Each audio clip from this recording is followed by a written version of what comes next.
The Big Bow Mystery by Israel Zangwill. Read by Adrian Praetzellis. Chapter 1. On a memorable morning of early December, London opened its eyes on a frigid grey mist. There are mornings when King Fog masses his molecules of carbon in serried squadrons in the city, while he scatters them tenuously in the suburbs, so that your morning train may bear you from twilight to darkness. But to-day the enemy's manoeuvring was more monotonous. From Bow even unto Hammersmith there dragged a dull, like the wraith of an impecunious suicide, come into a fortune immediately after the fatal deed. The barometers and thermometers had sympathetically shared its depression, and their spirits, when they had any, were low. The cold cut like a many-bladed knife. Mrs. Drabdump of 11 Glover Street, Bow, was one of the few persons in London whom the fog did not depress. She went about her work quite as cheerlessly as usual. She had been among the earliest to be aware of the enemy's advent, picking out the strands of fog from the coils of darkness the moment she rolled up her bedroom blind and unveiled the sombre picture of the winter morning. She knew that the fog had come to stay for the rest of the day at least, and that the gas bill for the quarter was going to beat the record in high jumping. She also knew that this was because she had allowed her new gentleman lodger, Mr. Arthur Constant, to pay a fixed sum of £1 a week for gas, instead of charging him a proportion of the actual amount for the whole house. The meteorologists might have saved the credit of their science if they had reckoned with Mrs. Drabdump's next gas bill when they predicted the weather and made snow the favourite, and said that fog would be nowhere. Fog was everywhere, yet Mrs. Drabdump took no credit to herself for her prescience. Mrs. Drabdump, indeed, took no credit for anything, paying her way along doggedly and struggling through life like a wearied swimmer trying to touch the bottom. That things always went as badly as she had foreseen did not exhilarate her in the least. Mrs. Drabdump was a widow. Widows are not born but made, else you might have fancied Mrs. Drabdump had always been a widow. Nature had given her that tall, spare form, and that pale, thin-lipped, elongated, hard-eyed visage, that painfully precise hair, which are always associated with widowhood in low life. It is only in higher circles that women can lose their husbands and yet remain bewitching. The late Mr. Drabdump had scratched the base of his thumb with a rusty nail, and Mrs. Drabdump's foreboding that he would die of lockjaw had not prevented her wrestling day and night with the shadow of death, as she had wrestled with it vainly twice before, when Katy died of diphtheria and little Johnny of scarlet fever. Perhaps it is from overwork among the poor that death has been reduced to a shadow. Mrs. Drabdump was lighting the kitchen fire. She did it very scientifically, as knowing the contrariety of coal and the anxiety of flaming sticks to end in smoke unless rigidly kept up to the mark. Science was a success as usual, and Mrs. Drabdump rose from her knees content, like a Farsi princess who had duly paid her morning devotions to her deity. Then she started violently and nearly lost her balance. Her eye had caught the hands of the clock on the mantel. They pointed to 15 minutes to 7. Mrs. Drabdump's devotion to the kitchen fire invariably terminated at 15 minutes past 6. What was the matter with the clock? Mrs. Drabdump had an immediate vision of Snoppet, the neighbouring horologist, keeping the clock in hand for weeks, and then returning it only superficially repaired and secretly injured more vitally for the good of the trade. The evil vision vanished as quickly as it came, exorcised by the deep boom of St. Dunstan's bells chiming the 3/4. In its place a great horror surged. Instinct had failed. Mrs. Drabdump had risen at 6:30 instead of 6. Now she understood why she had been feeling so dazed and so strange and sleepy. She had overslept herself. Chagrined and puzzled, she hastily set the kettle over the crackling coal, discovering a second later that she had overslept herself because Mr. Constant wished to be woke 3/4 of an hour earlier than usual, to have his breakfast at 7, having to speak at an early meeting of discontented tram men. She ran at once, candle in hand, to his bedroom. It was upstairs. All upstairs was Arthur Constant's domain, for it consisted of but two mutually independent rooms. Mrs. Drabdump knocked viciously at the door of the one he used for a bedroom, crying, "7 o'clock, sir. You'll be late, sir. You must get up at once." The usual slumberous "All right" was not forthcoming. But as she herself had varied her morning salute, her ear was less expectant of the echo. She went downstairs with no foreboding save that the kettle would come off second best in the race between its boiling and the lodger's dressing. For she knew there was no fear of Arthur Constant's lying deaf to the call of duty, temporarily represented by Mrs. Drabdump. He was a light sleeper, and the tram conductor's bells were probably ringing in his ears, summoning him to the meeting. Why, Arthur Constant, B.A., white-handed and white-shirted, and gentleman to the very purse of him, should concern himself with tram men when fortune had confined his necessary relations with drivers to cabmen at the least, Mrs. Drabdump could not make out. He probably aspired to represent Bow in Parliament. But then it would surely have been wiser to lodge with a landlady who possessed the vote, by having her husband alive. Nor was there much practical wisdom in his wish to black his own boots, an occupation in which he shone but little, and to live in every way like a Bow working man.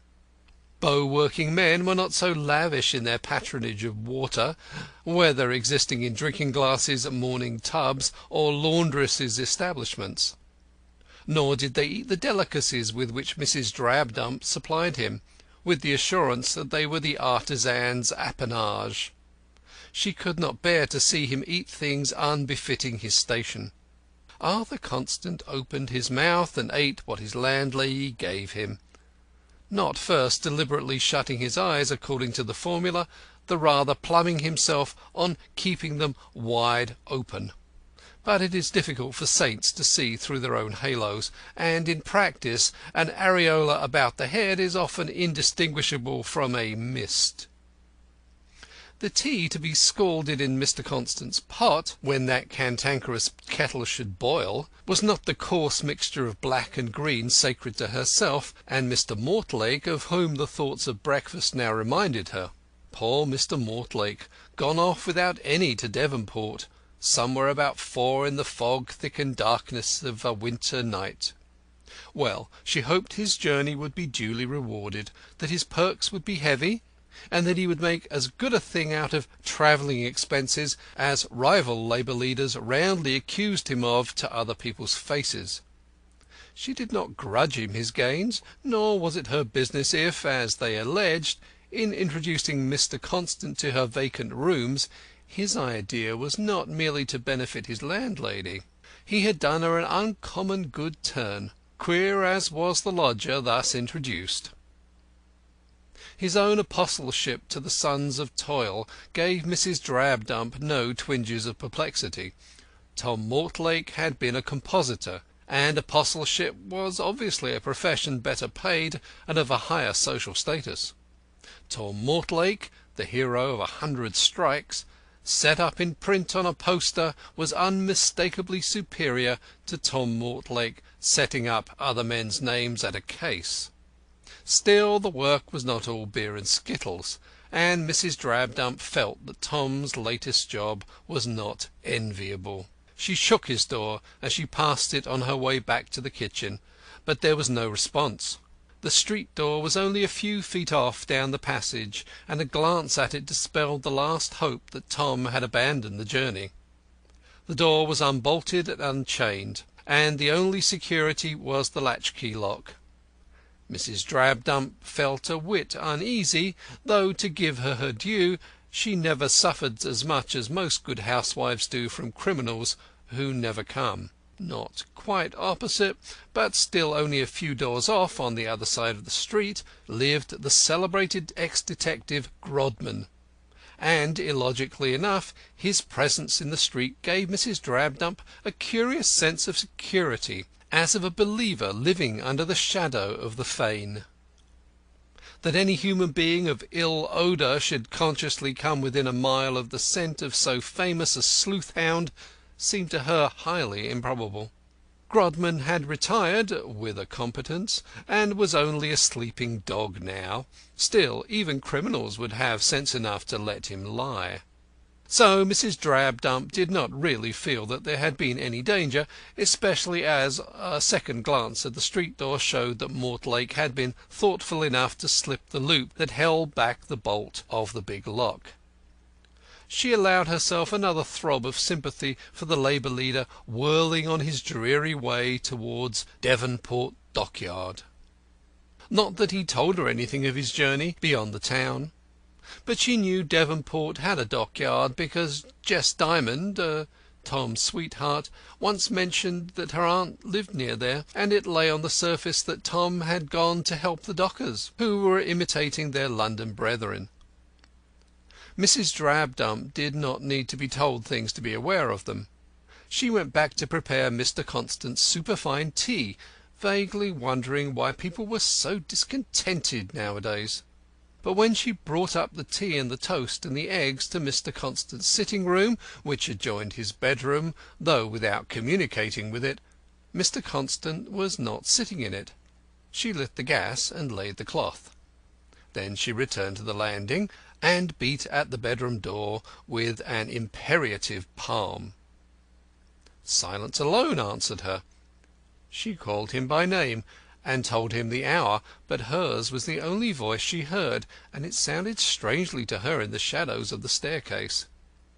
Then muttering, "Poor gentleman, he had the toothache last night, and perhaps he's only just got a wink of sleep. Pity to disturb him for the sake of them grizzling conductors. I'll let him sleep his usual time." She bore the teapot downstairs with a mournful, almost poetic consciousness that soft-boiled eggs, like love, must grow cold. 7:30 came, and she knocked again, but Constant slept on. His letters, always a strange assortment, arrived at 8, and a telegram came soon after. Mrs. Drabdump rattled his door, shouted, and at last put the wire under it. Her heart was beating fast enough now, though there seemed to be a cold, clammy snake curling around it. She went downstairs again and turned the handle of Mortlake's room, and went in without knowing why. The coverlet of the bed showed that the occupant had only laid down in his clothes, as if fearing to miss the early train. She had not for a moment expected to find him in the room, yet somehow the consciousness that she was alone in the house with the sleeping Constant seemed to flash for the first time upon her, and the clammy snake tightened its folds around her heart. She opened the street door, and her eye wandered nervously up and down. It was 8:30. The little street stretched cold and still in the grey mist, blinking bleary eyes at either end where the street lamps smouldered on. No one was visible for the moment, though smoke was rising from many of the chimneys to greet its sister mist. At the house of the detective across the way the blinds were still down and the shutters up. Yet the familiar prosaic aspect of the street calmed her. The bleak air set her coughing. She slammed the door to, and returned to the kitchen to make fresh tea for Constant, who could only be in a deep sleep. But the canister trembled in her grasp.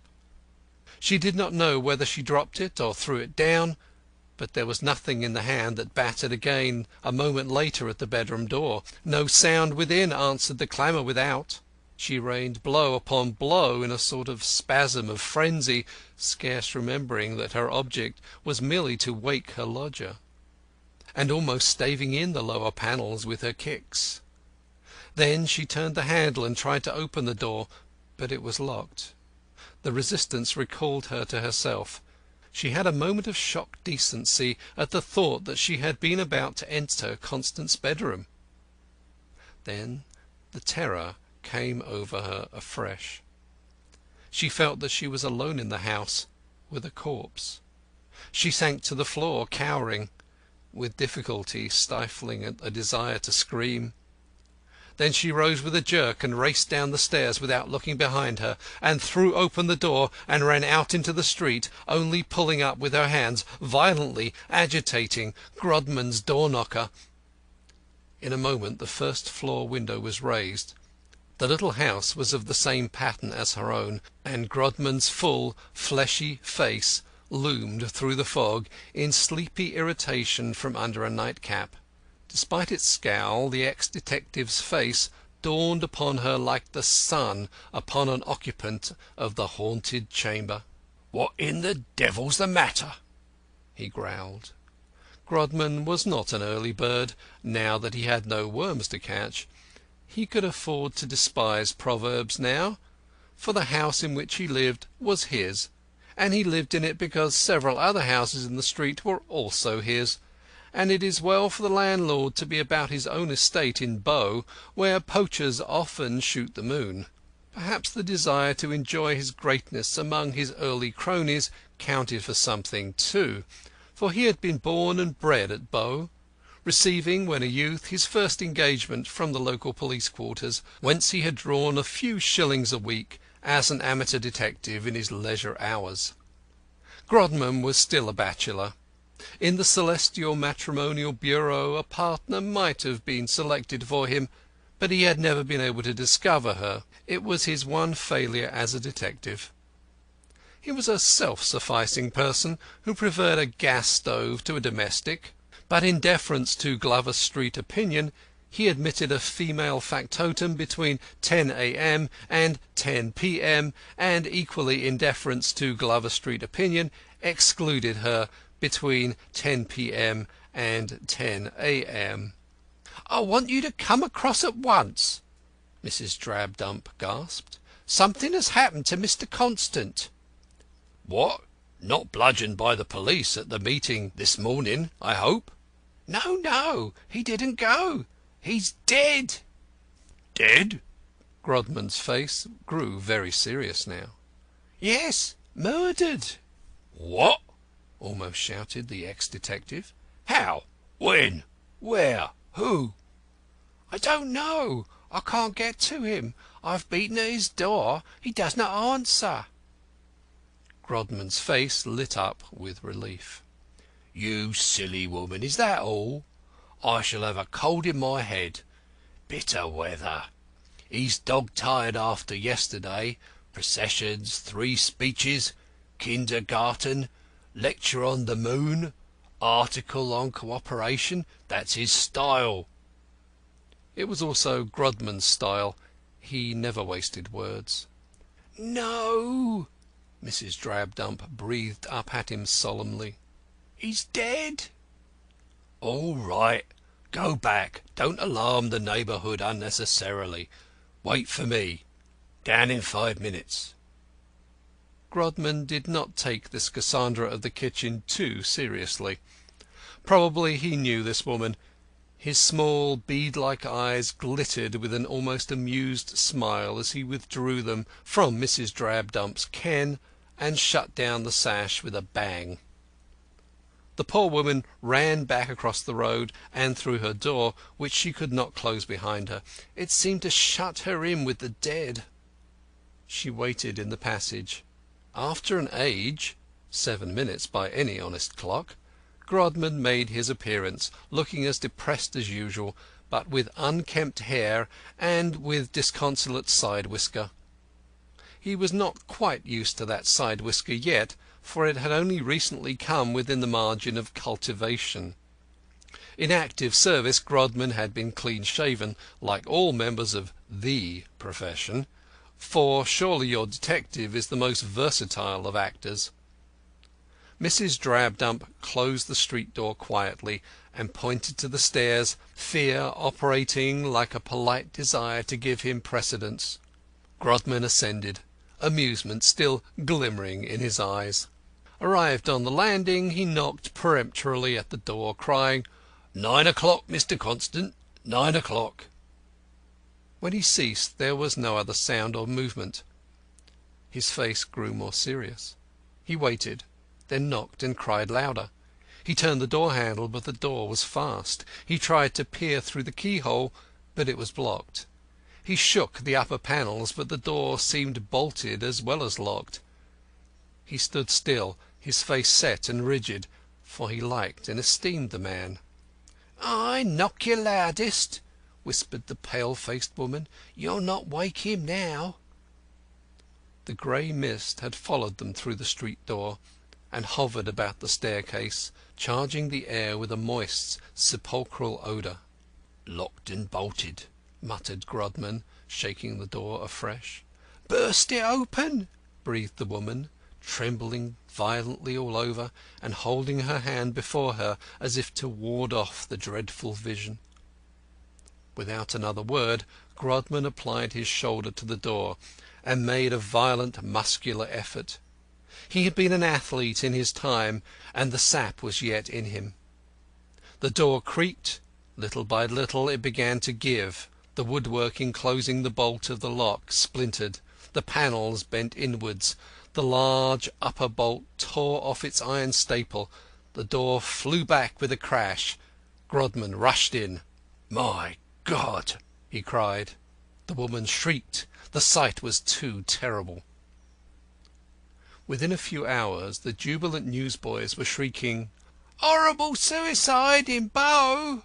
and the Moon poster added, for the satisfaction of those too poor to purchase, "A philanthropist cuts his throat."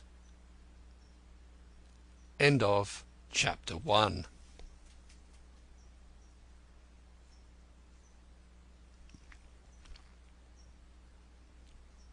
Chapter 2. But the newspapers were premature. Scotland Yard refused to prejudice the case despite the penny-a-liners. Several arrests were made, so that the later editions were compelled to soften suicide into mystery. The people arrested were a nondescript collection of tramps. Most of them had committed other offences for which the police had not arrested them. One bewildered-looking gentleman gave himself up, as if he were a riddle, but the police would have none of him, and restored him forthwith to his friends and keepers. The number of candidates for each new opening in Newgate is astonishing. The full significance of this tragedy of a noble young life cut short had hardly time to filter into the public mind when a fresh sensation absorbed it. Tom Mortlake had been arrested the same day at Liverpool on suspicion of being concerned in the death of his fellow lodger. The news fell like a bombshell upon a land in which Tom Mortlake's name was a household word. That the gifted artisan orator, who had never shrunk upon occasion from launching red rhetoric at society, should actually have shed blood seemed too startling, especially as the blood shed was not blue, but the property of a lovable young middle-class idealist, who had now literally given his life to the cause. But this supplementary sensation did not grow to a head, and everyone, save a few Labour leaders, was relieved to hear that Tom had been released almost immediately, being merely subpoenaed to appear at the inquest. In an interview which he accorded to the representative of a Liverpool paper the same afternoon, he stated that he put his arrest down entirely to the enmity and rancour entertained towards him by the police throughout the country. He had come to Liverpool to trace the movements of a friend about whom he was very uneasy, and he was making anxious inquiries at the docks to discover at what times steamers left for America, when the detectives stationed there had, in accordance with instructions from headquarters, arrested him as a suspicious-looking character, though, said Tom. "They must very well have known my phiz, as I have been sketched and caricatured all over the shop. When I told 'em who I was, they had the decency to let me go, though they thought they'd scored off me enough, I reckon. Yes, it certainly is a strange coincidence that I might actually have had something to do with the poor fellow's death, which has cut me up as much as anybody. Though if they had known I had just come from the scene of the crime and actually lived in the house, they would probably have let me alone. Ha!" He laughed sarcastically. "They are a queer lot of muddleheads, are the police. Their motto is, 'First catch your man, then cook the evidence.' If you're on the spot, you're guilty because you're there, and if you're elsewhere, you're guilty because you've gone away. Oh, I know them. If they could have seen their way to clap me in quod, they'd have done it. Luckily, I know the name of the cabman who took me to Euston before 5 this morning." "If they capped you in quod," the interviewer reported himself as facetiously observing, "the prisoners would be on strike in a week." "Yes, but there would be so many blacklegs ready to take their places," Mortlake flashed back, "that I'm afraid it would be no go. But do excuse me. I'm so upset about my friend. I'm afraid he has left England, and I have to make inquiries. And now there's the poor Constant gone. Horrible, horrible. And I'm due in London at the inquest. I really must run away. Good-bye. Tell your readers it's all a police grudge." "One last word, Mr. Mortlake, if you please. Is it true you were billed to preside at a great meeting of clerks at St. James's Hall between 1 and 2 to-day to protest against the German invasion?" "Phew! So I was. But the beggars arrested me just before 1 when I was going to wire, and then the news of poor Constant's end drove it out of my head. What a nuisance! Lord, what troubles do come together. Well, good-bye. Send me a copy of the paper." Tom Mortlake's evidence at the inquest added little beyond this to the public knowledge of his movements on the morning of the mystery. The cabman who drove him to Euston had written indignantly to the papers to say that he picked up his celebrated fare at Bow railway station at about 4:30 a.m., and the arrest was a deliberate insult to democracy, and he offered to make an affidavit to that effect, leaving it dubious to which effect.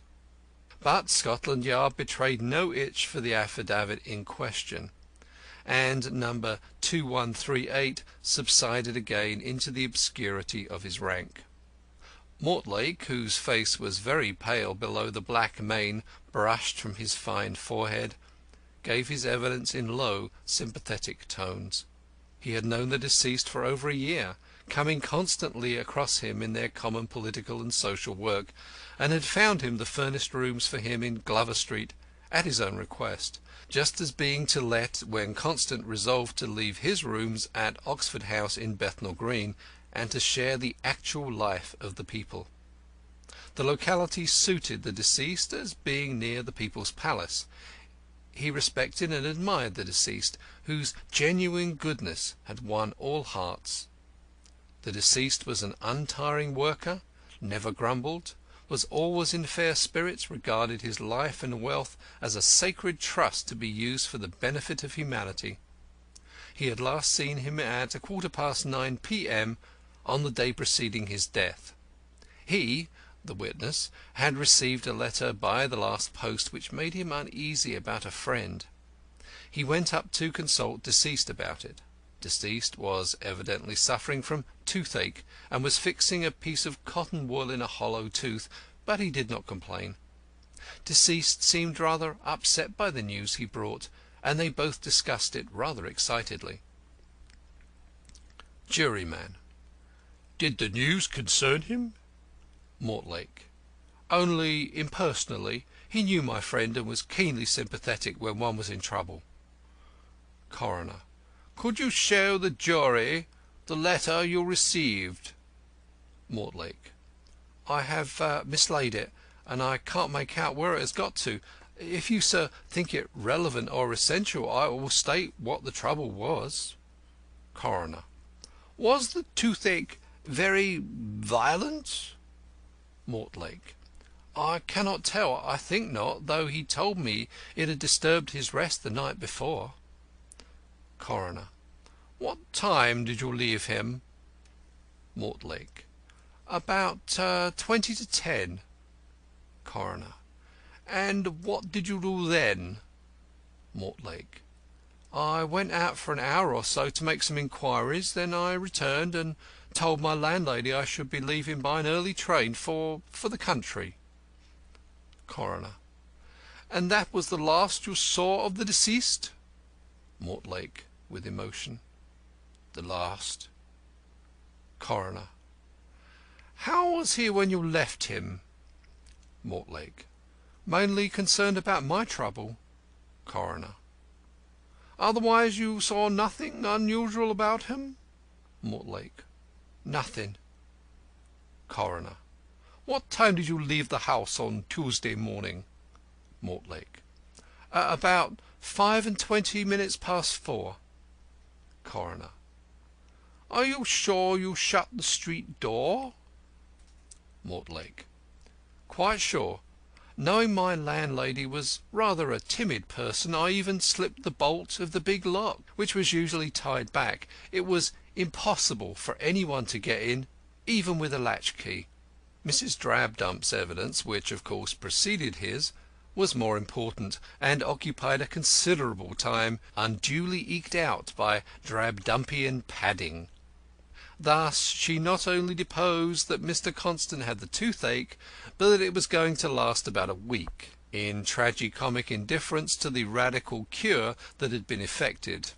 Her account of the last hours of the deceased tallied with Mortlake's, only that she feared Mortlake was quarrelling with him over something in the letter that had come by the 9 o'clock post. Deceased had left the house a little after Mortlake, and had returned before him, and had gone straight to his bedroom. She had not actually seen him come in, having been in the kitchen, but she heard his latch key, followed by his light step up the stairs. A juryman: "How did you know it was not somebody else?" Sensation, of which the juryman tries to look unconscious. "He called down to me over the banisters, and said in his sweetish voice, 'Be hextra sure to wake me at 7:15, Mrs. Drabdump, or else I shan't get to my tram meeting.'" Juryman collapses. Coroner: "And did you wake him?" Mrs. Drabdump (breaking down): "Oh, my lud, how can you ask?" Coroner: There, compose yourself. I mean, did you try to wake him?" Mrs. Drabdump: "I've taken in and done for lodgers these 17 years, my lud, and I've always gav satisfaction, and Mr. Mortlake he wouldn't have recommended me otherwise, though I wish to heaven the poor gentleman had never—" Coroner: Yes, of course. You tried to rouse him?" But it was some time before Mrs. Drabdump was sufficiently calm to explain that, though she had overslept herself, and though it would have been all the same anyhow, she had come up to time. Bit by bit the tragic story was forced from her lips, a tragedy that even her telling could not make tawdry. She told with superfluous detail how, when Mr. Grodman broke in the door, she saw her unhappy gentleman lodger lying on his back in bed, stone dead, with a gaping red wound in his throat. How her stronger-minded companion calmed her a little by spreading a handkerchief over the distorted face. How they then looked vainly about and under the bed for any instrument by which the deed could have been done, the veteran detective carefully making a rapid inventory of the contents of the room, and taking notes of the precise position and condition of the body before anything was disturbed by the arrival of gapers or bunglers. And how she had pointed out to him that both the windows were firmly bolted to keep out the cold night air. How, having noted this down with a puzzled, pitying shake of the head, he had opened the window to summon the police, and espied in the fog one Denzil Cantercot, whom he called and told to run to the nearest police station and asked them to send on an inspector and a surgeon. How they both remained in the room till the police arrived, Grodman pondering deeply the while, and making notes every now and again as fresh points occurred to him, and asking her questions about the poor weak-headed young man.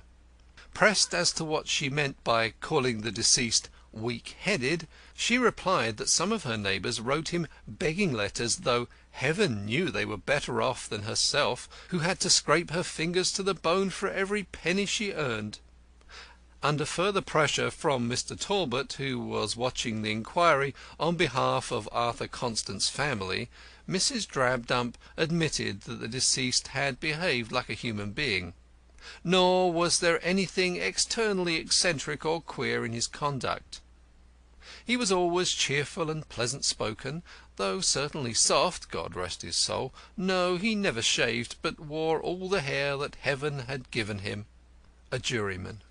She thought deceased was in the habit of locking his door when he went to bed. Of course she couldn't say for certain. Laughter. There was no need to bolt the door as well. The bolt slid upwards and was at the top of the door. When she first let lodgings, her reasons for which she seemed anxious to publish, there had only been a bolt, but a suspicious lodger, she would not call him a gentleman, had complained that he could not fasten his door behind him, and so she had been put to the expense of having a lock made. The complaining lodger went off soon after without paying his rent. Laughter. She had always known he would. Coroner. Was the deceased at all nervous? Witness. No, he was a very nice gentleman. A laugh. Coroner. I mean, did he seem afraid of being robbed? Witness. No, he was always going to demonstrations. Laughter. I told him to be careful. I told him I lost a purse with 3 and twopence myself on Jubilee Day. Mrs. Drabdump resumed her seat, weeping vaguely. Coroner. Gentlemen, we shall have an opportunity of viewing the room shortly. The story of the discovery of the body was retold, though more scientifically, by Mr. George Grodman, whose unexpected resurgence into the realm of his early exploits excited as keen a curiosity as the reappearance, for this occasion only, of a retired prima donna. His book, Criminals I Have Caught, passed from the 23rd to the 24th edition merely on the strength of it. Mr. Grodman stated that the body was still warm when he found it. He thought that death was quite recent. The door he had had to burst was bolted as well as locked. He confirmed Mrs. Drabdump's statement about the windows. The chimney was very narrow. The cut looked as if it had been done by a razor. There was no instrument lying about the room. He had known the deceased about a month. He seemed a very earnest, simple-minded young fellow, who spoke a great deal about the brotherhood of man. The hardened old man-hunter's voice was not free from a tremor as he spoke jerkily of the dead man's enthusiasms. He should have thought the deceased the last man in the world to commit suicide. Mr. Denzil Cantercot was next called. He was a poet. Laughter. He was, on his way to Mr. Grodman's house to tell him he'd be unable to do some writing for him because he was, suffering from writer's cramp, when Mr. Grodman called to him from the window of number 11 and asked him to run for the police. No, he did not run. He was an philosopher. Laughter. He returned with them to the door, but did not go up. He had no stomach for crude sensations. Laughter. The grey fog was sufficiently unbeautiful for him for one morning. Laughter. Inspector Howlett said, About 4:45 on the morning of Tuesday, 4th December, from information received, he went with Sergeant Runnymede and Mr. Robinson to 11 Glover Street, Bow, and there found the dead body of a young man lying on his back with his throat cut. The door of the room had been smashed in, and the lock and the bolt evidently forced. The room was tidy. There were no marks of blood on the floor. A purse full of gold was on the dressing table beside a big book. A hip bath with cold water stood beside the bed, over which was a hanging bookcase. There was a large wardrobe against the wall next to the door. The chimney was very narrow. There were 2 windows, one bolted. It was about 18 feet to the pavement. There was no way of climbing up. No one could possibly got out of the room and then bolted the doors and windows behind them. And he had searched all parts of the room in which any one might have been concealed.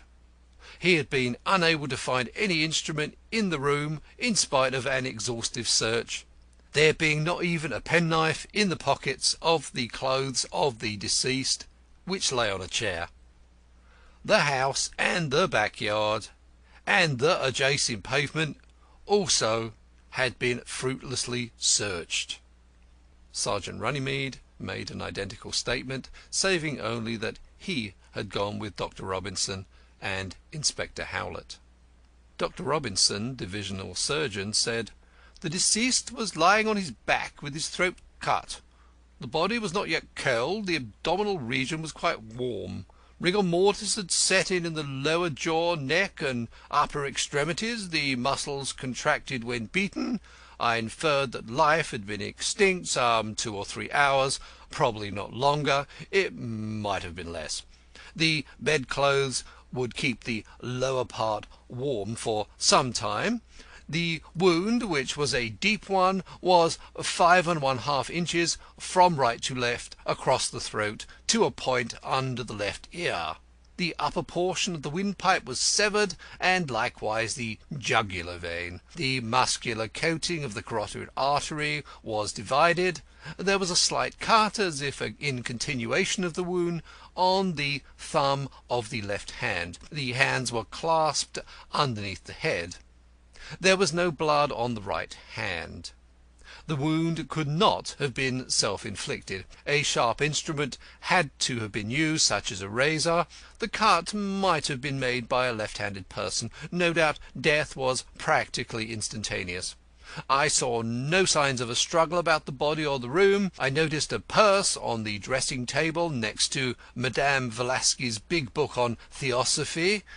Sergeant Runnymede drew my attention to the fact that the door had evidently been locked and bolted from within.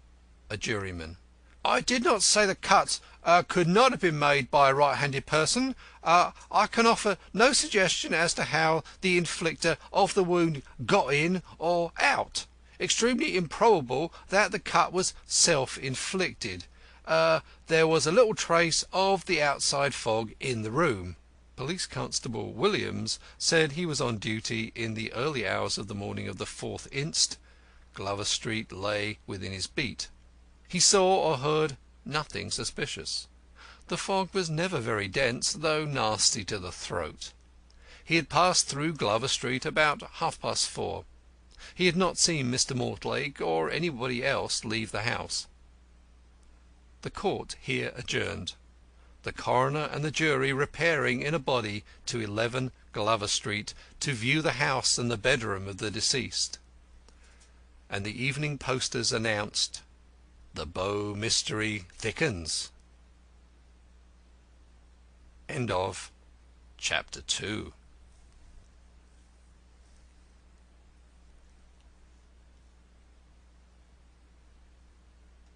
Chapter 3. Before the inquiry was resumed, all the poor wretches in custody had been released on suspicion that they were innocent. There was not a single case even for a magistrate. Clues, which at such seasons are gathered by the police like blackberries off the hedges, were scanty and unripe. Inferior specimens were offered them by bushels, but there was not a good one among the lot. The police could not even manufacture a clue. Arthur Constant's death was already the theme of every hearth, railway carriage, and public house. The dead idealist had points of contact with so many spheres. The East End and the West End alike were moved and excited. The democratic leagues and the churches, the doss houses and the universities, the pity of it, and then the impenetrable mystery of it. The evidence given in the concluding portion of the investigation was necessarily less sensational. There were no more witnesses to bring the scent of blood over the coroner's table. Those who had yet to be heard were merely relatives and friends of the deceased, who spoke of him as he had been in life. His parents were dead, perhaps happily for them. His relatives had seen little of him, and had scarce heard as much about him as the outside world.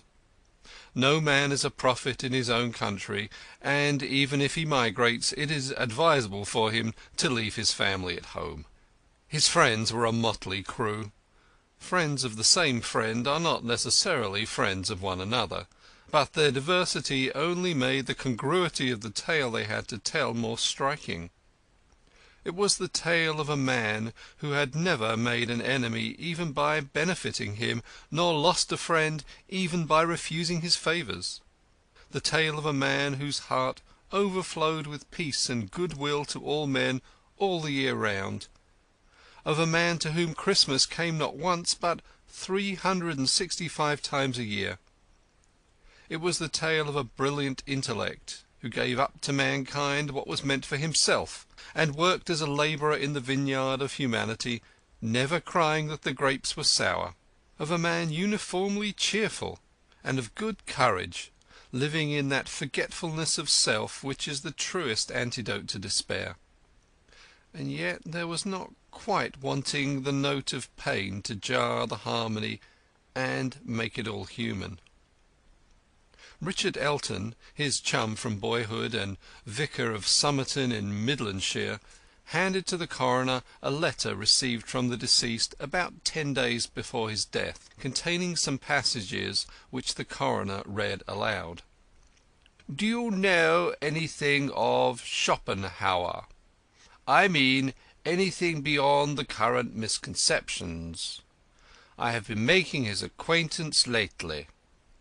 He is an agreeable rattle of a pessimist. His essay on the misery of mankind is quite lively reading. At first his assimilation of Christianity and pessimism, it occurs in his essay on suicide, dazzled me as an audacious paradox. But there is truth in it. Verily the whole creation groaneth and travaileth, and man is a degraded monster, and sin is all over. Ah, my friend, I have shed many of my illusions since I came to this seething hive of misery and wrong-doing.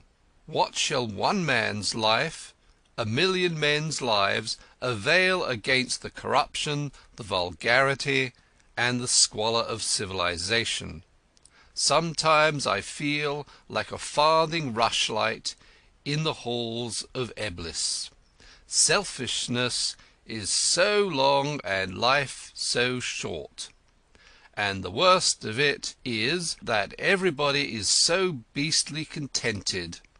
The poor no more desire comfort than the rich culture.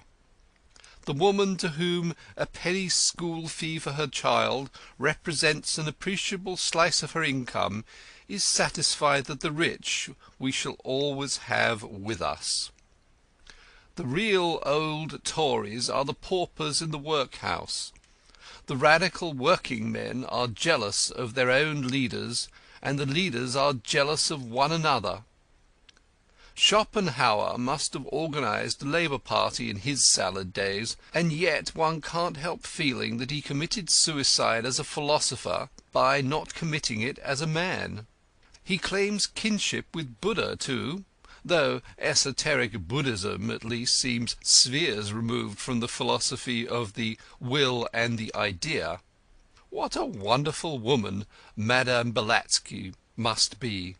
I can't say I follow her, for she is up in the clouds nearly all the time, and I haven't as yet developed an astral body. Shall I send you on her book? It is fascinating. I am becoming quite a fluent orator. One soon gets into the way of it. The horrible thing is that you catch yourself saying things to lead up to cheers instead of sticking to the plain realities of the business. Lucy is still doing the galleries in Italy. It used to pain me sometimes to think of my darling's happiness when I came across a flat-chested factory girl. Now I feel her happiness is as important as a factory girl's. Lucy, the witness explained, was Lucy Brent, the betrothed of the deceased. The poor girl had been telegraphed for and had started for England. The witness stated that the outburst of despondency in this letter was almost a solitary one, most of the letters in his possession being bright, buoyant, and hopeful. Even this letter ended with a humorous statement of the writer's manifold plans and projects for the new year. The deceased was a good churchman. Coroner: Was there any private trouble in his own life to account for the temporary despondency? Witness: Not so far as I am aware. His financial position was exceptionally favourable. Coroner: There had been no quarrel with Miss Brent? Witness: I have the best authority for saying that no shadow of difference had ever come between them. Coroner: Was the deceased left-handed? Witness: Certainly not. He was not even an ambidexter.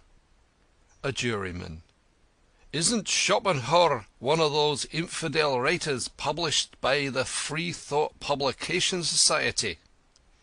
Witness: I do not know who publishes his books.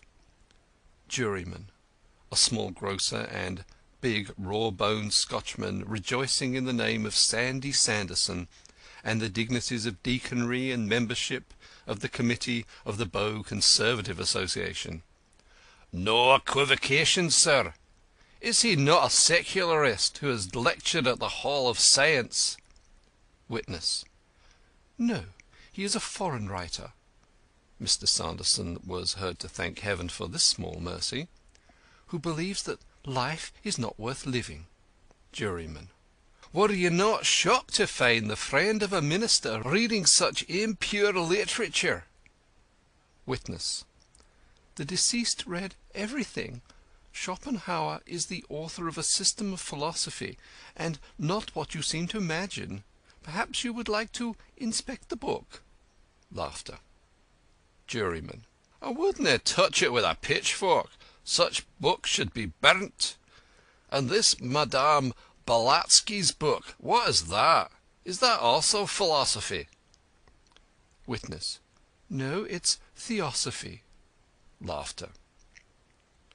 Mr. Allen Smith, secretary of the Trammen's Union, stated that he had had an interview with the deceased on the day before his death, when he, the deceased, spoke hopefully of the prospects of the movement, and wrote him out a cheque for 10 guineas for his union. Deceased promised to speak at a meeting called for 7:15 a.m. the next day. Mr. Edward Wimp, of the Scotland Yard Detective Department, said that the letters and papers of the deceased threw no light upon the manner of his death, and that they would be handed back to the family. His department had not formed any theory on the subject. The coroner proceeded to sum up the evidence. We have to deal, gentlemen, he said, with a most incomprehensible and mysterious case, the details of which are yet astonishingly simple. On the morning of Tuesday, the 4th inst., Mrs. Drabdump, a worthy, hard-working widow who lets lodgings at 11 Glover Street, Bow, was unable to arouse the deceased, who occupied the entire upper floor of the house. Becoming alarmed, she went across to fetch Mr. George Grodman, a gentleman known to us all by reputation, and to whose clear and scientific evidence we are much indebted, and got him to batter in the door. They'd found the deceased lying back in bed with a deep wound in his throat. Life had only recently become extinct. There was no trace of any instrument by which the cut could have been effected. There was no trace of any person who could have effected the cut. No person could apparently have got in or out. The medical evidence goes to show that the deceased could not have inflicted the wound himself. And yet, gentlemen, there are, in the nature of things, two, and only two, alternative explanations of his death. Either the wound was inflicted by his own hand, or it was inflicted by another's. I shall take each of these possibilities separately. First, did the deceased commit suicide? The medical evidence says deceased was lying with his hands clasped behind his head. Now, the wound was made from right to left, and terminated by a cut on the left thumb. If the deceased had made it, he would have had to do it with his right hand, while his left hand remained under his head, a most peculiar and unnatural position to assume. Moreover, in making a cut with the right hand, one would naturally move the hand from left to right. It's unlikely that the deceased would move his right hand so awkwardly and unnaturally, unless, of course, his object was to baffle suspicion. Another point is that, on this hypothesis, the deceased would have had to replace his right hand beneath his head. But Dr. Robinson believes that death was instantaneous. If so, deceased could have had no time to pose so neatly. It is just possible the cut was made with the left hand, but then the deceased was right-handed. The absence of any signs of a possible weapon undoubtedly goes to corroborate the medical evidence. The police have made an exhaustive search of all places where the razor or other weapon or instrument might have had any possibility have been concealed, including the bedclothes, the mattress, the pillow, and the street into which it might have been dropped. But all theories involving the wilful concealment of the fatal instrument have to reckon with the fact or probability that the death was instantaneous, also with the fact that there was no blood about the floor. Finally, the instrument used was in all likelihood a razor, and the deceased did not shave, and was never known to be in possession of such an instrument. If, then, we were to confine ourselves to the medical and police evidence, there would, I think, be little hesitation in dismissing the idea of suicide.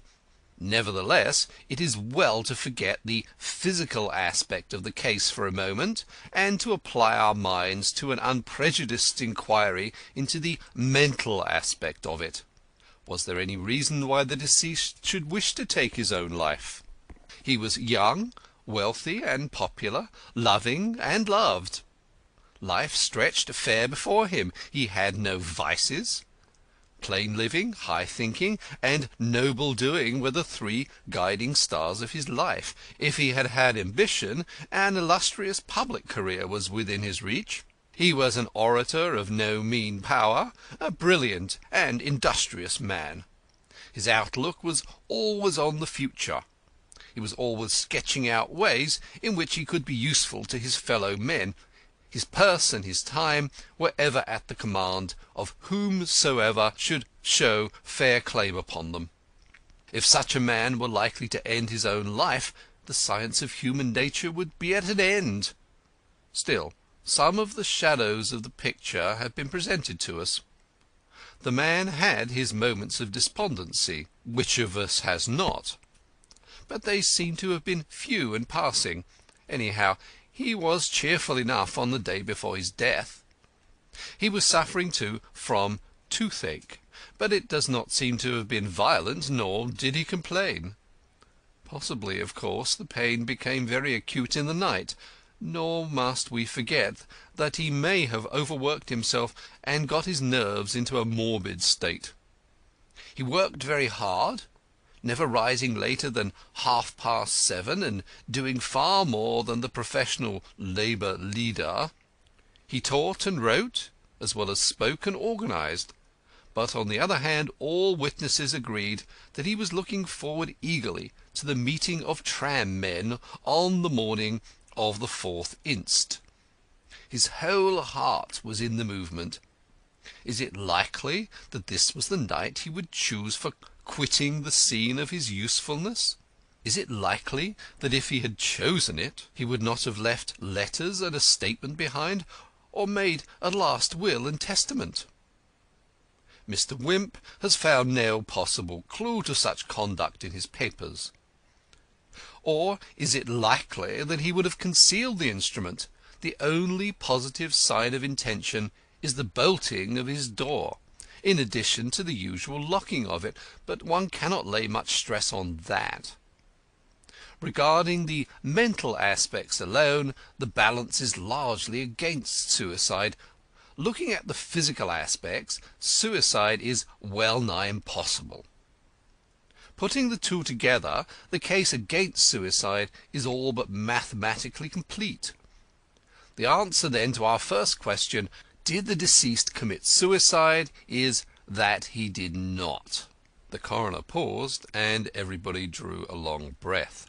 The lucid exposition had been followed with admiration. If the coroner had stopped now, the jury would have unhesitatingly returned a verdict of murder. But the coroner swallowed a mouthful of water and went on. We come now to the second alternative. Was the deceased the victim of homicide? In order to answer that question in the affirmative, it is essential that we should be able to form some conception of the modus operandi.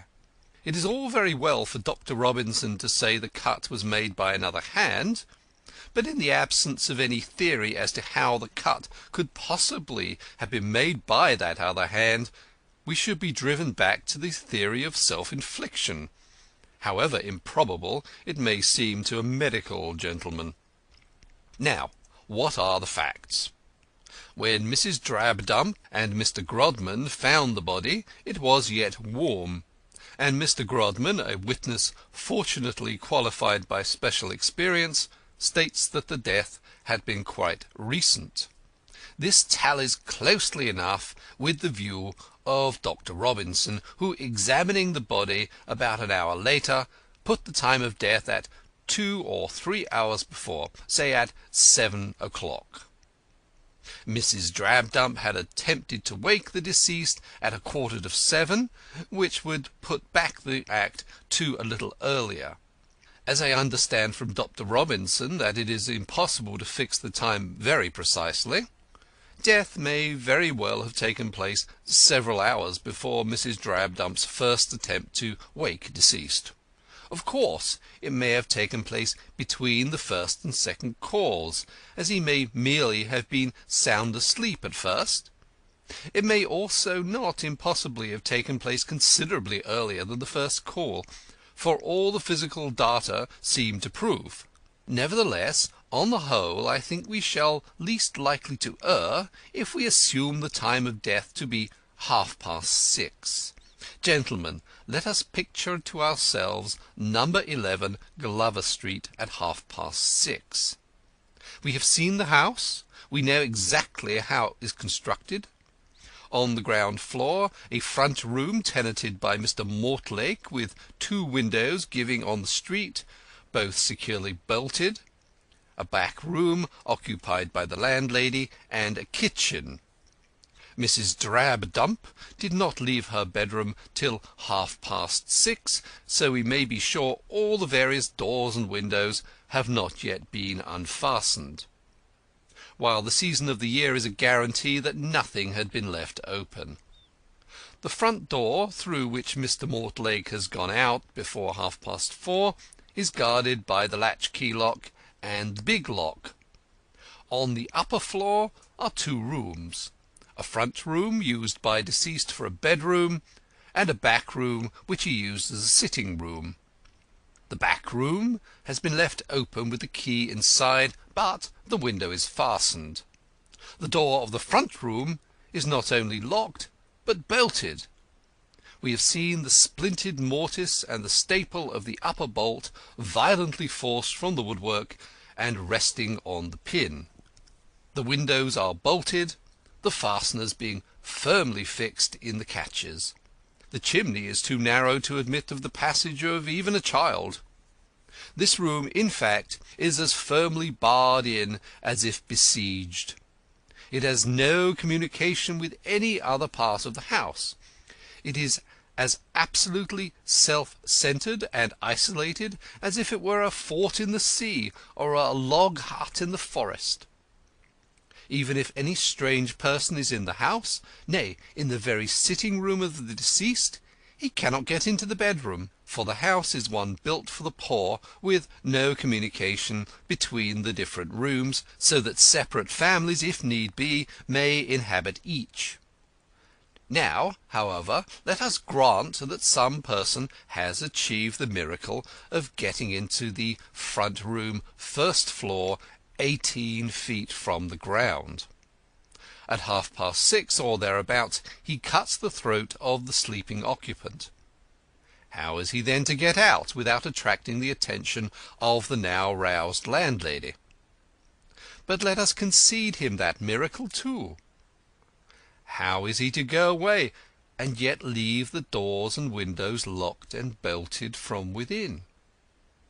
This is a degree of miracle at which my credulity must draw the line. No, the room had been closed all night. There is scarce a trace of fog in it. No one could get in or out. Finally, murders do not take place without motive. Robbery and revenge are the only conceivable motives. The deceased had not an enemy in the world. His money and valuables were left untouched. Everything was in order. There were no signs of a struggle. The answer, then, to our second inquiry, was the deceased killed by another person, is that he was not. Gentlemen, I am aware that this sounds impossible and contradictory, but it is the facts that contradict themselves. It seems clear that the deceased did not commit suicide. It seems equally clear that the deceased was not murdered. There is nothing for it, therefore, gentlemen, to return a verdict tantamount to an acknowledgment of our incompetence to come to any adequately grounded conviction whatever as to the means or the manner by which the deceased met his death. It is the most inexplicable mystery in all my experience. Sensation. The foreman, after a colloquy with Mr. Sandy Sanderson: "We are not agreed, sir. One of the jurors insists on a verdict of death from visitation by the act of God." End of Chapter 3. Chapter 4. But Sandy Sanderson's burning solicitude to fix the crime flickered out in the face of opposition, and in the end he bowed his head to the inevitable open verdict. Then the floodgates of Inkland were opened, and the deluge pattered for 9 days on the deaf coffin where the poor idealist mouldered. The tongues of the press were loosened, and the leader writers revelled in recapitulating the circumstances of the Big Bow mystery, though they could contribute nothing but adjectives to the solution. The papers teemed with letters. It was a kind of Indian summer of the silly season, but the editors could not keep them out, nor cared to. The mystery was the one topic of conversation everywhere. It was on the carpet and the bare boards alike, in the kitchen and the drawing-room. It was discussed with science or stupidity, with aspirates or without. It came up for breakfast with the rolls, and was swept off the supper-table with the last crumbs. No. 11 Glover Street, Bow, remained for days a shrine of pilgrimage. The once sleepy little street buzzed from morning till night. From all parts of the town people came to stare up at the bedroom window and wonder with a foolish face of horror. The pavement was often blocked for hours together, and itinerant vendors of refreshment made it a new market centre, while vocalists hastened thither to sing the delectable ditty of the deed without having any voice in the matter.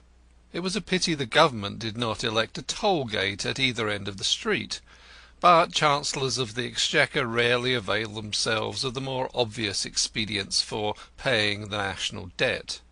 Finally, familiarity bred contempt, and the wits grew facetious at the expense of the mystery. Jokes on the subjects appeared even in the comic papers. To the proverb, "You must not say boo to a goose," one added, "or else she will explain you the mystery." The name of the gentleman who asked whether the Bow mystery was not arrowing should not be divulged. There was one more point in Dragonet's remark, that if he had been one of the unhappy jurymen, he should have been driven to suicide. A professional paradox monger pointed triumphantly to the somewhat similar situation in the Murder in the Rue Morgue, and said that Nature had been plagiarizing again, like the monkey she was, and he recommended Poe's publishers to apply for an injunction. More seriously, Poe's solution was suggested by Constant Reader as an original idea. He thought that a small organ-grinder's monkey might have got down the chimney with its master's razor, and, after attempting to shave the occupant of the bed, have returned the way it came. This idea created considerable sensation, but a correspondent with a long train of letters draggling after his name pointed out that a monkey small enough to get down so narrow a flue would not be strong enough to inflict so deep a wound. This was disputed by a third writer, and the contest raged so keenly about the power of a monkey's muscles that it was almost taken for granted that a monkey was the guilty party. The bubble was pricked by the pen of Common Sense, who laconically remarked that no traces of soot or blood had been discovered on the floor, or on the nightshirt, or on the counterpane. The Lancet's leader on the mystery was awaited with interest. It said, "We cannot join in the praises that have been showered upon the coroner's summing up. It shows again the evils resulting from having coroners who are not medical men. He seems to have appreciated but inadequately the significance of the medical evidence. He should certainly have directed the jury to return a verdict of murder on that. What was it to do with him that he could see no way by which the wound could have been inflicted by an outside agency? It was for the police to find out how that was done. Enough that it was impossible for the young man to have inflicted such a wound, and then have the strength and will-power enough to hide the instrument and to remove perfectly every trace of his having left the bed for the purpose." It is impossible to enumerate all the theories propounded by the amateur detectives, while Scotland Yard religiously held its tongue. Ultimately the interest in the subject became confined to a few papers which had received the best letters. Those papers that couldn't get interesting letters stopped the correspondence, and sneered at the sensationalism of those that could. Among the mass of fantasy there were not a few notable solutions, which failed brilliantly, like rockets posing as fixed stars. One was that in the obscurity of the fog the murderer had ascended the window of the bedroom by means of a ladder from the pavement. He had then with a diamond cut one of the panes away, and effected an entry through the aperture. On leaving, he fixed in the pane of the glass again, or another which he had brought with him, and thus the room remained with its bolts and locks untouched. On its being pointed out that the panes were too small, a third correspondence showed that that didn't matter, as it was only necessary to insert a hand and undo the fastening, when the entire window could be opened, the process being reversed by the murderer on leaving. This pretty edifice of glass was smashed by a glazier, who wrote to say that a pane could hardly be fixed in from only one side of a window frame, that it would fall out when touched, and that in any case the wet putty would not have escaped detection. A door panel sliced out and replaced was also put forward, and as many trapdoors and secret passages were ascribed to number 11 Glover Street as if it were a medieval castle. Another of these clever theories was that the murderer was in the room the whole time the police were there, hidden in the wardrobe. or that he had got behind the door when Grodman broke it open, so that he was not noticed in the excitement of discovery, and escaped with his weapon at the moment when Grodman and Mrs. Drabdump were examining the window fastenings.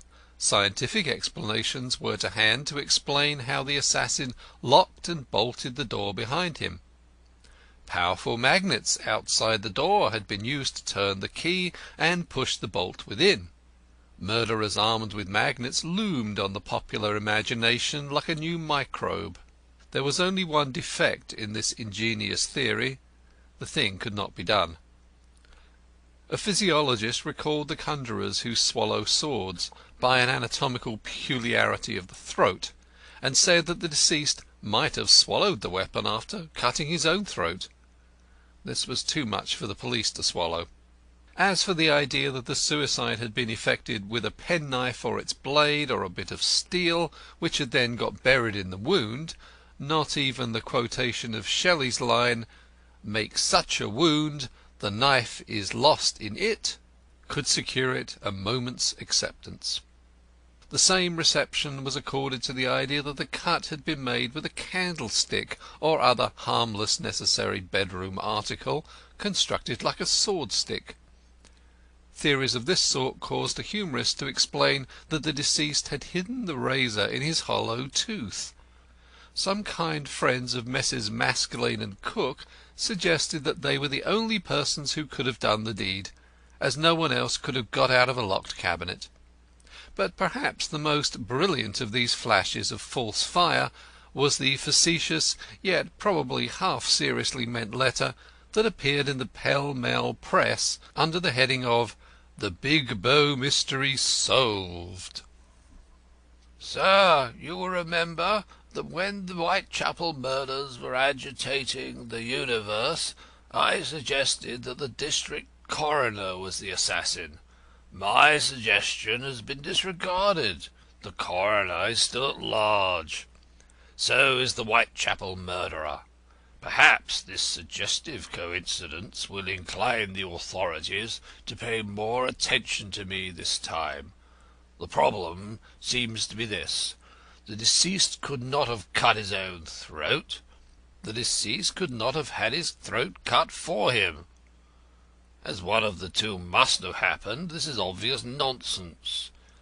As this is obvious nonsense, I am justified in disbelieving it. As this obvious nonsense was primarily put into circulation by Mrs. Drabdump and Mr. Grodman, I am justified in disbelieving them. In short, sir, what guarantee have we that the whole tale is not a cock and bull story, invented by the two persons who first found the body? What proof is there that the deed was not done by these persons themselves, who then went to work to smash the door and break the locks and the bolts, and fasten up the windows before they called the police in? I enclose my card, and am, sir, yours truly, one who looks through his own spectacles. Note: our correspondent's theory is not so audaciously original as he seems to imagine. Has he not looked through the spectacles of the people who had persistently suggested that the Whitechapel murder was invariably the policeman who found the body? Somebody must find the body, if it is to be found at all. Ed. P.M.P. The editor had reason to be pleased that he had inserted this letter, for it drew the following interesting communication from the great detective himself. The Big Bow Mystery Solved. Sir, I do not agree with you that your correspondent's theory lacks originality. On the contrary, I think it is a delightful original. In fact, it has given me an idea. What the idea is, I do not yet propose to say, but if one who looks through his own spectacles would favour me with his name and address, I shall be happy to inform him a little, before the rest of the world, whether his germ has borne any fruit. I feel he is a kindred spirit, and take this opportunity of saying publicly that I was extremely disappointed at the unsatisfactory verdict. The thing was a palpable assassination. An open verdict has a tendency to relax the exertions of Scotland Yard. I hope I shall not be accused of immodesty or of making personal reflections when I say that the department has had several notorious failures of late. It is not what it used to be. Crime is becoming impertinent. It no longer knows its place, so to speak. It throws down the gauntlet where once it used to cower in its fastnesses. I repeat, I make these remarks solely in the interests of law and order. I do not for one moment believe that Arthur Constant killed himself, and if Scotland Yard satisfies itself with that explanation, and turns on its other side and goes to sleep again, then, sir, one of the foulest and most horrible crimes of the century will forever go unpunished. My acquaintance with the unhappy victim was but recent. Still, I saw and knew enough of the man to be certain, and I hope I have seen and known enough of other men to judge, that he was a man constitutionally incapable of committing an act of violence, whether against himself or anybody else. He would not hurt a fly, as the saying goes, and a man of that gentle stamp always lacks the active energy to lay hands on himself. He was a man to be esteemed in no common degree, and I feel proud to be able to say that he considered me a friend. I am hardly at the time of life at which a man cares to put on his harness again, but, sir, it is impossible that I should ever know a day's rest till the perpetrator of this foul deed is discovered. I have already put myself in communication with the family of the victim, who, I am pleased to say, have every confidence in me, and look to me to clear the name of their unhappy relative from the semi-imputation of suicide. I shall be pleased if anyone who shares my distrust of the authorities, and who has any clue whatever to this terrible mystery or any plausible suggestion to offer, if, in brief, any one who looks through his own spectacles, will communicate with me. If I were asked to indicate the direction in which new clues might be most usefully sought, I should say, in the first instance, anything is valuable that helps us piece together a complete picture of the manifold activities of the man in the East End. He entered one way or another into the lives of a good many people. Is it true that he nowhere made enemies? With the best intentions a man may wound or offend. His interference may be resented. He may even excite jealousy.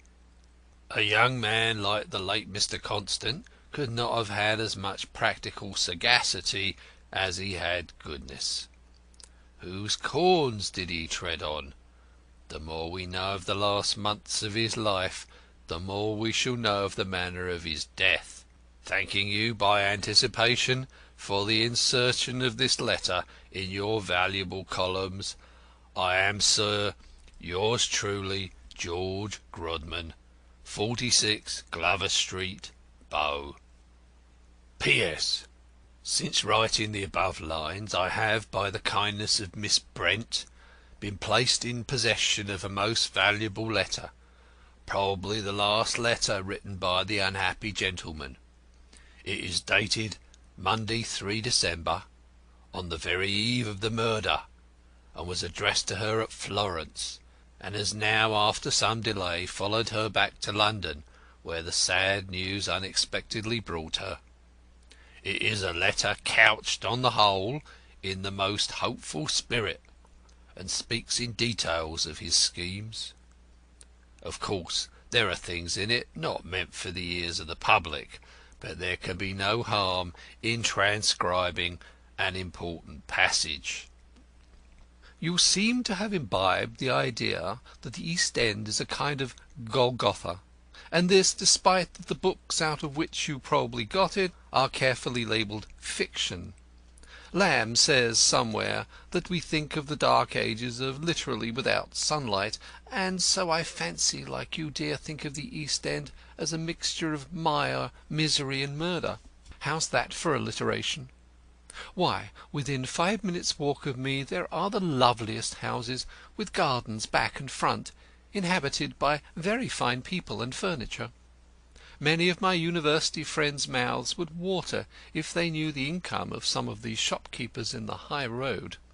The rich people about here may not be so fashionable as those in Kensington and Bayswater, but they are every bit as stupid and materialistic. I don't deny, Lucy, I do have my black moments, and I do sometimes pine to get away from all this to the lands of sun and lotus eating, but on the whole I'm too busy even to dream of dreaming. My real black moments are when I doubt that I'm really doing any good. But yet, on the whole, my conscience or my self-conceit tells me that I am. If one cannot do much with the mass, there is at least the consolation of doing good to the individual. And after all, is it not enough to have been an influence for good over 1 or 2 human souls? There are quite fine characters hereabout, especially in the women. Natures capable not only of self-sacrifice, but of delicacy of sentiment. To have learned to know of such, to have been of service to 1 or 2 of such, is not that ample return? I could not get to St. James's Hall to hear your friend's symphony at the Henschel concert. I have been reading Madame Blavatsky's latest book, and am getting quite interested in occult philosophy. Unfortunately, I have to do all my reading in bed, and I don't find the book as soothing a soporific as most new books. For keeping one awake, I find Theosophy as bad as toothache. Next, a subsequent letter to the Pall Mall Press, titled "The Big Bow Mystery Solved." Sir, I wonder if anyone besides myself has been struck by the incredible bad taste of Mr. Grodman's letter in your last issue. That he, a former servant of the department, should publicly insult and run it down can only be charitably explained by the supposition that his judgment is failing him in his old age. In view of this letter, are the relatives of the deceased justified in entrusting him with any private documents? It is no doubt very good of him to avenge one whom he sees snobbishly anxious to claim as a friend. But all things considered, should not this letter have been headed "The Big Bow Mystery Shelved"? I enclose my card, and am, sir, your obedient servant, Scotland Yard. George Grodman read this letter with annoyance, and, crumpling up the paper, murmured scornfully, "Edward Wimp." End of Chapter 4.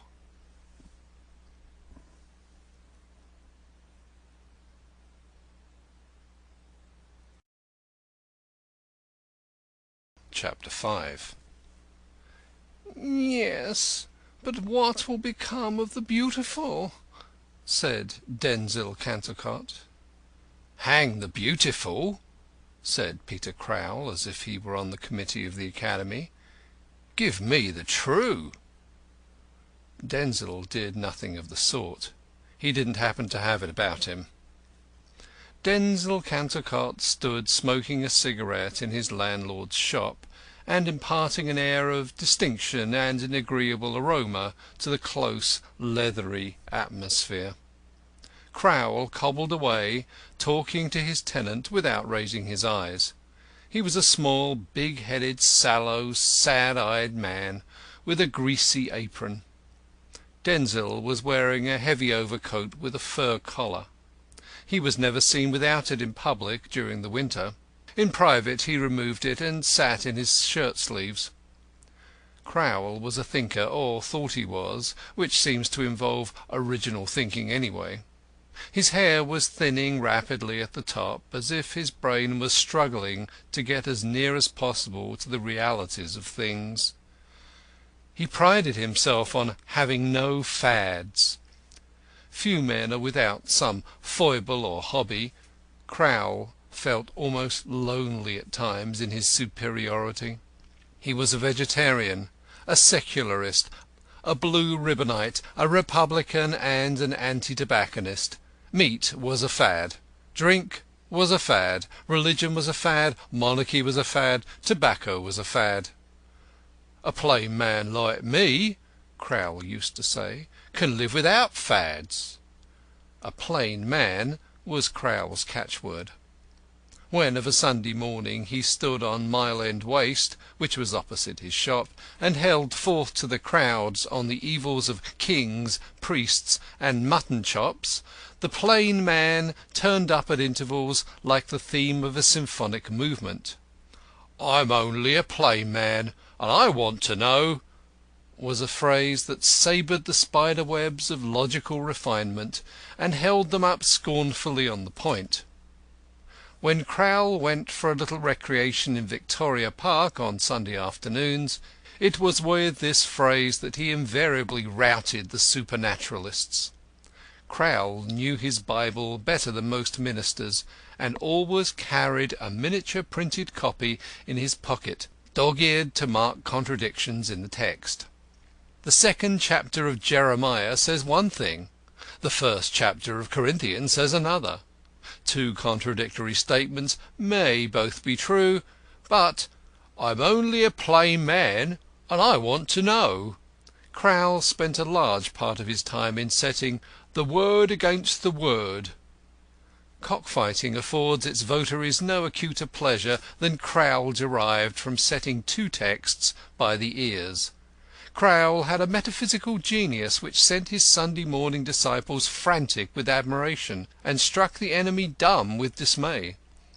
He had discovered, for instance, that the Deity could not move, owing to already filling up all space. He was also the first to invent, for the confusion of the clerical, the crucial case of a saint dying at the Antipodes contemporaneously with another in London. Both went skyward to heaven, yet the two travelled in directly opposite directions. In all eternity they would never meet. Which, then, got to heaven? Or was there no such place? "I'm only a plain man, and I want to know." Preserve us our open spaces. They exist to testify to the incurable interest of humanity in the unknown and the misunderstood. Even 'Arry is capable of 5 minutes' attention to speculative theology if 'Arriet isn't in a hurry. Peter Crowl was not sorry to have a lodger like Denzil Cantercot, who, though a man of parts and thus worth powder and shot, was so hopelessly wrong on all subjects under the sun. In only one point did Peter Crowl agree with Denzil Cantercot. He admired Denzil Cantercot secretly. When he asked him for the true, which was about twice a day on the average, he didn't really expect to get it from him. He knew that Denzil was a poet. "The beautiful," he went on, "is a thing that only appeals to men like you.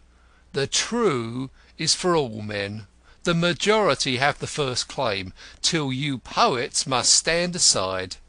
The true and the useful, that's what we want. The good of society is the only test of things. Everything stands or falls by the good of society." "The good of society?"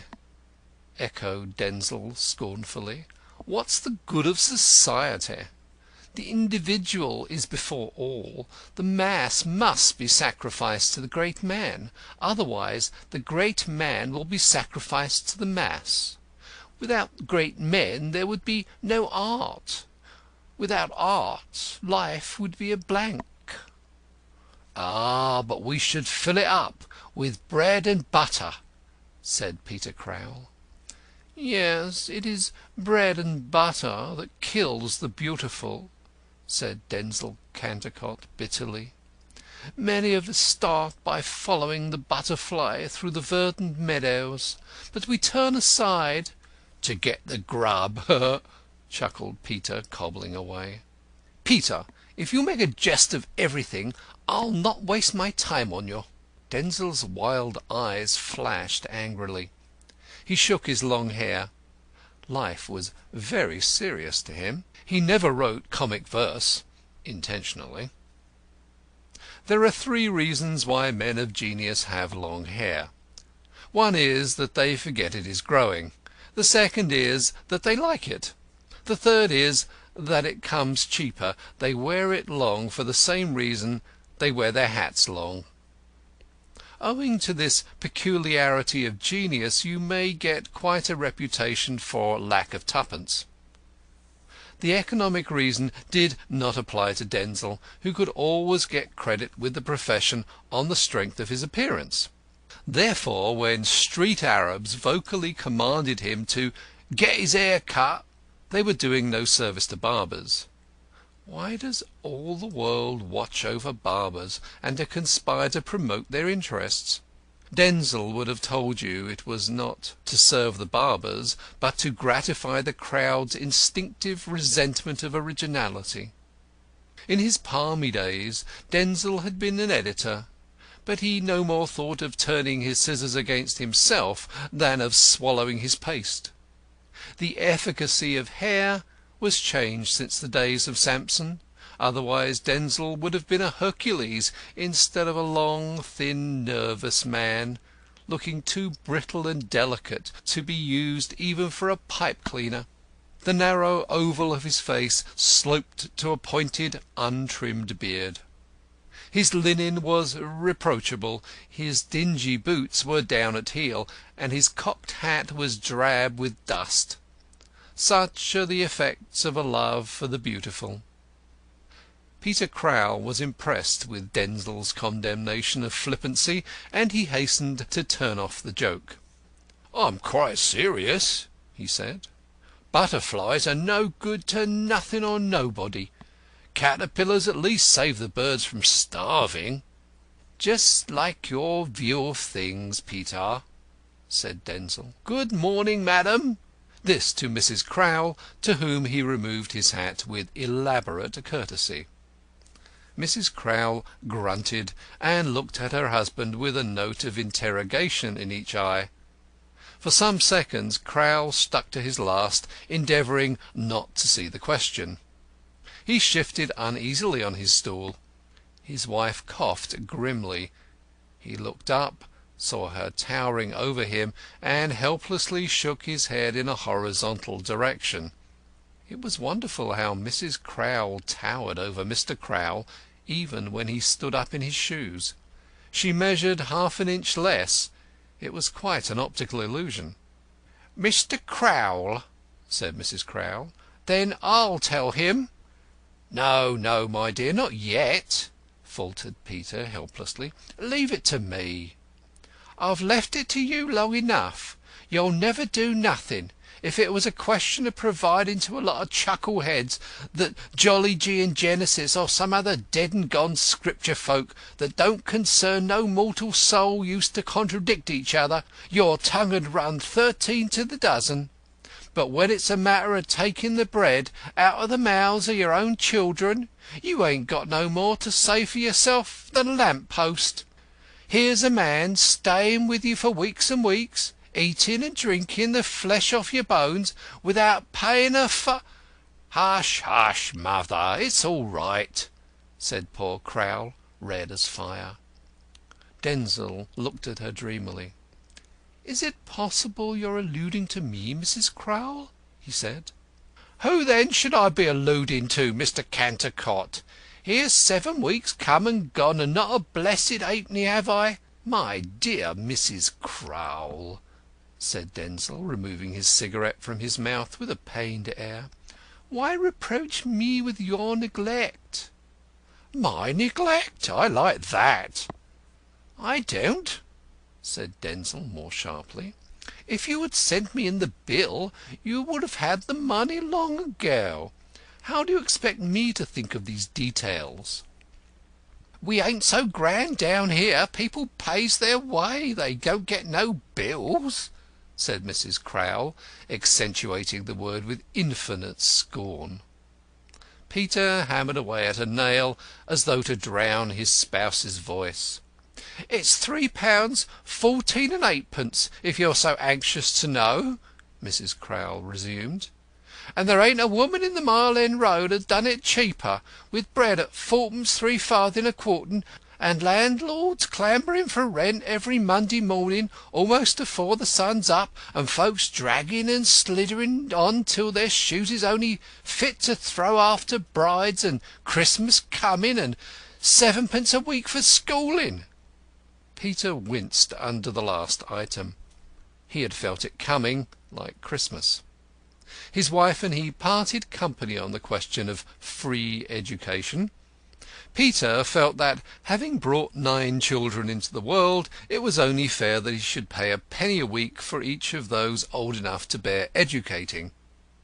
His better half argued that, having so many children, they ought in reason to be exempted. Only people who had few children could spare the penny. But the one point on which the cobbler specific of the Mile End Road got his way was this of the fees.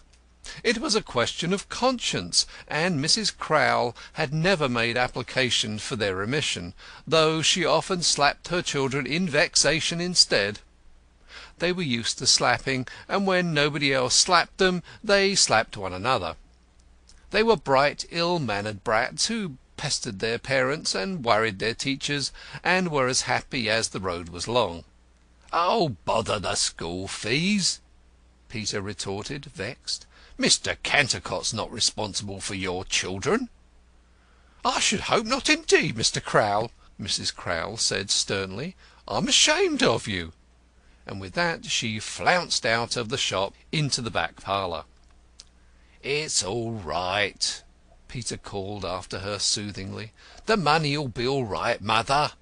In lower circles it is customary to call your wife your mother.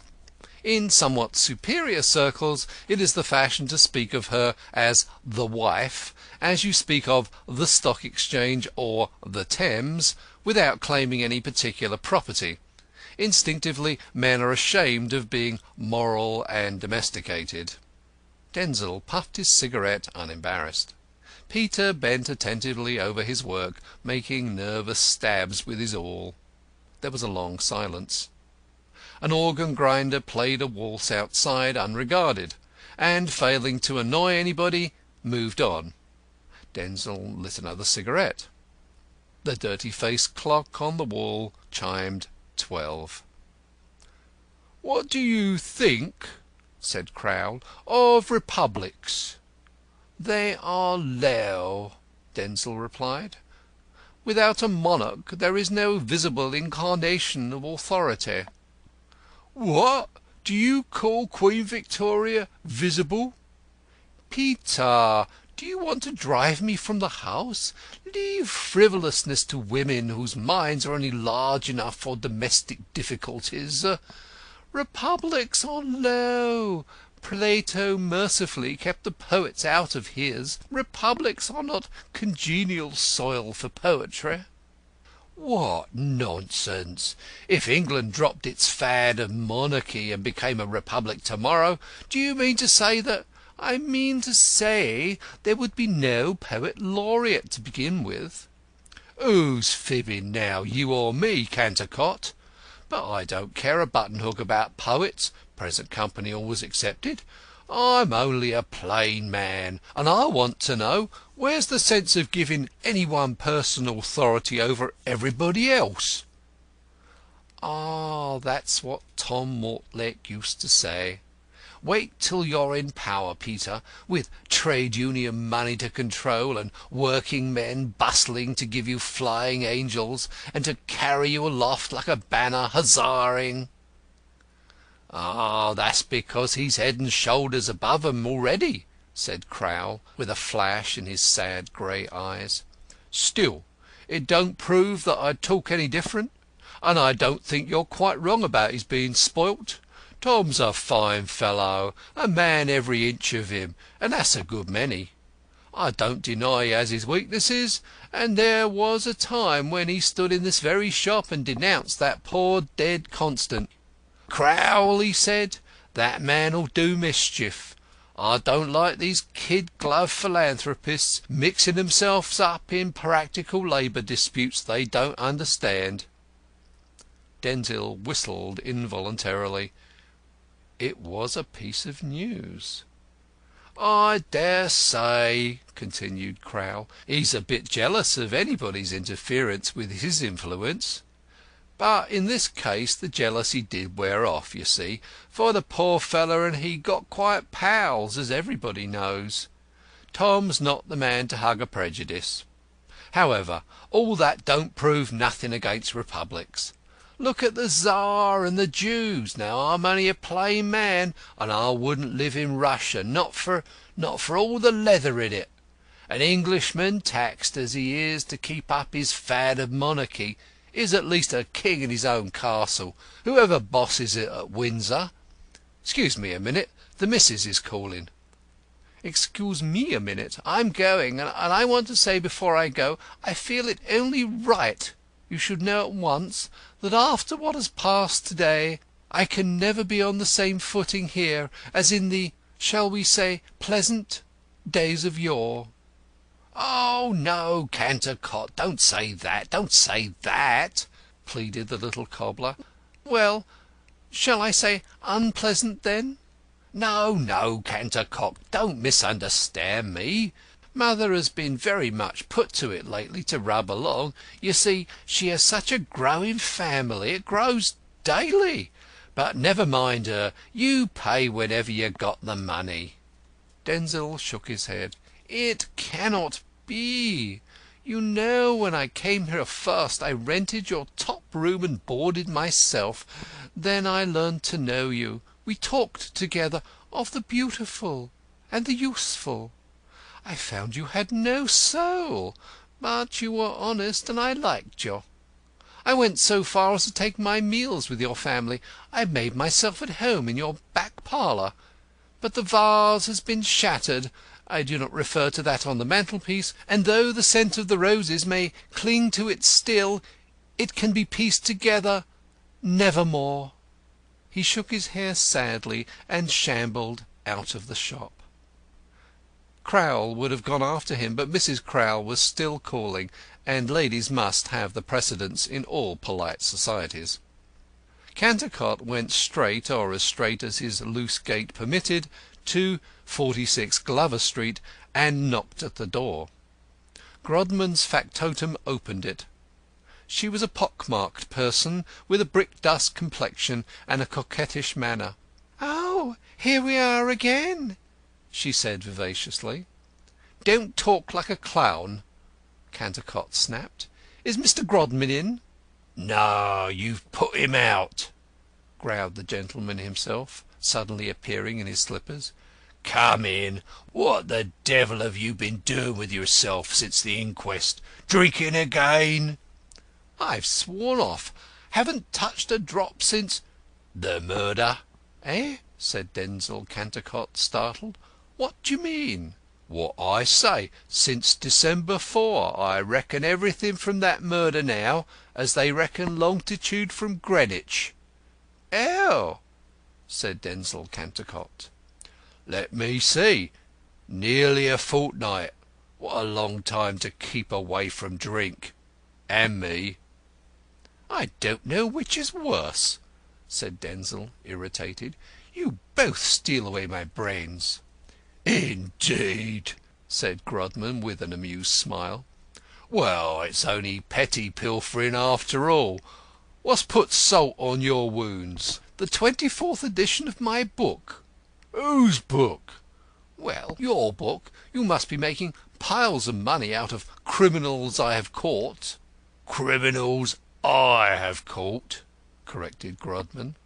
"My dear Denzil, how often am I to point out that I went through the experiences that made the backbone of my book, not you? In each case I cooked the criminal's goose. Any journalist could have supplied the dressing." "The contrary. The journeymen of journalism would all have left the truth naked. You yourself could have done that, for there is no man to beat you at cold, lucid, scientific statement." but I idealised the bare facts and lifted them into the realm of poetry and literature. The 24th edition of the book attests my success." "Rot. The 24th edition was all owing to the murder. Did you know that?" "You take one up so sharply, Mr. Grodman," said Denzil, changing his tone. "No, I've retired," laughed Grodman. Denzil did not reprove the ex-detective's flippancy. He even laughed a little. "Well, give me another fiver and I'll cry quits. I'm in debt." "Not a penny. Why haven't you been to see me since the murder? I had to write that letter to the Pell Mell Press myself. You might have earned £1. "I've had writer's cramp, and couldn't do your last job. I was coming to tell you on the morning of the—" "Murder. So you said at the inquest. It's true." "Of course. Weren't you on your oath? It was very zealous of you to get up so early to tell me. In which hand did you have this cramp?" "Why, in the right, of course." "And you couldn't write with your left?" "I don't think I could even held a pen." "Or any other instrument, mayhap? What had you been doing to bring it on?"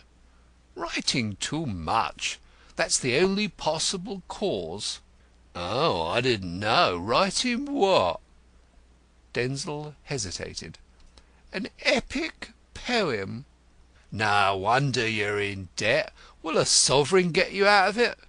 "No, it wouldn't be the least use to me." "Here it is, then." Denzil took the coin and his hat. "Aren't you going to earn it, you beggar? Sit down and write something for me." Denzil got pen and paper and took his place. "What do you want me to write?" "Your epic poem."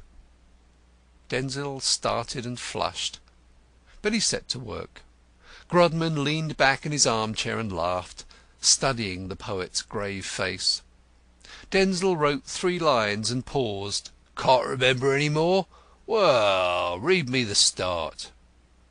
Denzil read: "Of man's first disobedience, and the fruit of that forbidden tree, whose morbid taste brought death into the world—" "Hold on!" cried Grodman.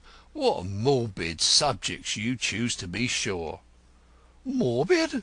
Why, Milton chose the same subject." "Blow Milton! Take yourself off, you and your epics." Denzil went. The pock-marked person opened the street door for him. "When am I going to have that new dress, dear?" she whispered coquettishly. "I have no money, Jane," he said shortly. "You have a sovereign." Denzil gave her the sovereign and slammed the door viciously. Grodman overheard their whispers and laughed silently. His hearing was acute. Jane had first introduced Denzil to his acquaintance about 2 years ago, when he spoke of getting an amanuensis, and the poet had been doing odd jobs for him ever since. Grodman argued that Jane had her reasons. Without knowing them, he got a hold over both. There was no one, he felt, he could not get a hold over. All men and women have something to conceal, and you only have to pretend to know what it is. Thus Grodman, who was nothing if not scientific. Denzil Cantercot shambled home thoughtfully, and abstractly took his place at the Crowl dinner-table. End of Chapter 5. Chapter 6. Mrs. Crowl surveyed Denzil Cantercot so stonily, and cut him his beef so savagely, that he said grace when the dinner was over. Peter fed his metaphysical genius on tomatoes. He was tolerant enough to allow his family to follow their fads, but no savoury smells ever tempted him to be false to his vegetable loves. Besides, meat might have reminded him too much of his work. There is nothing like leather, but Bow beefsteaks occasionally come very near it.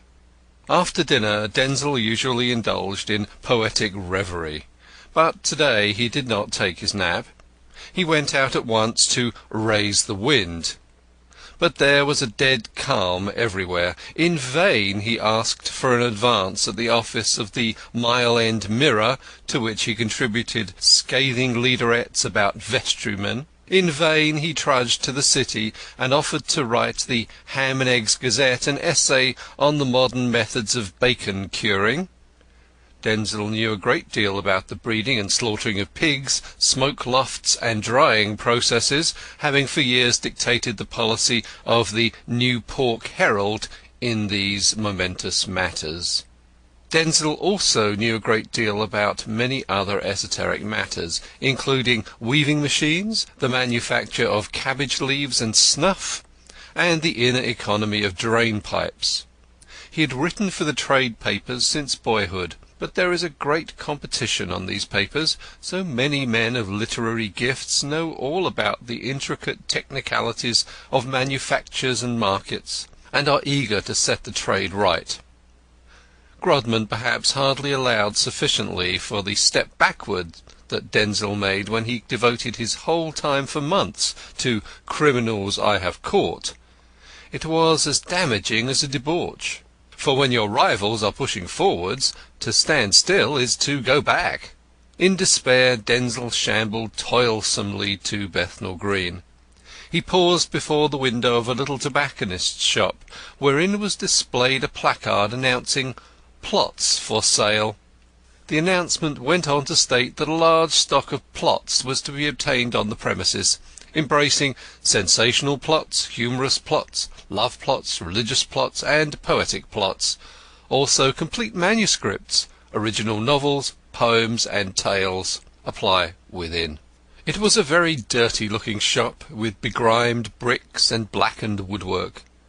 The window contained some musty old books, an assortment of pipes and tobacco, and a large number of the vilest daubs unhung, painted in oil on academy boards, and unframed. These were intended for landscapes, as you could tell from the titles. The most expensive was Chingford Church, and it was marked 1 and 9pence. The others ran from 6pence to 1 and 3pence, and were mostly representations of Scottish scenery, a loch with mountains in the background, with solid reflections in the water, and a tree in the foreground. Sometimes the tree would be in the background. Then the loch would be in the foreground. Sky and water were intensely blue in all. The name of the collection was Original Oil Paintings Done by Hand. Dust lay thick upon everything, as if carefully shovelled on, and the proprietor looked as if he'd slept in his shop window at night without taking his clothes off. He was a gaunt man with a red nose, long but scanty black locks covered by a smoking cap, and a luxurious black moustache. He smoked a long clay pipe, and had the air of a broken-down operatic villain. "Good afternoon, Mr. Cantercot," he said, rubbing his hands, half from cold, half from usage. "What have you brought me?" "Nothing," said Denzil, "but if you will lend me a sovereign, I'll do you a stunner." The operatic villain shook his locks, his eyes full of porky cunning. "If you did it after that, it would be a stunner." What the operatic villain did with these plots, and who bought them, Cantercot neither knew nor cared to know. Brains are cheap to-day, and Denzil was glad enough to find a customer. "Surely you've known me long enough to trust me?" he cried. "Trust is dead," said the operatic villain, puffing away. "So is Queen Anne," cried the irritated poet. His eyes took a dangerous, hunted look. Money he must have, but the operatic villain was inflexible. No plot, no supper. Poor Denzil went out flaming. He knew not where to turn.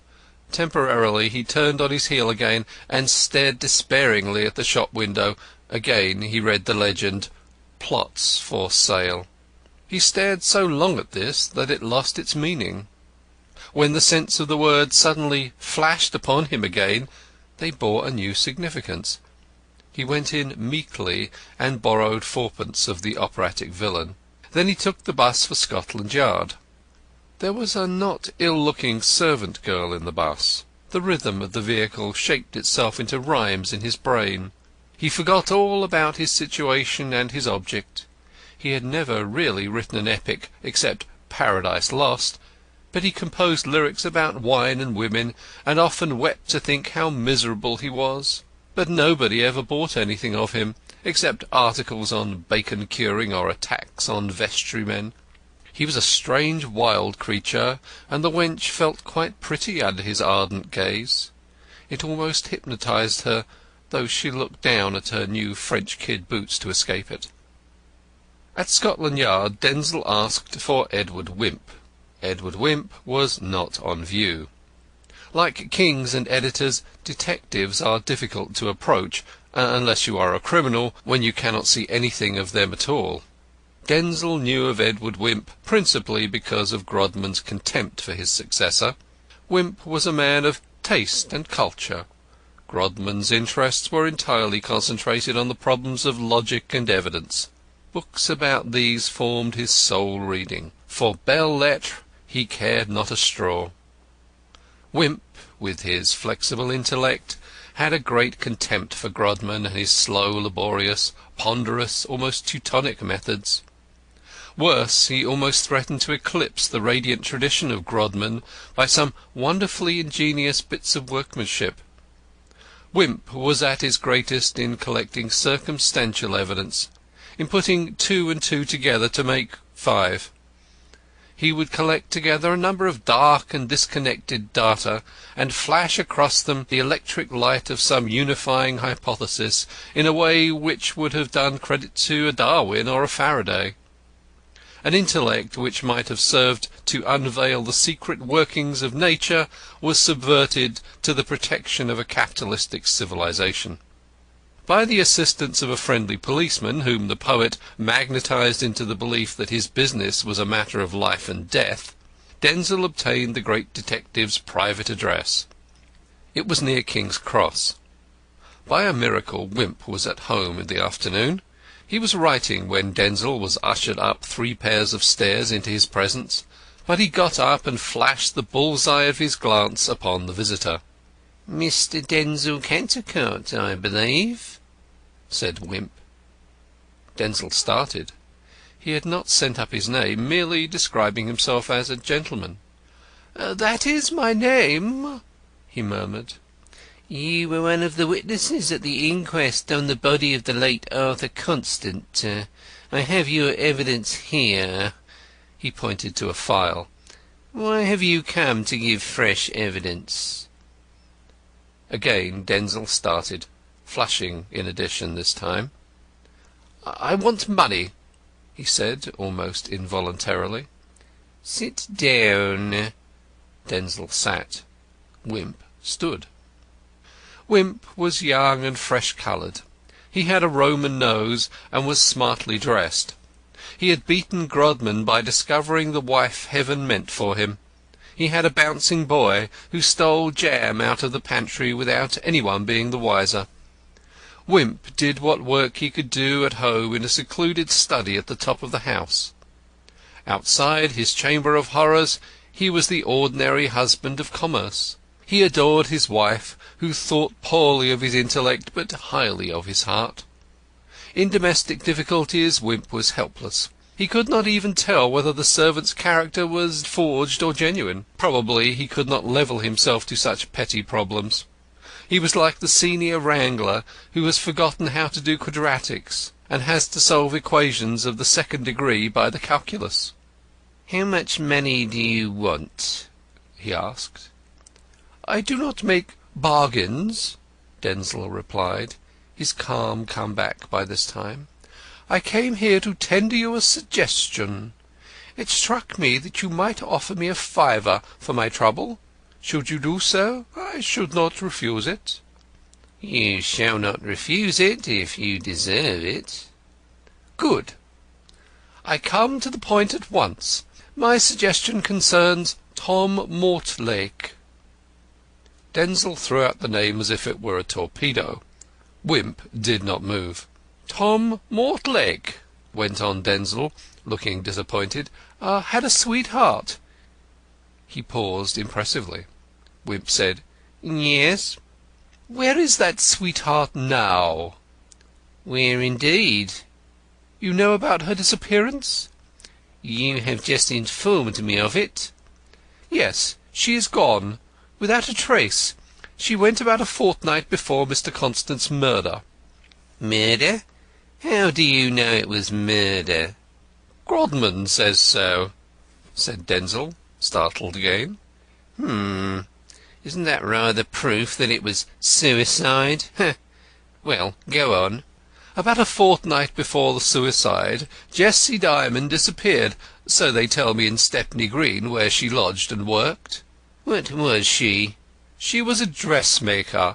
She had a wonderful talent. Quite fashionable ladies got to know of it. One of her dresses was presented at court.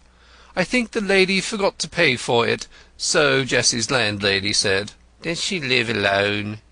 "She had no parents, but the house was respectable." "Good looking, I suppose?" "As a poet's dream."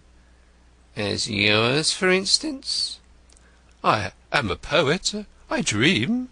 "You dream you are a poet. Well, well.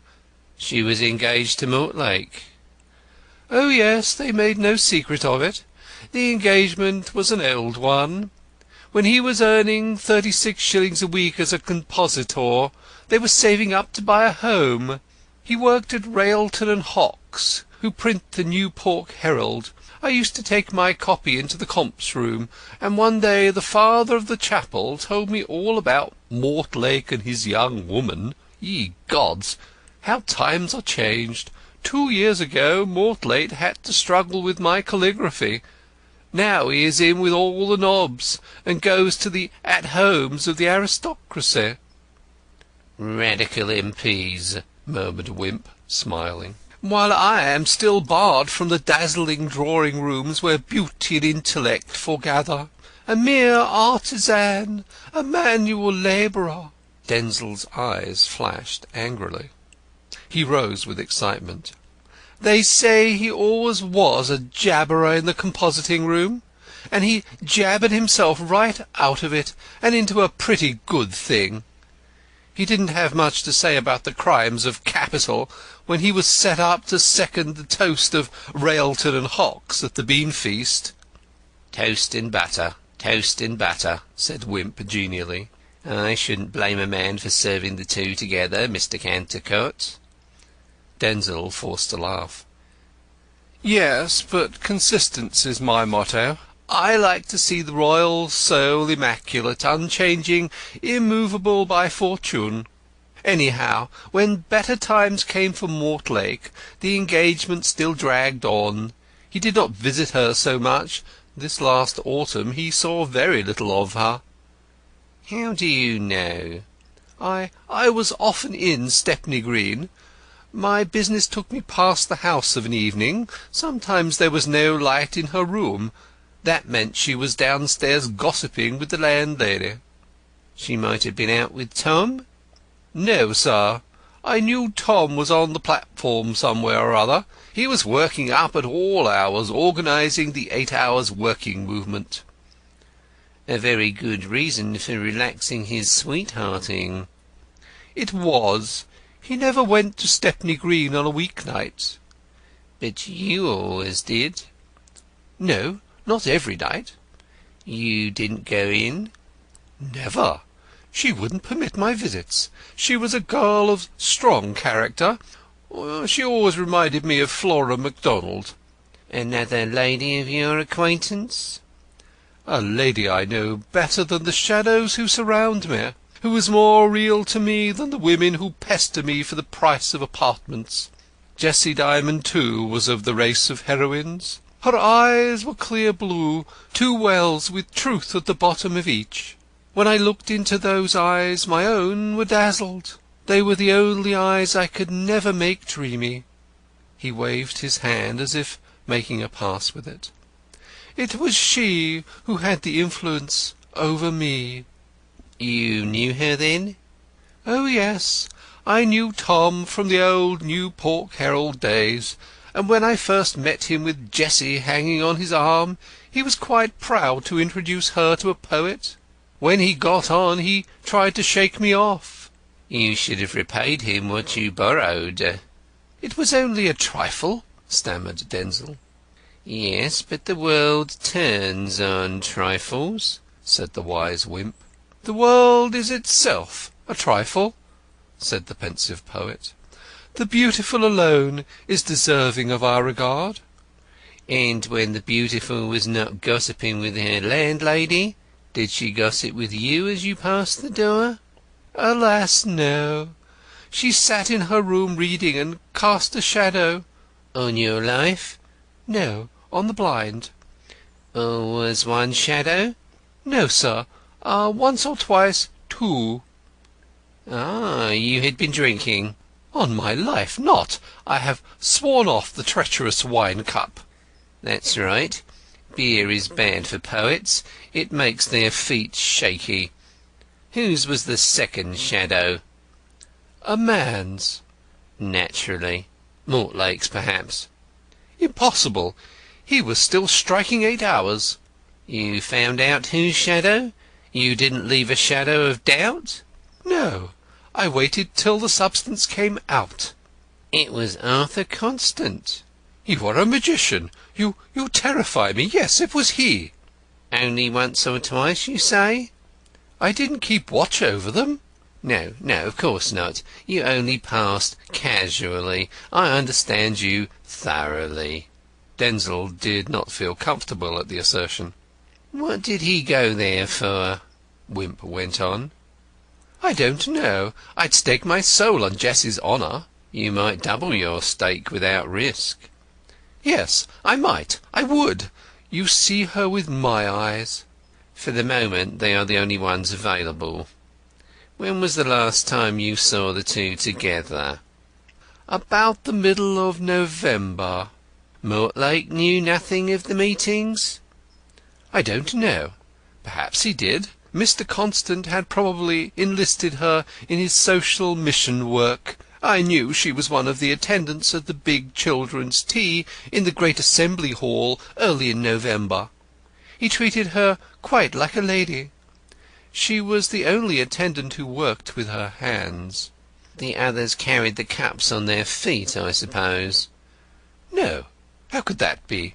My meaning is that all the other attendants were real ladies, and Jessie was only an amateur, so to speak. There was no novelty for her in handling kids' cups of tea. I dare say she had helped her landlady often enough at that. There's quite a bushel of brats below stairs. It's almost as bad as at friend Crowl's. Jessie was a real brick, but perhaps Tom didn't know her value.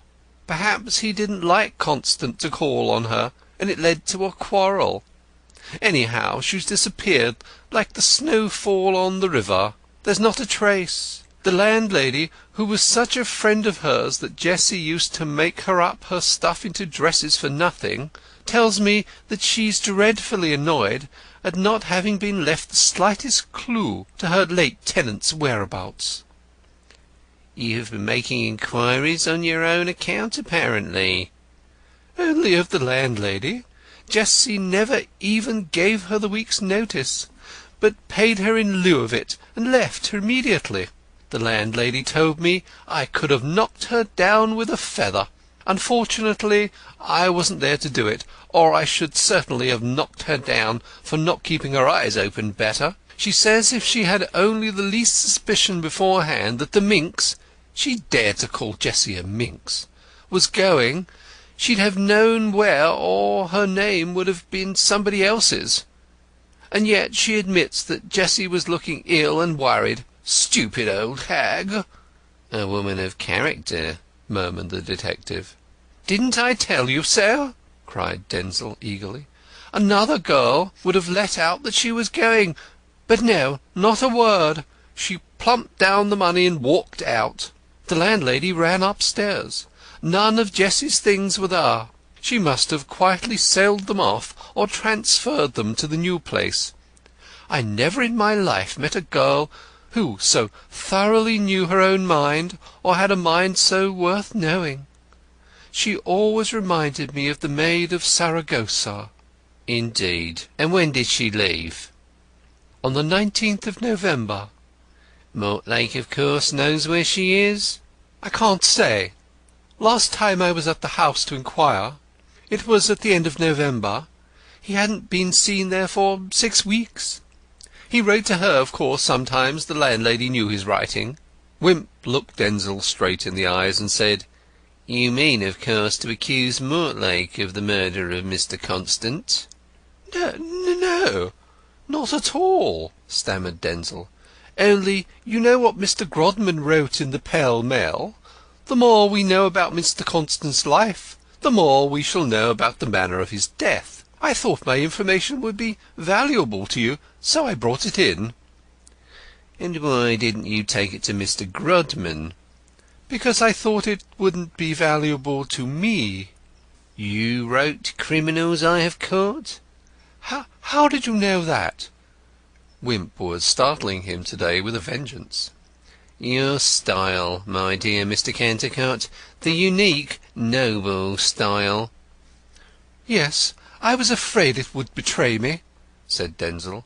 "And since you know, I may tell you that Grodman's a mean curmudgeon. What does he want with all that money and those houses?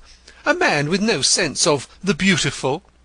He'd have taken my information and given me more kicks than halfpence for it, so to speak." "Yes, he's a shrewd man after all. I don't see anything valuable in your evidence against Mortlake." "No," said Denzil in a disappointed tone, and fearing he was going to be robbed.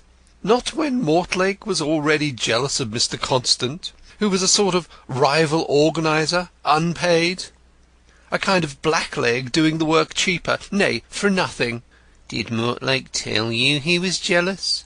said Wimp, a shade of sarcastic contempt piercing through his tones. "Oh, yes. He said to me, 'That man will work mischief. I don't like your kid-glove philanthropists meddling in matters they don't understand.'" "Those were his very words?" "His ipsissima verba." "Very well. I have taken your address in my files. Here is a sovereign for you." "Only a sovereign? It's not the least use to me." "Very well. It's of great use to me. I have a wife to keep." "I haven't," said Denzil with a sickly smile, "so perhaps I can manage on it after all." He took his hat and the sovereign. Outside the door he met a rather pretty servant just bringing in some tea to her master. He nearly upset her tray at the sight of her. She seemed more amused at the rencontre than he. "Good afternoon, dear," she said coquettishly. "You might let me have that sovereign. I do so want a Sunday bonnet." Denzil gave her the sovereign, and slammed the hall door viciously when he got to the bottom of the stairs. He seemed to be walking arm in arm with the long arm of coincidence. Wimp did not hear the duologue. He was already busy on his evening's report to headquarters. The next day Denzil had a bodyguard wherever he went.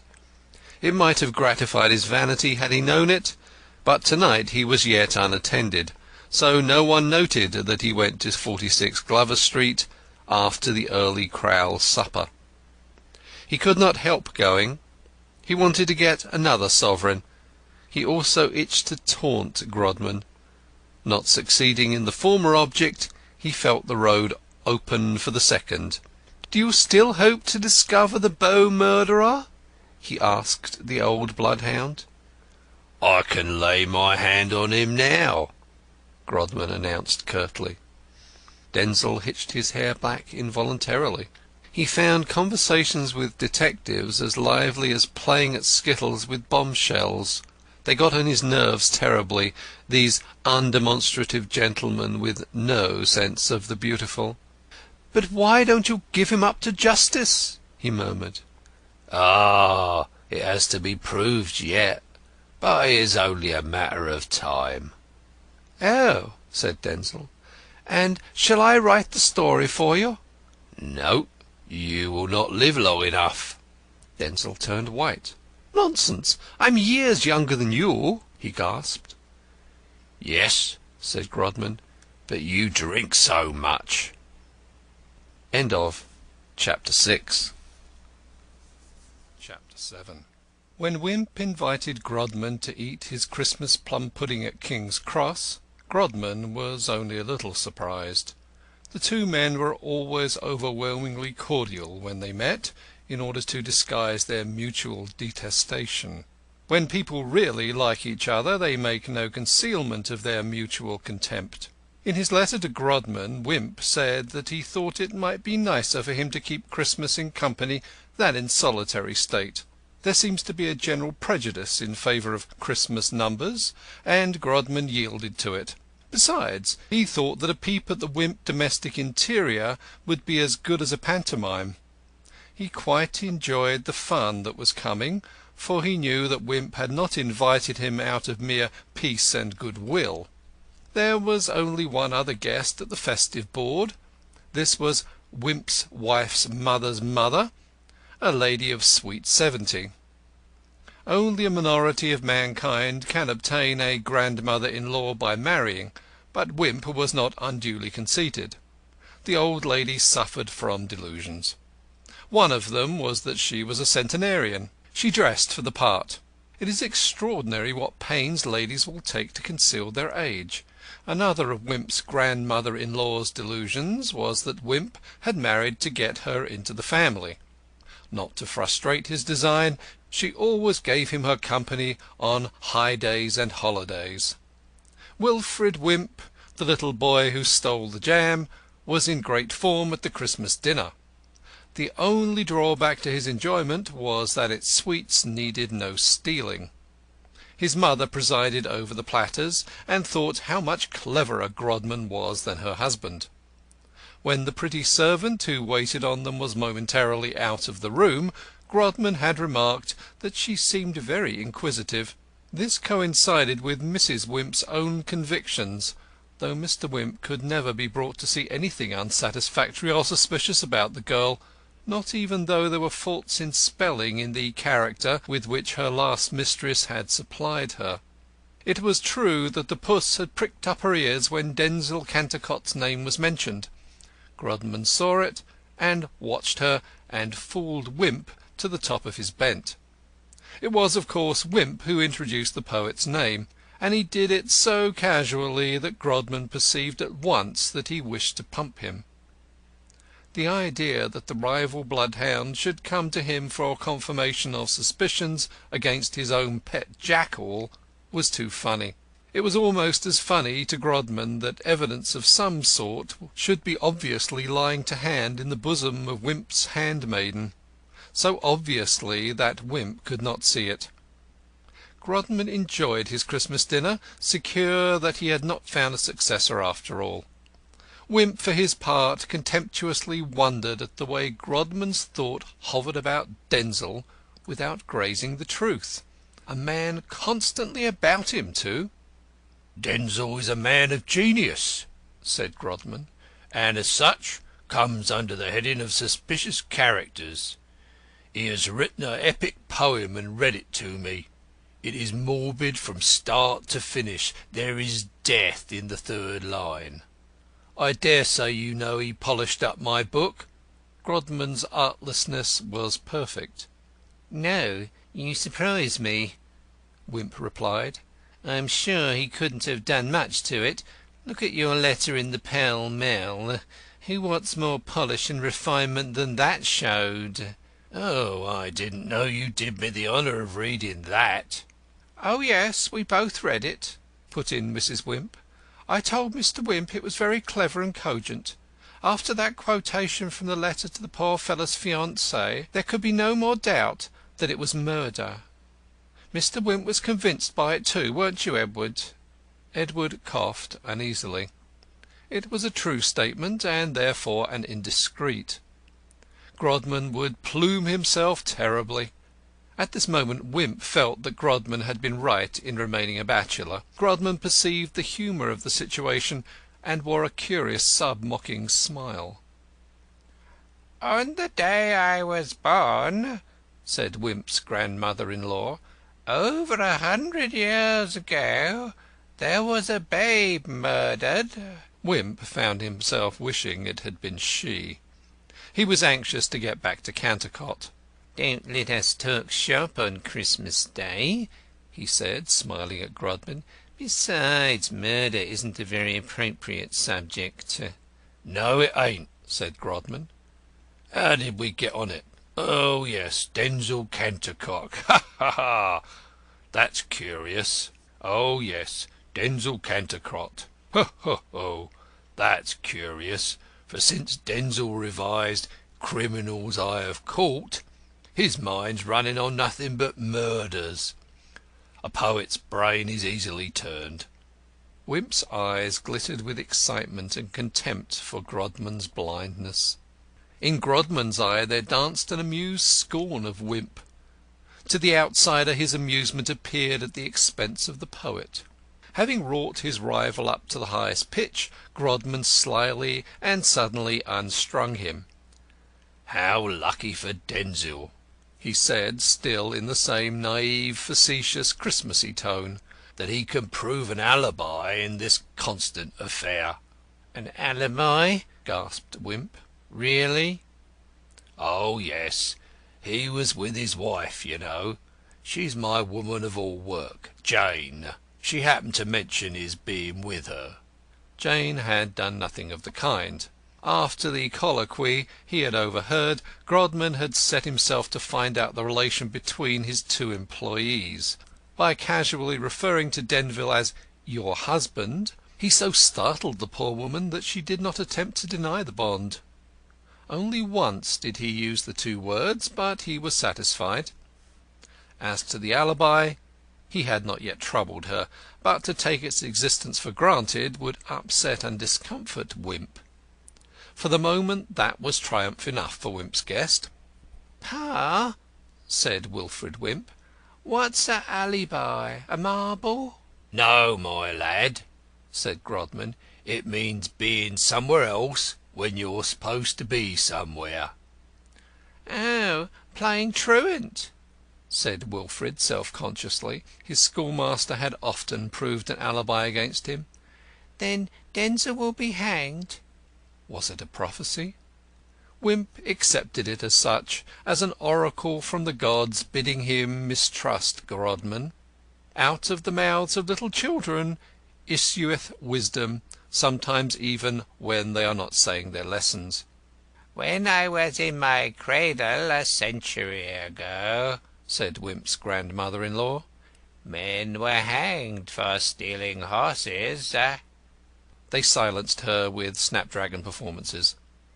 Wimp was busy thinking how to get at Grodman's factotum.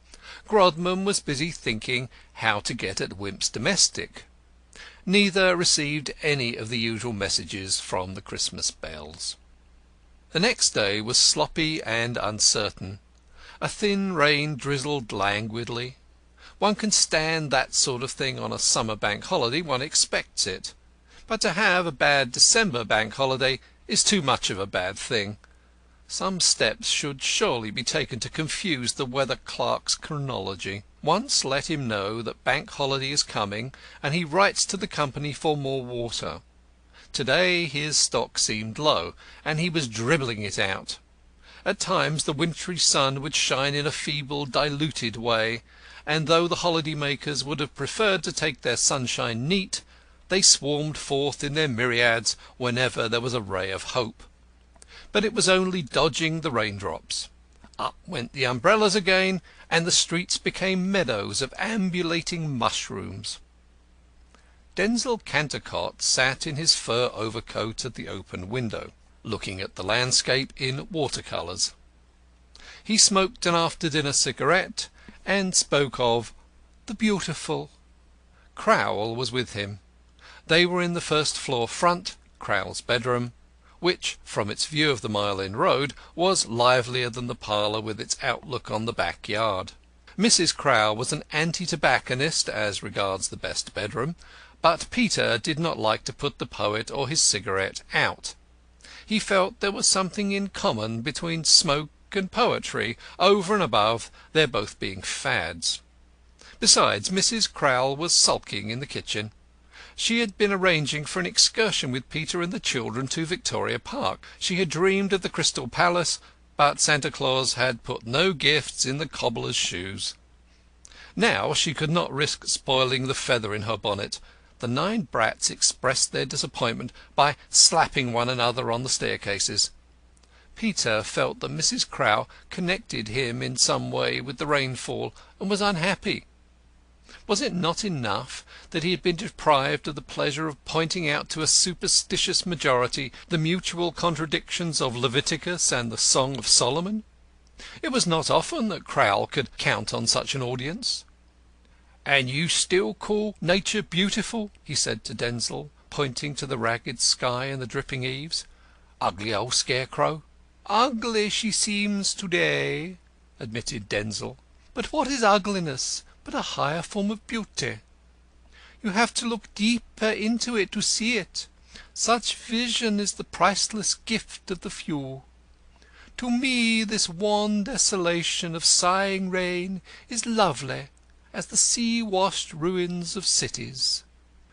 "Ah, but you would like to go out in it," said Peter Crowl. As he spoke, the drizzle suddenly thickened into a torrent. "We do not always kiss the woman we love." "Speak for yourself, Denzil. I'm only a plain man, and I want to know if nature isn't a fad. Hallo, there goes Mortlake. Lord, a minute of this will soak him to the skin." The Labour leader was walking along with bowed head. He did not seem to mind the shower.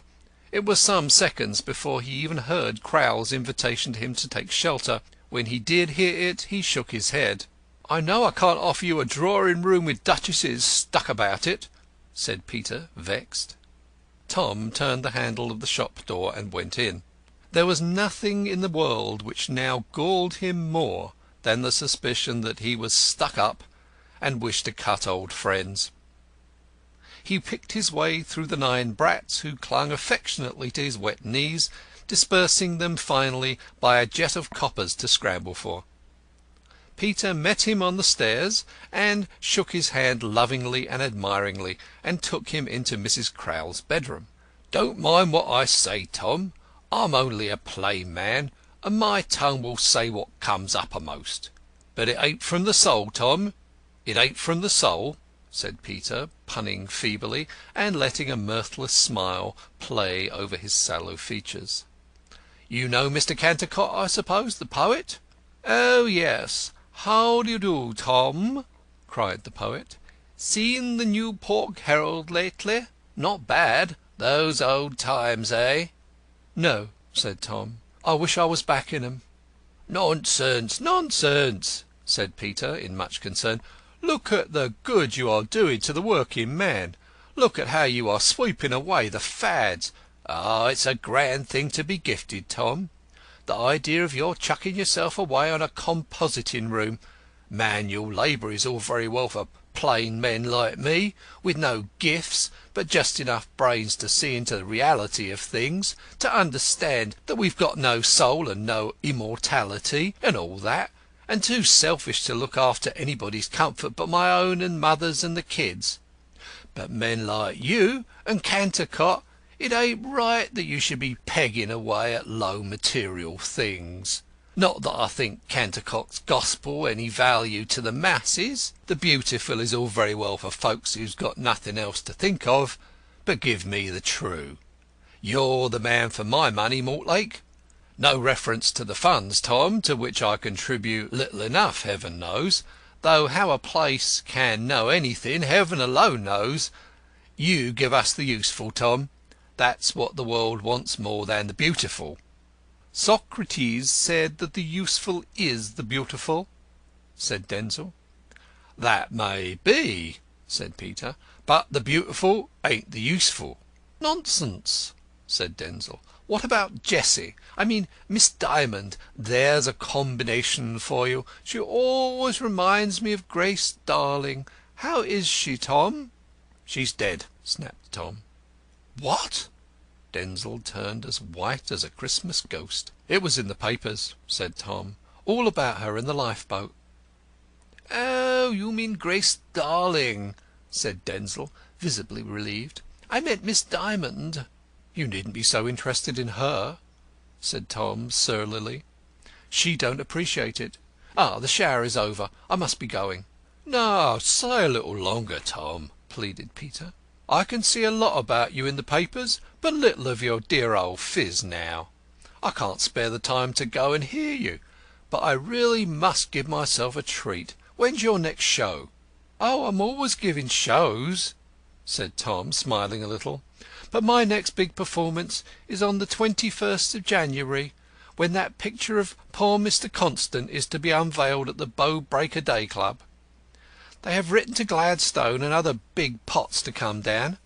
I do hope the old man accepts. A non-political gathering like this is the only occasion we could both speak at, and I have never been on the same platform with Gladstone." He forgot his depression and ill temper in the prospect, and spoke with more animation. "No, I should hope not, Tom," said Peter. "What with his fads about the Bible being a rock and monarchy being the right thing, he's a most dangerous man to lead the Radicals. He never lays his axe to the root of anything except oak trees." "Mr. Cantercot," it was Mrs. Crowl's voice that broke in upon the tirade, "there's a gentleman to see you." The astonishment Mrs. Crowl put into the "gentleman" was delightful. It was almost as good as a week's rent to her to give vent to her feelings. The controversial couple had moved away from the window when Tom entered, and had not noticed the immediate advent of another visitor, who had spent his time profitably in listening to Mrs. Crowl before asking to see the presumable object of his visit. "Ask him up if it's a friend of yours, Cantercot," said Peter. It was Wimp. Denzil was rather dubious as to the friendship, but he preferred to take Wimp diluted. "Mortlake's upstairs," he said. "Will you come up and see him?" Wimp had intended a duologue, but he made no objection, so he too stumbled through the 9 brats to Mrs. Crowl's bedroom. It was a queer quartet. Wimp had hardly expected to find anybody at the house on Boxing Day, but he did not care to waste a day. Was not Grodman too on the track? How lucky it was that Denzil had made the first overtures, so that he could approach him without exciting suspicion. Mortlake scowled when he saw the detective. He objected to the police on principle. But Crowl had no idea who the visitor was, even when told his name. He was rather pleased to meet one of Denzil's high-class friends, and welcomed him warmly. Probably he was some famous editor, which would account for his name stirring vague recollections. He summoned the eldest brat and sent him for beer. People would have their fads. And not without trepidation called down to Mother for the glasses. Mother observed at night in the same apartment that the beer money might have paid the week's school fees for half the family. "We were just talking of poor Mr. Constant's portrait, Mr. Wimp," said the unconscious Crowl. "They're going to unveil it, Mortlake tells me, on the 21st of next month at the Bow Break a Day Club." "Oh," said Wimp, elated at being spared the trouble of manoeuvring the conversation. "Mysterious affair that, Mr. Crowl." "No, it's the right thing," said Peter. "There ought to be some memorial of the man in the district where he worked and where he died, poor chap." The cobbler brushed away a tear. "Yes, it's only right," echoed Mortlake, a whit eagerly. "He was a noble fellow, a true philanthropist, the only thoroughly unselfish worker I've ever met." "He was that," said Peter, "and it's a rare pattern, his unselfishness. Poor fellow, poor fellow! He preached the useful too. I've never met his like. I wish there was a heaven for him to go to." He blew his nose violently with a red pocket handkerchief. "Well, he's there, if there is," said Tom. "I hope he is," added Wimp fervently, "but I shouldn't like to go there the way he did." "You were the last person to see him, Tom, weren't you?" said Denzil. "Oh, no," answered Tom quickly. "You remember he went out after me. At least, so Mrs. Drabdump said at the inquest." "That last conversation he had with you, Tom," said Denzil. "He didn't say anything to you that would lead you to suppose "No, of course not," interrupted Mortlake impatiently. "Do you really think he was murdered, Tom?" said Denzil. "Mr. Wimp's opinion on that point is more valuable than mine," replied Tom testily. "It may have been suicide. Men often get sick of life, especially if they're bored," he added meaningly. "Ah, but you were the last person known to be with him," said Denzil. Crowl laughed. "Had you there, Tom?" But they did not have Tom there much longer, for he departed, looking even worse tempered than when he came.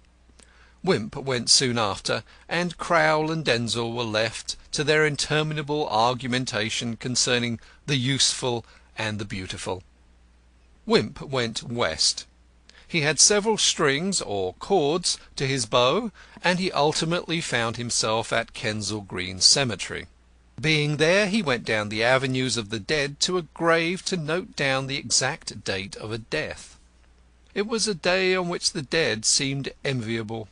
The dull, sodden sky, the dripping, leafless trees, the wet, spongy soil, the reeking grass, everything combined to make one long to be in a warm, comfortable grave away from the leaden ennui of life.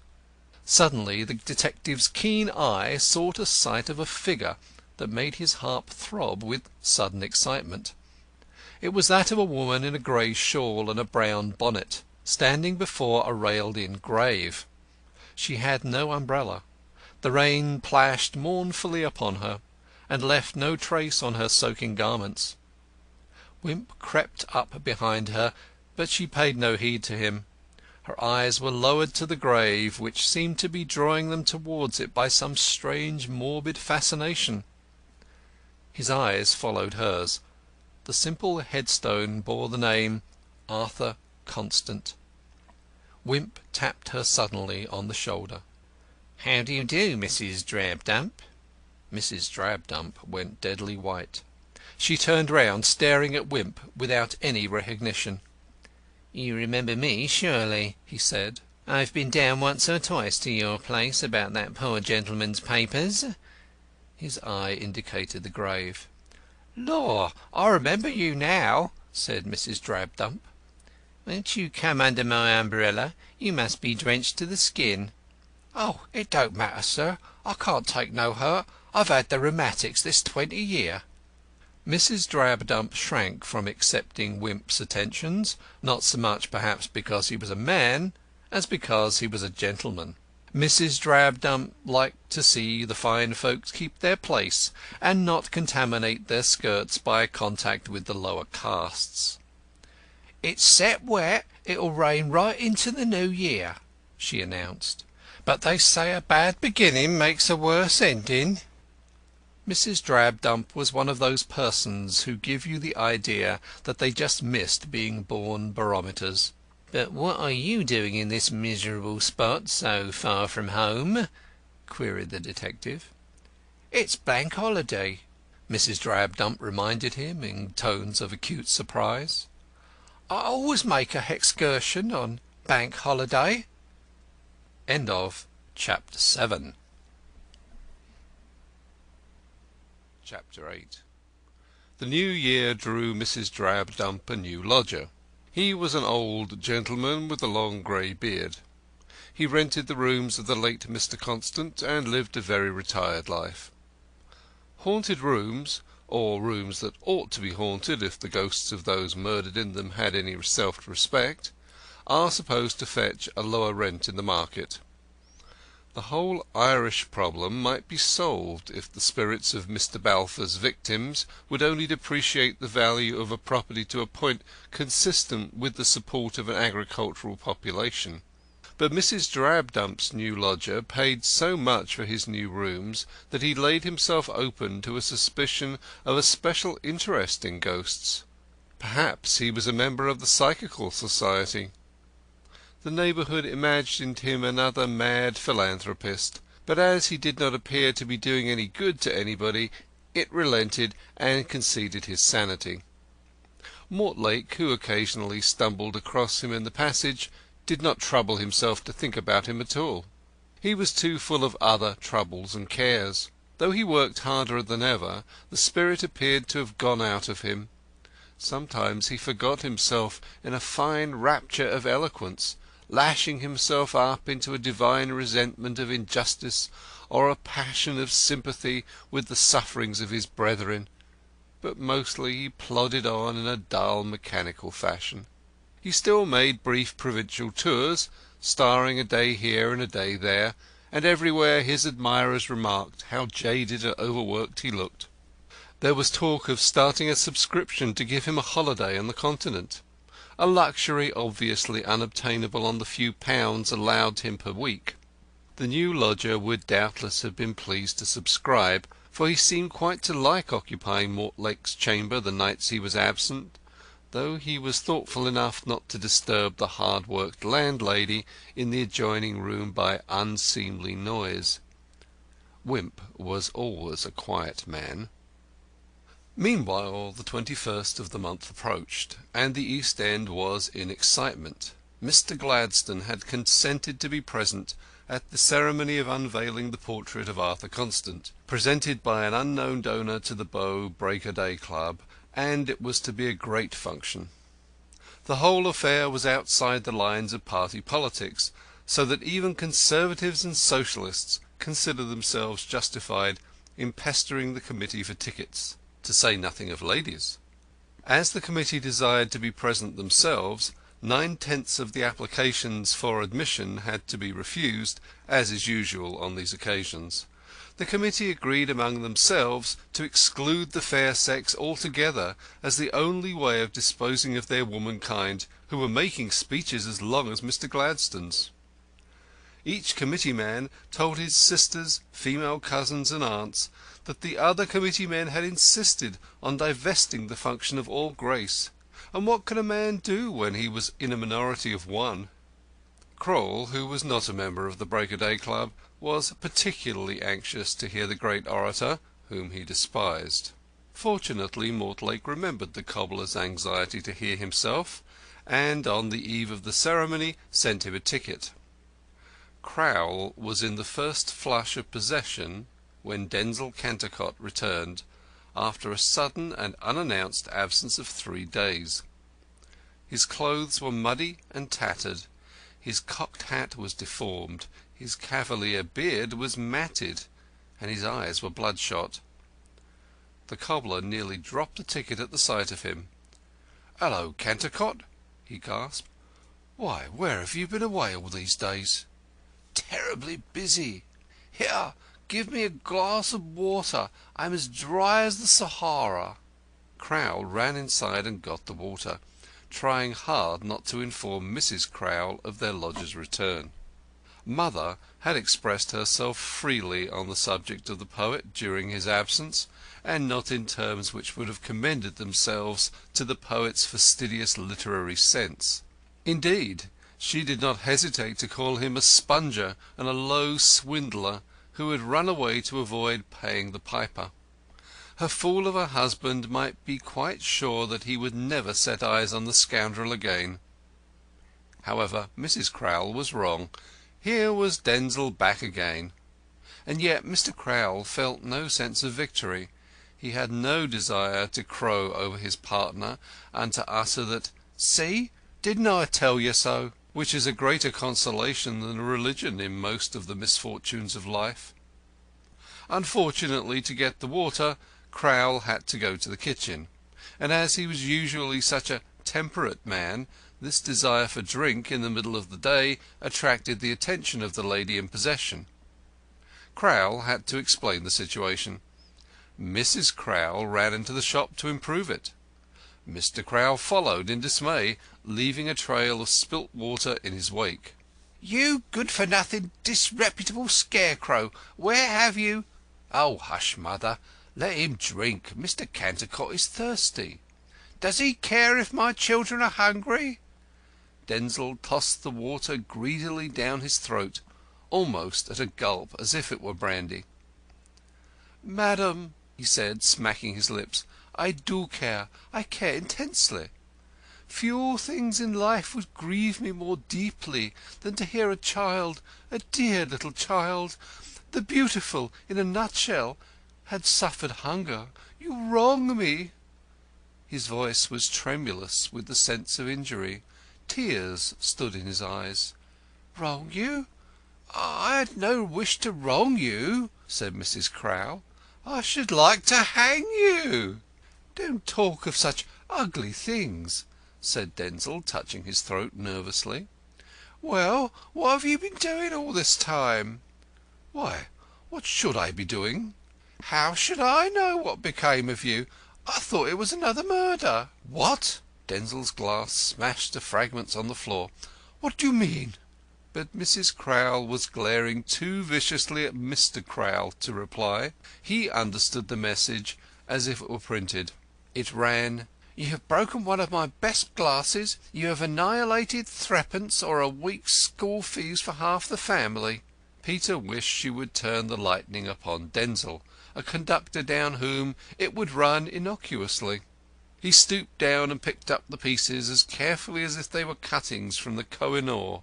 Thus the lightning passed harmlessly over his head and flew towards Cantercot. "What do I mean?" Mrs. Crowl echoed, as if there had been no interval. "I mean that it would be a good thing if you had been murdered." "What unbeautiful ideas you have, to be sure!" murmured Denzil.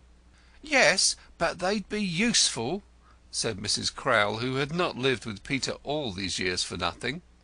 "And if you haven't been murdered, what have you been doing?" My dear," put in Crowl deprecatingly, looking up from his quadrupedal position like a sad dog, "you're not Mr. Cantercot's keeper." "Oh, ain't I?" flashed his spouse. "Who else keeps him, I should like to know?" Peter went on picking up the pieces of the Koh-i-Noor. "I have no secrets from Mrs. Crowl," Denzil explained courteously. "I have been working day and night, bringing out a new paper. I haven't had a wink of sleep for 3 nights." Peter looked up at his bloodshot eyes with respectful interest. "The capitalist met me in the street, an old friend of mine. I was overjoyed at the rencontre, and told him the idea I had been brooding over for months, and he promised to stand all the racket." "What sort of a paper?" said Peter. "Can you ask? To what do you think I've been devoting my days and nights but to the cultivation of the beautiful?" "Is that what the paper will be devoted to?" "Yes, to the beautiful." "I know," snorted Mrs. Crowl, "with portraits of actresses." "Portraits? Oh, no," said Denzil. "That would be the true, not the beautiful." "And what's the name of the paper?" asked Crowl. "Oh, that's a secret, Peter.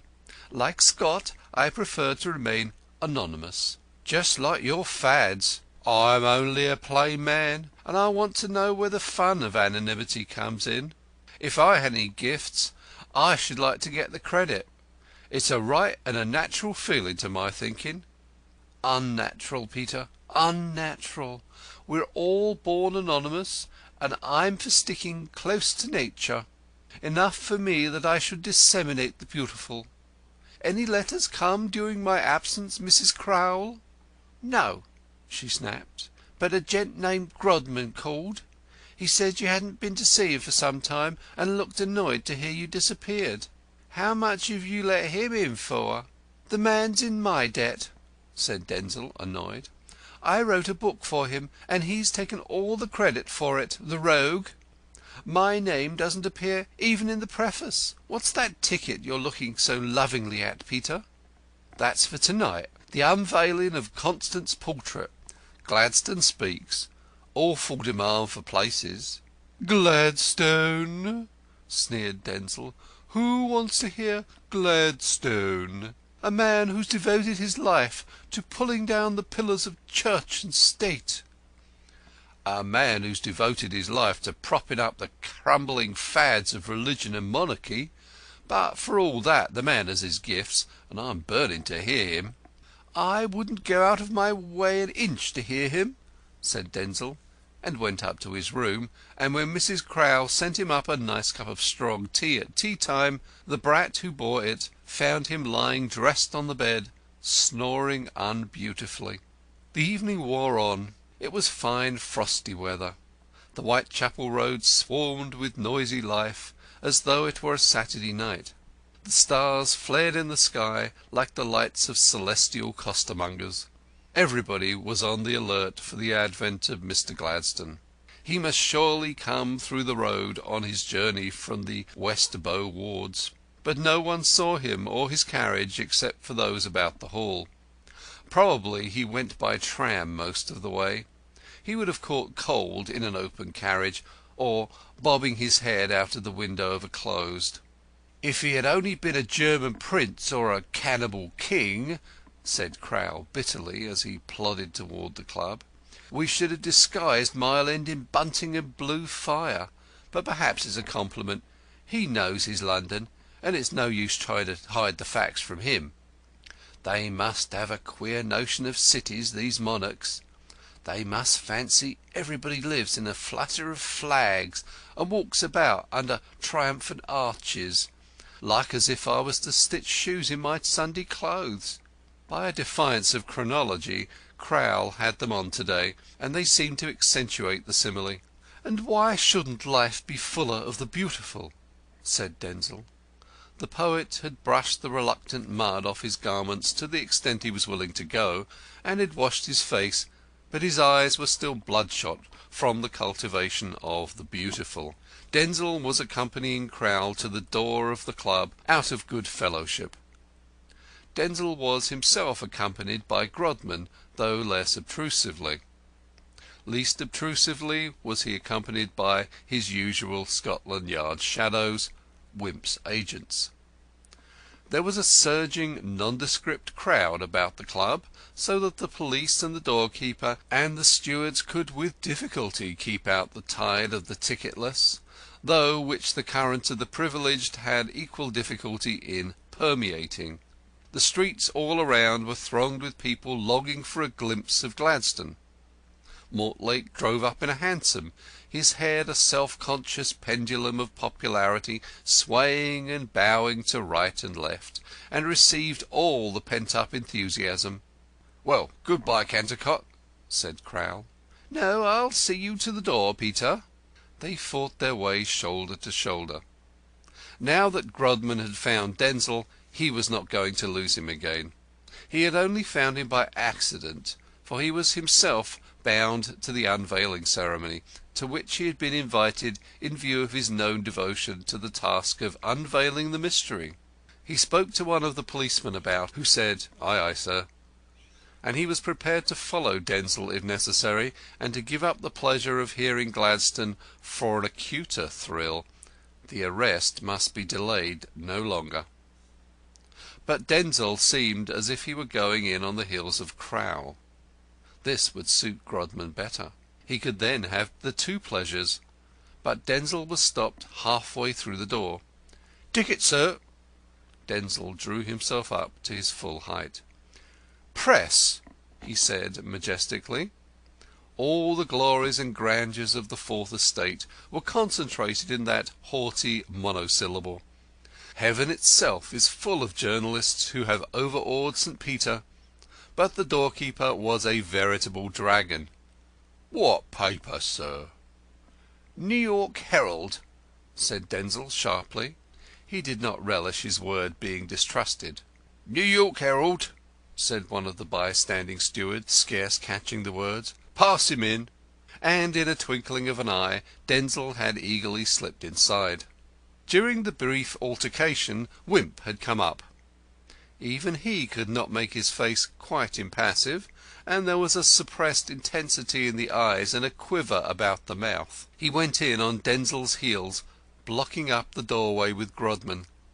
The two men were so full of their coming coups that they struggled for some seconds side by side before they recognized each other. Then they shook hands heartily. "It was Cantercot just went in, wasn't it, Grodman?" said Wimp. "I didn't notice," said Grodman in tones of utter indifference. At bottom Wimp was terribly excited. He felt that his coup was going to be executed under very sensational circumstances. Everything would combine to turn the eyes of the country upon him, nay, of the world, for had not the Big Bow mystery been discussed in every language under the sun? In these electric times the criminal receives a cosmopolitan reputation. It is a privilege he shares with few other artists. This time Wimp would be one of them, and, he felt, deservedly so. If the criminal had been cunning to the point of genius in planning the murder, he had been acute to the point of divination in detecting it. Never before had he pieced together so broken a chain. He could not resist the unique opportunity of setting a sensational scheme in a sensational framework. The dramatic instinct was strong in him. He felt like a playwright who has constructed a strong melodramatic plot and has the Drury Lane stage suddenly offered him to present it on. It would be folly to deny himself the luxury, though the presence of Mr. Gladstone and the nature of the ceremony should perhaps have given him pause. Yet, on the other hand, these were the very factors of the temptation. Wimp went in and took a seat behind Denzil. All the seats were numbered, so that everybody might have the satisfaction of occupying somebody else's. Denzil was in the special reserved places in the front row just behind the central gangway. Crowl was squeezed into a corner behind a pillar near the back of the hall. Grodman had been honoured with a seat on the platform, which was accessible by steps on the right and left, but he kept his eye on Denzil. The picture of the poor idealist hung on the wall behind Grodman's head, covered by its curtain of brown holland. There was a subdued buzz of excitement about the hall, which swelled into cheers every now and again as some gentleman known to fame or Bow took his place upon the platform. It was occupied by several local MPs of varying politics, a number of parliamentary satellites of the great man, 3 or 4 Labour leaders, a peer or two of philanthropic pretensions, a sprinkling of Toynbee and Oxford Hall men, the President and other honorary officials, some of the family and friends of the deceased, together with the inevitable percentage of persons who had no claim to be there save cheek.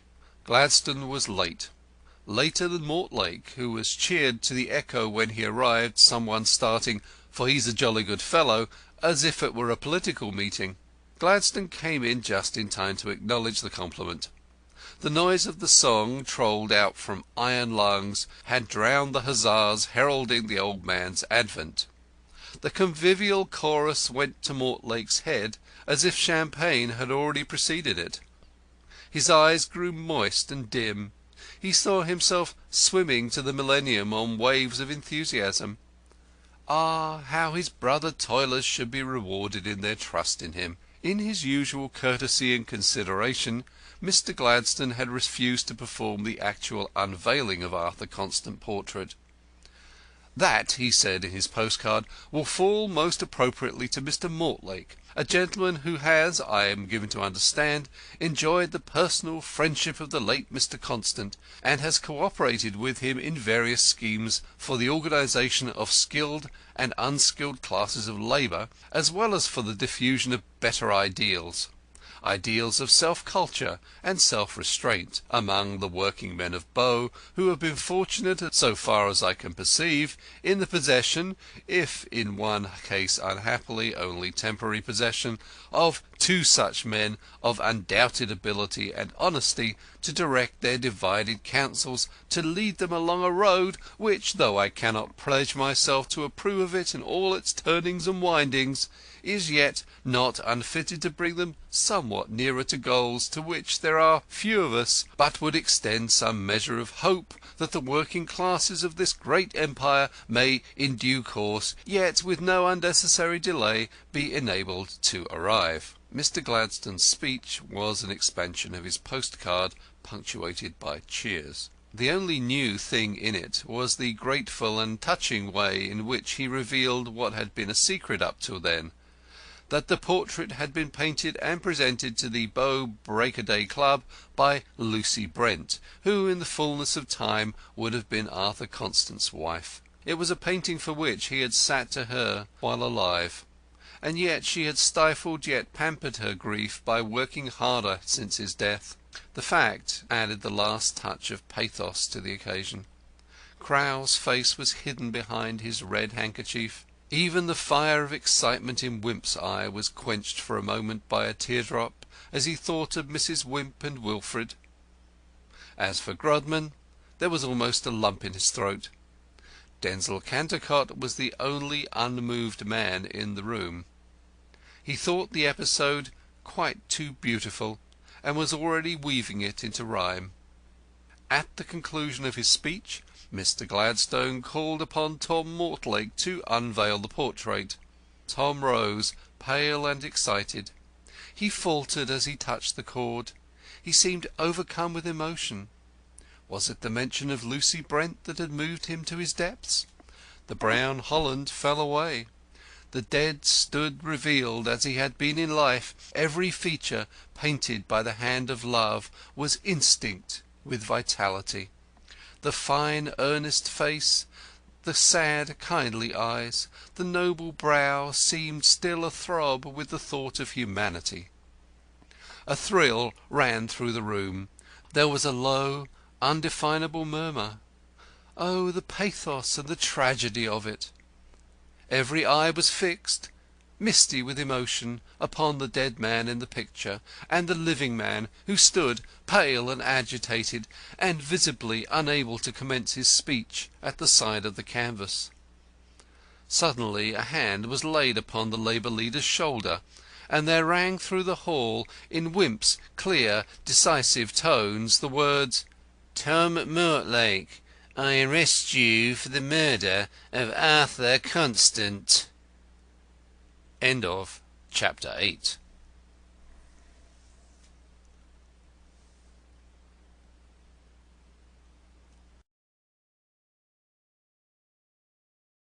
Chapter 9. For a moment there was an acute, terrible silence. Mortlake's face was that of a corpse.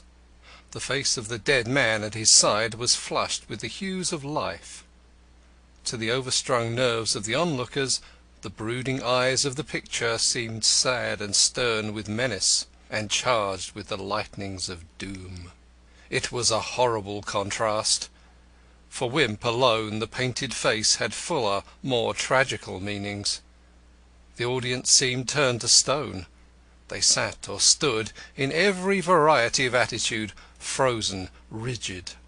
Arthur Constant's picture dominated the scene, the only living thing in a hall of the dead. But only for a moment. Mortlake shook off the detective's hand. "Boys," he cried, in accents of infinite indignation, "this is a police conspiracy." His words relaxed the tension. The stony figures were agitated. A dull, excited hubbub answered him. The little cobbler darted from behind his pillar and leapt upon a bench. The cords of his brow were swollen with excitement. He seemed a giant overshadowing the hall. "Boys," he roared in his best Victoria Park voice, "listen to me. This charge is a foul and damnable lie." "Bravo! Hear, hear! Hooray! It is!" was roared back at him from all parts of the room. Everybody rose and stood in tentative attitudes, excited to the last degree. "Boys," Peter roared on, "you all know me. I'm a plain man, and I want to know if it's likely a man would murder his best friend. No!" in a mighty volume of sound. Wimp had scarcely calculated upon Mortlake's popularity. He stood on the platform, pale and anxious as his prisoner. "And if he did, why didn't they prove it the first time? Hear, hear! And if they want to arrest him, why couldn't they leave it till the ceremony was over?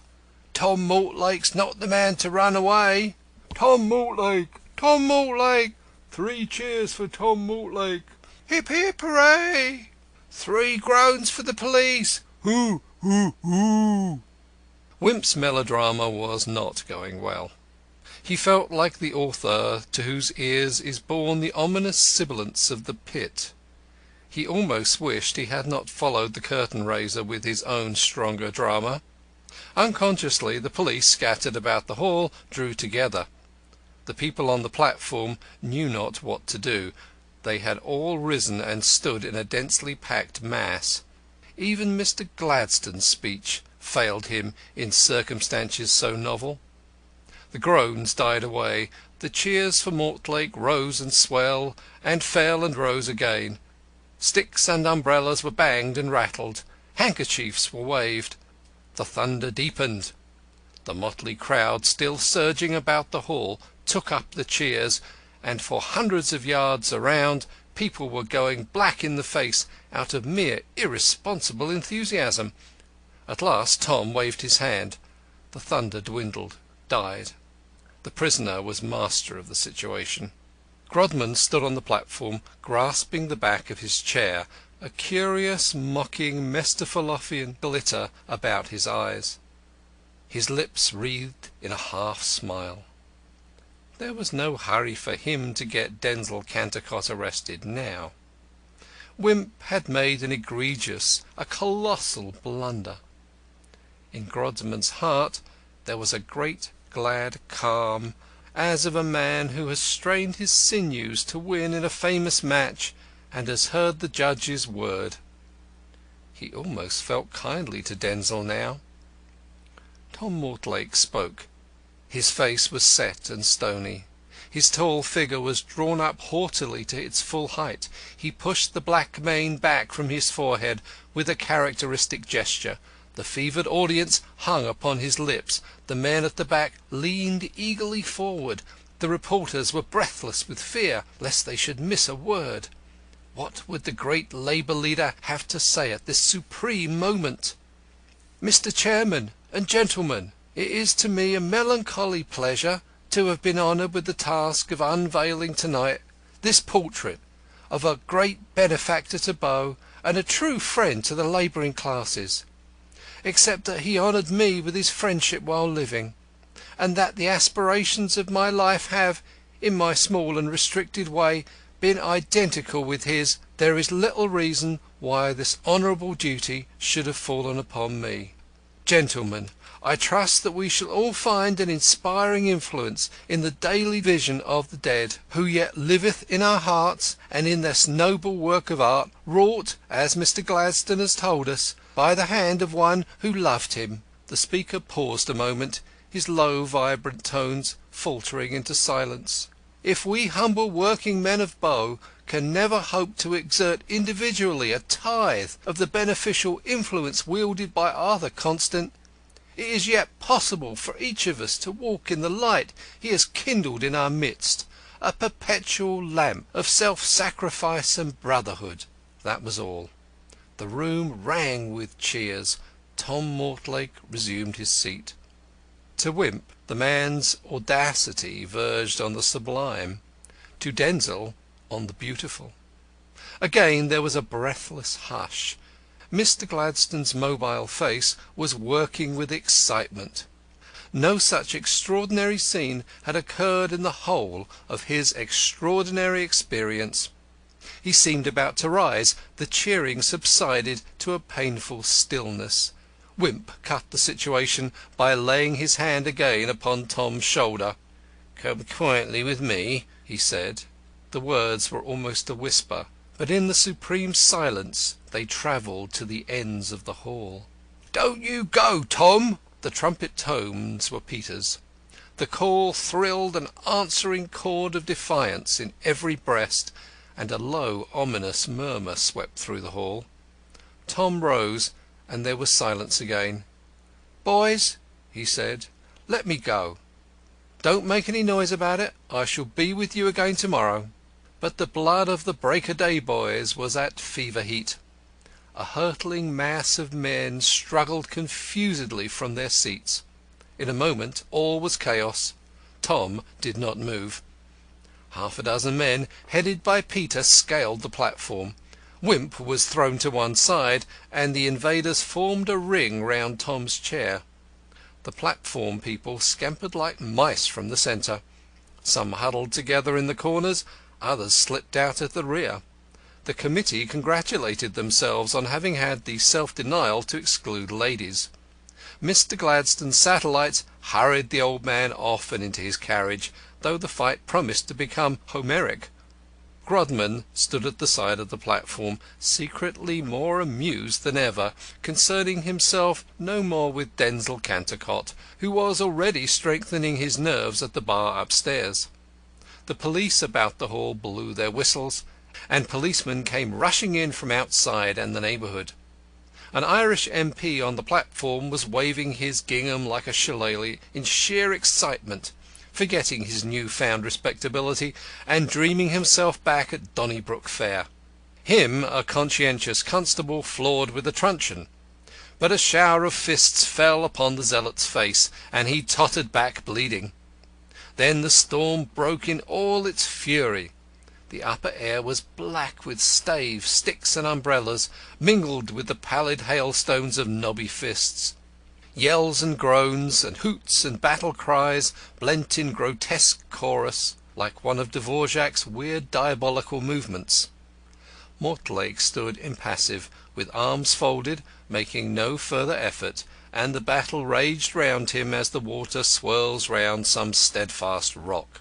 A posse of police from the back fought their way steadily towards him, and charged up the height of the platform steps, only to be sent tumbling backwards as their leader was hurled at them like a battering-ram.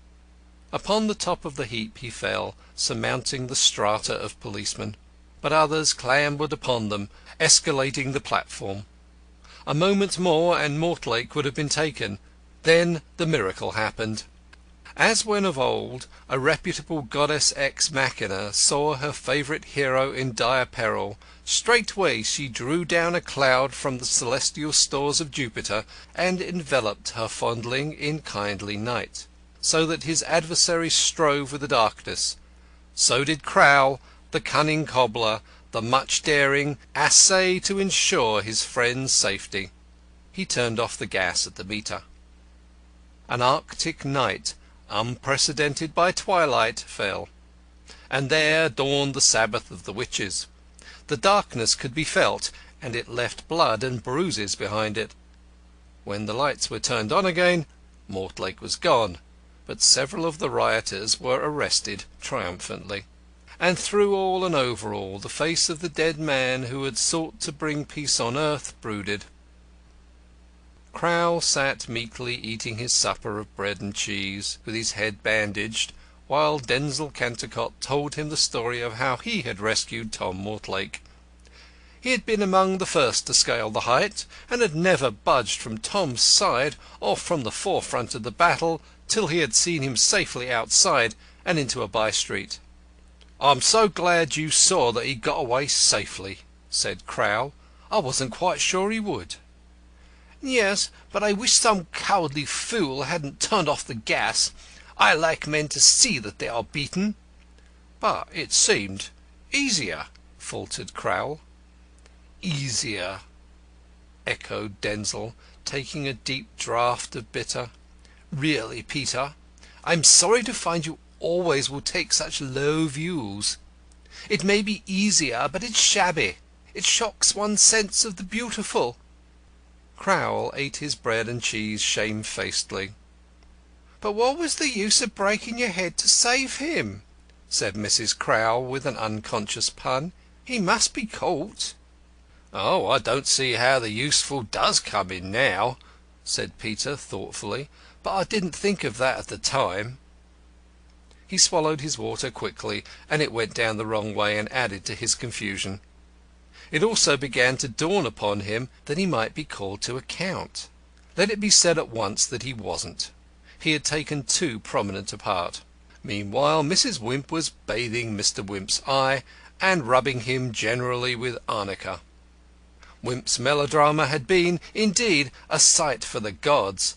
Only virtue was vanquished, and vice triumphant. The villain had escaped, and without striking a blow. End of Chapter 9. Chapter 10. There was matter and to spare for the papers the next day. The striking ceremony, Mr. Gladstone's speech, the sensational arrest, these would of themselves have made excellent themes for reports and leaders. But the personality of the man arrested, and the Big Bow Mystery Battle, as it came to be called, gave additional piquancy to the paragraphs and the posters. The behaviour of Mortlake put the last touch to the picturesqueness of the position. He left the hall when the lights went out, and walked unnoticed and unmolested through pleiads of policemen to the nearest police station, where the superintendent was almost too excited to take any notice of his demand to be arrested. But, to do him justice, the official yielded as soon as he understood the situation. It seems inconceivable that he did not violate some red-tape regulation in so doing. To some this self-surrender was limpid proof of innocence. To others it was the damning token of despairing guilt. The morning papers were pleasant reading for Grodman, who chuckled as continuously over his morning egg as if he had laid it. Jane was alarmed for the sanity of her saturnine master. As her husband would have said, Grodman's grins were not beautiful. But he made no effort to suppress them. Not only had Wimp perpetrated a grotesque blunder, but the journalists to a man were down on his great sensation tableau, though their denunciations did not appear in the dramatic columns. The Liberal papers said that he had endangered Mr. Gladstone's life, the Conservative that he had unloosed the raging elements of Bow blackguardism and set in motion forces which might have easily swelled to a riot involving severe destruction of property. But Tom Mortlake was, after all, the thought swamping every other. It was, in a sense, a triumph for the man. But Wimp's turn came when Mortlake, who reserved his defence, was brought up before a magistrate, and by force of the new evidence fully committed for trial on the charge of murdering Arthur Constant. Then men's thoughts centred again on the mystery, and the solution of the inexplicable problem agitated mankind from China to Peru. In the middle of February the great trial befell. It was another of the opportunities which the Chancellor of the Exchequer neglects.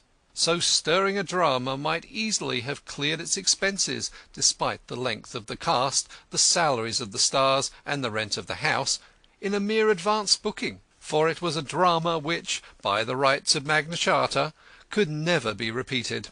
A drama which ladies of fashion would have given their earrings to witness, even with the central figure not a woman. And there was a woman in it anyhow, to judge by the little that had transpired at the magisterial examination, and the fact that the country was placarded with bills offering a reward for information concerning a Miss Jessie Dymond.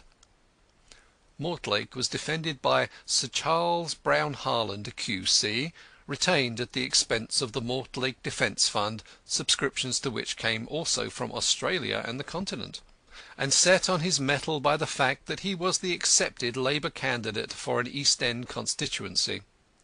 Their Majesties, Victoria and the Law, were represented by Mr. Robert Spigot, Q.C.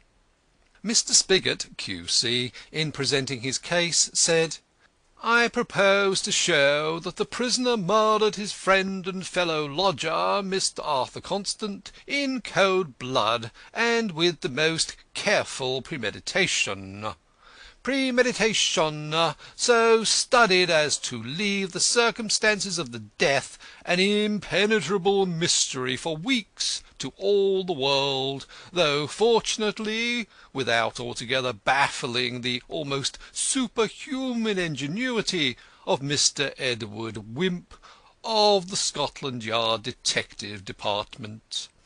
I propose to show that the motives of the prisoner were jealousy and revenge. Jealousy not only of his friend's superior influence over the working men he himself aspired to lead, but the more commonplace animosity engendered by the disturbing element of a woman having relations to both. If, before my case is complete, it will be my painful duty to show that the murdered man was not the saint the world has agreed to paint him, I shall not shrink from unveiling the truer picture in the interests of justice, which cannot say nil nisi bonum, even of the dead. I propose to show that the murder was committed by the prisoner shortly before 6:30 on the morning of December 4th, and that the prisoner, having, with the remarkable ingenuity which he has shown throughout, attempted to prepare an alibi by feigning to leave London by the first train to Liverpool, returned home, got in with his latch-key through the street door, which he had left on the latch, unlocked his victim's bedroom with a key which he possessed, cut the sleeping man's throat, pocketed his razor, locked the door again and gave it the appearance of being bolted, went downstairs, unslipped the bolt of the big lock, closed the door behind him, and got to Euston in time for the second train to Liverpool. The fog helped his proceedings throughout. Such was in sum the theory of the prosecution. The pale, defiant figure in the dock winced perceptibly under parts of it. Mrs. Drabdump was the first witness called for the prosecution. She was quite used to legal inquisitiveness by this time, but did not appear in good spirits. On the night of December 3rd, you gave the prisoner a letter. Yes, your ludship. How did he behave when he read it? He turned very pale and excited. He went up to the poor gentleman's room, and I'm afraid he quarrelled with him. He might have left his last hours peaceful. Amusement. What happened then? Mr. Mortlake went out in a passion, and came in again in about an hour. He told you he was going away to Liverpool very early the next morning? No, your ludship. He said he was going to Devonport. Sensation. What time did you get up the next morning? 6:30. That is not your usual time. No, I always get up at 6. How do you account for the extra sleepiness? Misfortunes will happen. It wasn't the dull and foggy weather? No, my lad, else I should never get up early. Laughter. You drink something before going to bed? I like my cup of tea. I take it strong, without sugar. It always steadies my nerves. Quite so. Where were you when the prisoner told you he was going to Devonport? Drinking my tea in the kitchen. What should you say if prisoner dropped something in it to make you sleep? Witness, startled. He ought to be shot. He might have done it without your noticing it, I suppose. If he was clever enough to murder the poor gentleman, he was clever enough to try and poison me. The Judge. The witness in her replies must confine herself to the evidence. Mr. Spigot, Q.C. I must submit to your lordship that it is a very logical answer, and exactly illustrates the interdependence of the probabilities. Now, Mrs. Drabdump, let us know what happened when you awoke at 6:30 the next morning. Thereupon Mrs. Drabdump recapitulated the evidence, with new redundancies but slight variations, given by her at the inquest. How she became alarmed, how she found the street door locked by the big lock, how she roused Grodman and got him to burst open the door, how they found the body. All this, with which the public was already familiar ad nauseam, was extorted from her afresh. Look at this key. Key passed to witness. Do you recognize it? Yes. How did you get it? It's the key of my first floor front. I'm sure I left it sticking in the door. Do you know a Miss Diamond? Yes, Mr. Mortlake's sweetheart. But I knew he would never marry her, poor thing. Sensation. Why not? He was getting too grand for her. Amusement. You don't mean anything more than that? I don't know. She only came to my place once or twice. The last time I set eyes on her must have been in October. How did she appear? She was very miserable, but she wouldn't let you see it. Laughter. How has the prisoner behaved since the murder? He always seemed very glum and sorry for it. Cross-examined. Did not the prisoner once occupy the bedroom of Mr. Constant and give it up to him so that Mr. Constant might have the two rooms on the same floor? Yes, but he didn't pay as much. And while occupying this front bedroom, did not the prisoner once lose his key and have another made? He did. He was very careless. Do you know what the prisoner and Mr. Constant spoke about on the night of December 3rd? No, I couldn't hear. Then how do you know they were quarrelling? They were talking so loud. Sir Charles Brown-Harland, Q.C., sharply. But I'm talking loudly to you now. Should you say I was quarrelling? It takes two to make a quarrel. Laughter. Was the prisoner the sort of man who, in your opinion, would commit a murder? No, I should never have guessed it was him. He always struck you as a thorough gentleman. No, my lad, I knew he was only a comp.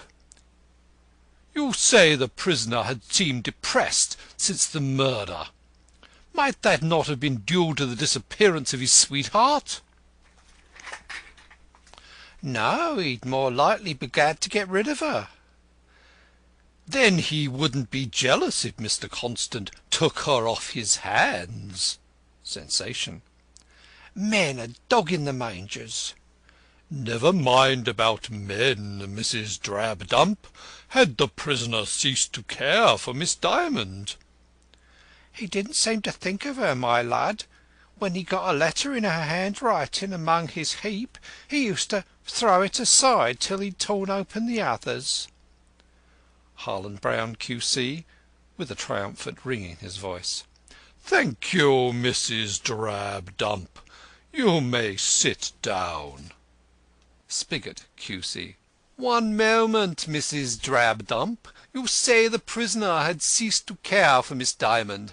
Might not this have been in consequence of his suspecting for some time that she had relations with Mr. Constant? The Judge. That is not a fair question. Spigot, Q.C. That will do, thank you, Mrs. Drabdump. Brown-Harlan, Q.C. No. One more question, Mrs. Drabdump. Did you ever see anything, say, when Miss Dymond came to your house, to make you suspect anything between Mr. Constant and the prisoner's sweetheart? She did meet him once when Mr. Mortlake was out. Sensation. Where did she meet him? In the passage. He was going out when she knocked, and he opened the door. Amusement. You didn't hear what they said? I ain't an eavesdropper. They spoke friendly and went away together. Mr. George Grodman was called, and repeated his evidence at the inquest. Cross-examined, he testified to the warm friendship between Mr. Constant and the prisoner. He knew very little about Miss Dymond, having scarcely seen her. Prisoner had never spoken to him much about her. He should not think she was much in prisoner's thoughts. Naturally, the prisoner had been depressed by the death of his friend. Besides, he was overworked. Witness thought highly of Mortlake's character. It was incredible that Constant had had improper relations of any kind with his friend's promised wife. Grodman's evidence made a very favourable impression on the jury. The prisoner looked his gratitude, and the prosecution felt sorry it had been necessary to call this witness. Inspector Howlett and Sergeant Runnymede had also to repeat their evidence. Dr. Robinson, police surgeon, likewise re-tendered his evidence as to the nature of the wound and the approximate hour of death, but this time he was much more severely examined. He would not bind himself down to state the time within an hour or two. He thought life had been extinct 2 or 3 hours when he arrived, so that the deed had been committed between 7 and 8. Under gentle pressure from the prosecuting counsel, He admitted that it might possibly have been between 6 and 7. Cross-examined, he reiterated his impression in favour of the later hour. Supplementary evidence from medical experts proved as dubious and uncertain as if the court had confined itself to the original witness. It seemed to be generally agreed that the data for determining the time of death of any body were too complex and variable to admit of very precise inference, rigor mortis and other symptoms setting in within very wide limits and differing largely in different persons. All agree that death from such a cut must have been practically instantaneous, and the theory of suicide was rejected by all. As a whole, the medical evidence tended to fix the time of death with a high degree of probability between the hours of 6 and 8:30. The efforts of the prosecution were bent upon throwing back the time of death to as early as possible after about 5:30. The defence spent all its strength upon pinning the experts to the conclusion that the death could not have been earlier than 7. Evidently the prosecution was going to fight hard for the hypothesis that Mortlake had committed the crime in the interval between the first and second trains for Liverpool, while the defence was concentrating itself on an alibi showing that the prisoner had travelled by the second train, which left Euston Station at 7:15, so that there could have been no possible time for the passage between Bow and Euston. It was an exciting struggle. As yet the contending forces seemed equally matched. The evidence had gone as much for as against the prisoner, but everybody knew that worst lay behind. "Call Edward Wimp." The story Edward Wimp had to tell began tamely enough with thrice threshed out facts, but at last the new facts came.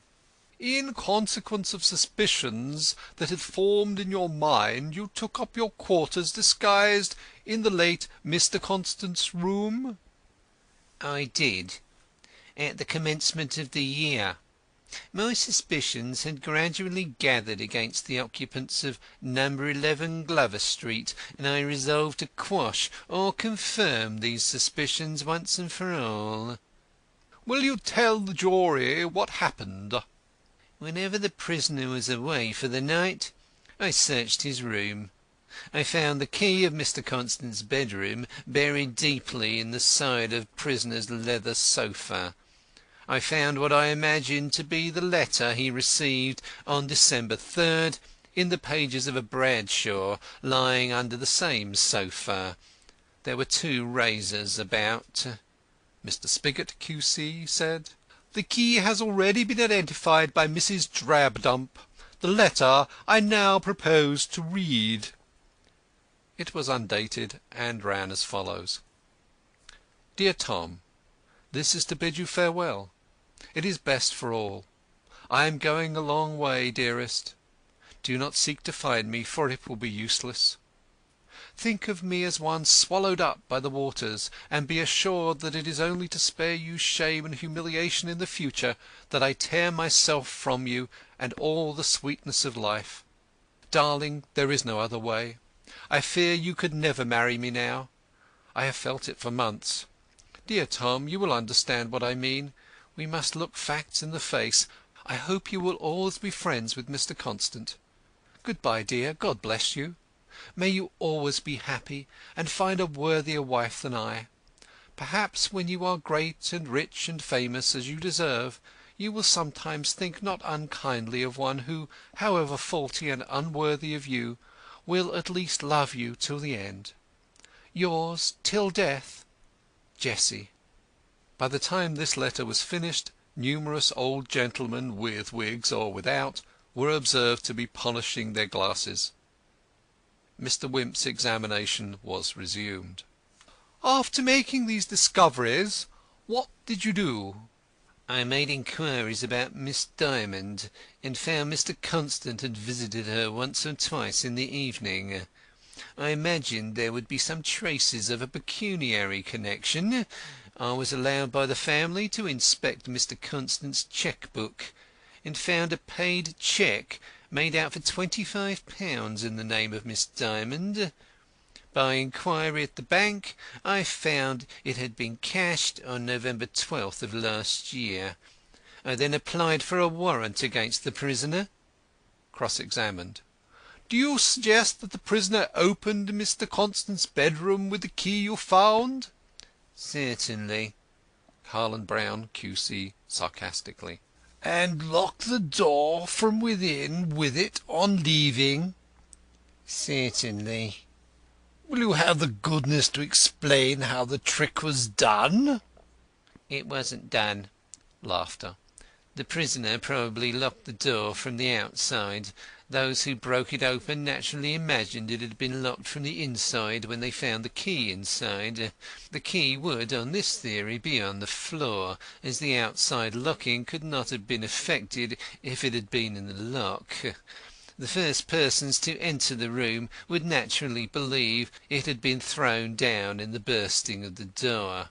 Or it might have been left sticking very loosely inside the lock, so as not to interfere with the turning of the outside key, in which case it would also probably have been thrown to the ground. Indeed, very ingenious. And can you also explain how the prisoner could have bolted the door within from the outside? I can. Renewed sensation. There is only one way in which it was possible, and that was, of course, a mere conjurer's illusion. To cause a locked door to appear bolted in addition, it would only be necessary for the person on the inside of the door to wrest the staple containing the bolt from the woodwork. The bolt in Mr. Constant's bedroom worked perpendicularly. When the staple was torn off, it would simply remain at rest on the pin of the bolt instead of supporting it or keeping it fixed.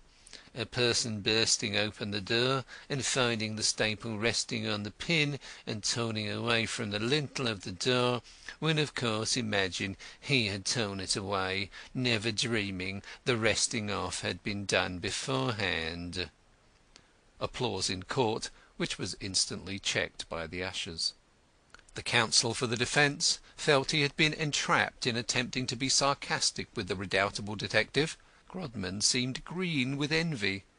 It was the one thing he had not thought of. Mrs. Drabdump, Grodman, Inspector Howlett, and Sergeant Runnymede were recalled and re-examined by the embarrassed Sir Charles Brown Harland as to the exact condition of the lock and the bolt and the position of the key. It turned out as Wimp had suggested. So prepossessed were the witnesses with the conviction that the door was locked and bolted from the inside when it was burst open that they were a little hazy about the exact details. The damage had been repaired, so that it was all a question of precise past observation. The inspector and the sergeant testified that the key was in the lock when they saw it, though both the mortice and the bolt were broken. They were not prepared to say that Wimp's theory was impossible. They would even admit that it was quite possible that the staple of the bolt had been torn off beforehand. Mrs. Drabdump could give no clear account of such petty facts in view of her immediate engrossing interest in the horrible sight of the corpse. Grodman alone was positive that the key was in the door when he burst it open. No, he did not remember picking it up from the floor and putting it in, and he was certain that the staple of the bolt was not broken from the resistance he had experienced in trying to shake the upper panels of the door. By the prosecution. Don't you think, from the comparative ease with which the door yielded to your onslaught, that it is highly probable that the pin of the bolt was not in a firmly fixed staple, but in one already detached from the woodwork of the lintel? The door did not yield so easily. But you must be a Hercules. Not quite. The bolt was old, and the woodwork crumbling. The lock was new and shoddy. But I have always been a strong man. Very well, Mr. Grodman. I hope you will never appear at the music halls. Laughter. Jessie Dymond's landlady was the next witness for the prosecution. She corroborated Wimp's statements as to Constant's occasional visits, and narrated how the girl had been enlisted by the dead philanthropist as a collaborator in some of his enterprises. But the most telling portion of her evidence was the story of how, late at night on December 3rd, the prisoner called upon her and inquired wildly about the whereabouts of his sweetheart. He said he had just received a mysterious letter from Miss Dymond saying she was gone. She, the landlady, replied that she could have told him that weeks ago, as her ungrateful lodger was gone now some 3 weeks without leaving a hint behind her. In answer to his most ungentlemanly raging and raving, she told him it served him right, as he should have looked after her better and not kept away for so long. She reminded him that there were as good fish in the sea as ever came out, and a girl of Jessie's attractions need not pine away, as she has seemed to be pining away, for lack of appreciation. He then called her a liar and left her, and she hoped never to see his face again, though she was not surprised to see it in the dock. Mr. Fitzjames Montgomery, a bank clerk, remembered cashing the cheque produced. He particularly remembered it because he paid the money to a very pretty girl. She took the entire amount in gold. At this point the case was adjourned. Denzil Cantercot was the first witness called for the prosecution on the resumption of the trial. Pressed as to whether he had not told Mr. Wimp that he had overheard the prisoner denouncing Mr. Constant, he could not say. He had not actually heard the prisoner's denunciations. He might have given Mr. Wimp a false impression, but then Mr. Wimp was so prosaically literal. Laughter. Mr. Crowl had told him something of the kind. Cross-examined, he said Jessie Dymond was a rare spirit, and she always reminded him of Joan of Arc. Mr. Crowl, being called, was extremely agitated. He refused to take the oath, and informed the court that the Bible was a fad. He could not swear by anything so self-contradictory. He would affirm. He could not deny, though he looked like wishing to, that the prisoner had at first been rather mistrustful of Mr. Constant, but he was certain that the feeling had quickly worn off. Yes, he was a great friend of the prisoner, but he didn't see why that should invalidate his testimony, especially as he had not taken an oath. Certainly the prisoner seemed rather depressed when he saw him on Bank Holiday, but it was overwork on behalf of the people and for the demolition of the fads. Several other familiars of the prisoner gave more or less reluctant testimony as to his sometime prejudice against the amateur rival Labour leader. His expressions of dislike had been strong and bitter. The prosecution also produced a poster announcing that the prisoner would preside at a great meeting of clerks on December 4th. He had not turned up at the meeting, nor sent any explanation. Finally, there was the evidence of the detectives who originally arrested him at Liverpool docks in view of his suspicious demeanour. This completed the case for the prosecution. Sir Charles Brown Harland, Q.C., rose with a swagger and a rustle of his silk gown, and proceeded to set forth the theory of the defence. He said that he did not propose to call many witnesses. The hypothesis of the prosecution was so inherently childish and inconsequential, and so dependent upon a bundle of interdependent probabilities, that it crumbled away at the merest touch. The prisoner's character was of unblemished integrity. His last public appearance had been made on the same platform with Mr. Gladstone, and his honesty and high-mindedness had been vouched for by a statesman of the highest standing. His movements could be accounted for from hour to hour, and those with which the prosecution credited him rested on no tangible evidence whatever. He was also credited with superhuman ingenuity and diabolical cunning, of which he had shown no previous symptom. Hypothesis was piled on hypothesis, as in the old Oriental legend, where the world rested on the elephant and the elephant on the tortoise. It might be worth while, however, to point out that it was at least quite likely that the death of Mr. Constant had not taken place before 7, and as the prisoner left Euston Station at 7:15 for Liverpool, he could certainly not have got there from Bow in the time. Also that it was hardly possible for the prisoner, who could prove being at Euston Station at 5:25 a.m., to travel backwards and forwards to Glover Street and commit the crime all within less than 2 hours. "The real facts," said Sir Charles impressively, "are most simple. The prisoner, partly from pressure of work, partly, he had no wish to conceal, from worldly ambition, had begun to neglect Miss Dymond, to whom he was engaged to be married. The man was but human, and his head was a little turned by his growing importance. Nevertheless, at heart he was still deeply attached to Miss Dymond.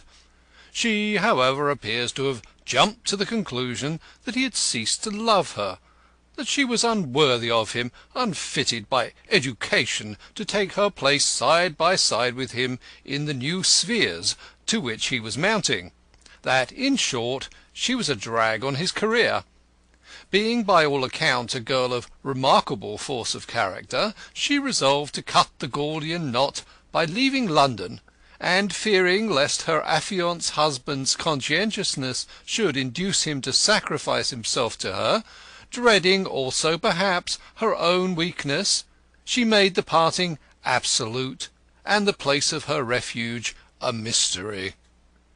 A theory has been suggested which drags an honoured name in the mire, a theory so superfluous that I shall only allude to it.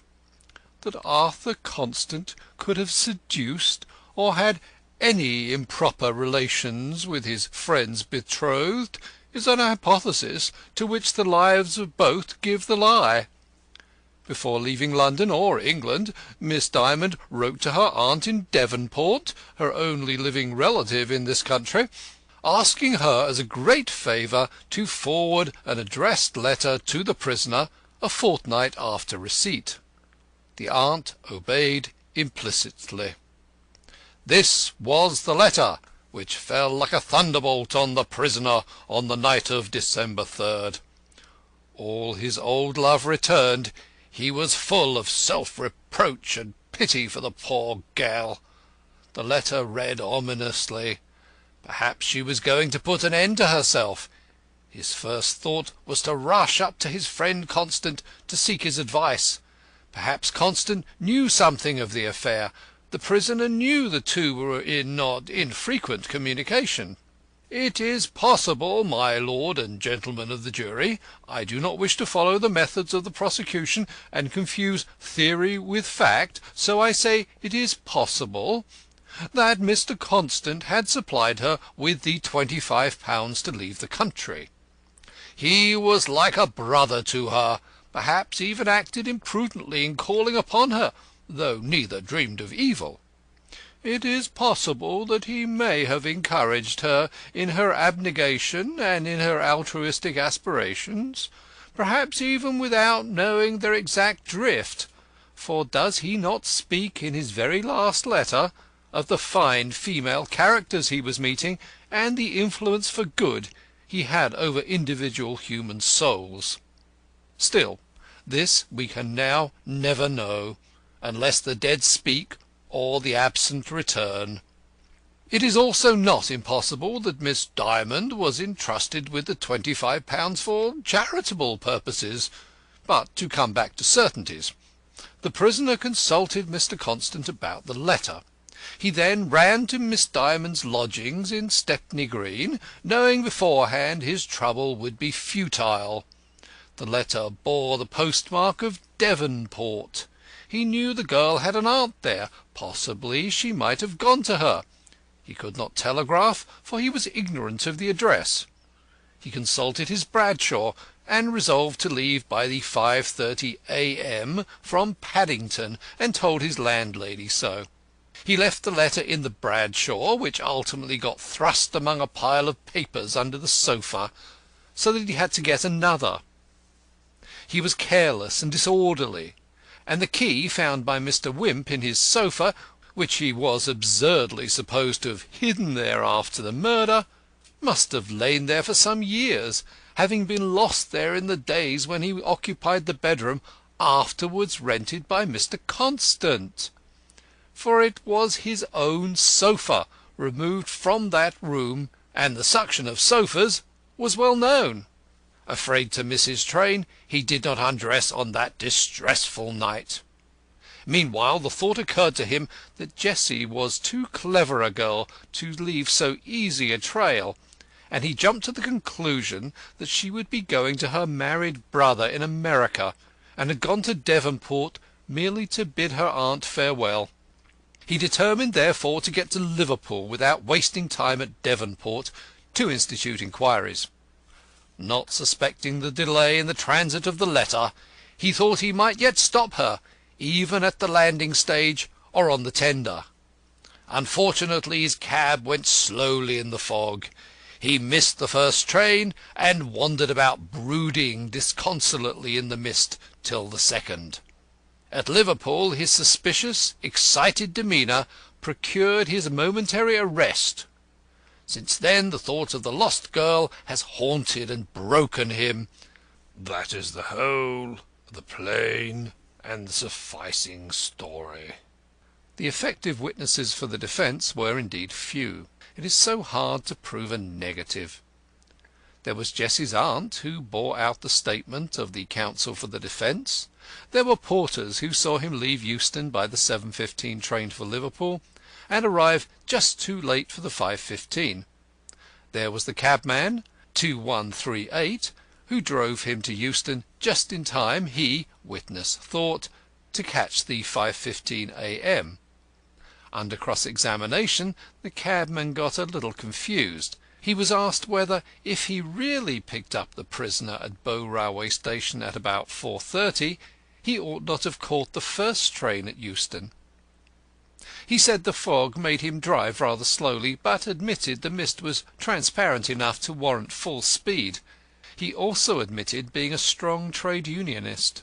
Spigot, Q.C., artfully extorting the admission as if it were of the utmost significance.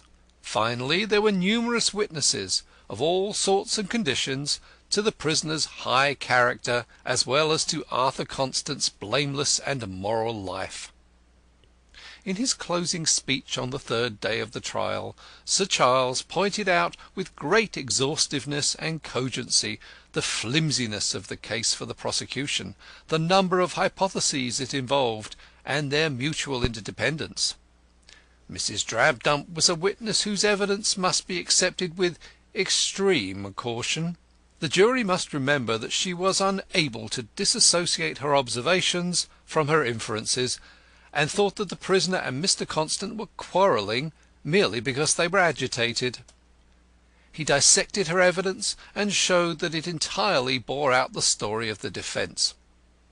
He asked the jury to bear in mind that no positive evidence, whether of cabmen or others, had been given of the various and complicated movements attributed to the prisoner on the morning of December 4th, between the hours of 5:25 and 7:15 a.m., and that the most important witness on the theory of the prosecution, he meant of course Miss Dymond, had not been produced. Even if she were dead, and her body were found, no countenance would be given to the theory of the prosecution, for the mere conviction that her lover had deserted her would be a sufficient explanation of her suicide. Beyond the ambiguous letter, no tittle of evidence of her dishonour, on which the bulk of the case against the prisoner rested, had been adduced. As for the motive of political jealousy, that had been a mere passing cloud. The two men had become fast friends. As to the circumstances of the alleged crime, the medical evidence was, on the whole, in favour of the time of death being late, and the prisoner had left London at 7:15. The drugging theory was absurd, and as for the two clever bolt and lock theories, Mr. Grodman, a trained scientific observer, had pooh-poohed them. He would solemnly exhort the jury to remember that if they condemned the prisoner, they would not only send an innocent man to an ignominious death on the flimsiest circumstantial evidence, but they would deprive the working men of this country of one of their truest friends and their ablest leader. The conclusion of Sir Charles's vigorous speech was greeted with irrepressible applause. Mr. Spigot, Q.C., in closing the case for the prosecution, asked the jury to return a verdict against the prisoner for as malicious and premeditated a crime as ever disgraced the annals of any civilized country. His cleverness and education had only been utilized for the devil's needs, while his reputation had been used as a cloak. Everything pointed strongly to the prisoner's guilt. On receiving Miss Dymond's letter announcing her shame and probably her intention to commit suicide, he had hastened upstairs to denounce Constant. He had then rushed to the girl's lodgings, and, finding his worst fears confirmed, planned at once his diabolically ingenious scheme of revenge. He told his landlady he was going to Devonport, so that if he bungled, the police would be put temporarily off his track. His real destination was Liverpool, for he intended to leave the country. Lest, however, his plan should break down here too, he arranged an ingenious alibi by being driven to Euston for the 5:15 train to Liverpool. The cabman would not know he did not intend to go by it, but meant to return to 11 Glover Street, there to perpetrate this foul crime, interruption to which he had possibly barred by drugging his landlady. His presence at Liverpool, whither he really went by the second train, would corroborate the cabman's story. That night he had not undressed nor gone to bed. He had plotted out his devilish scheme till it was perfect.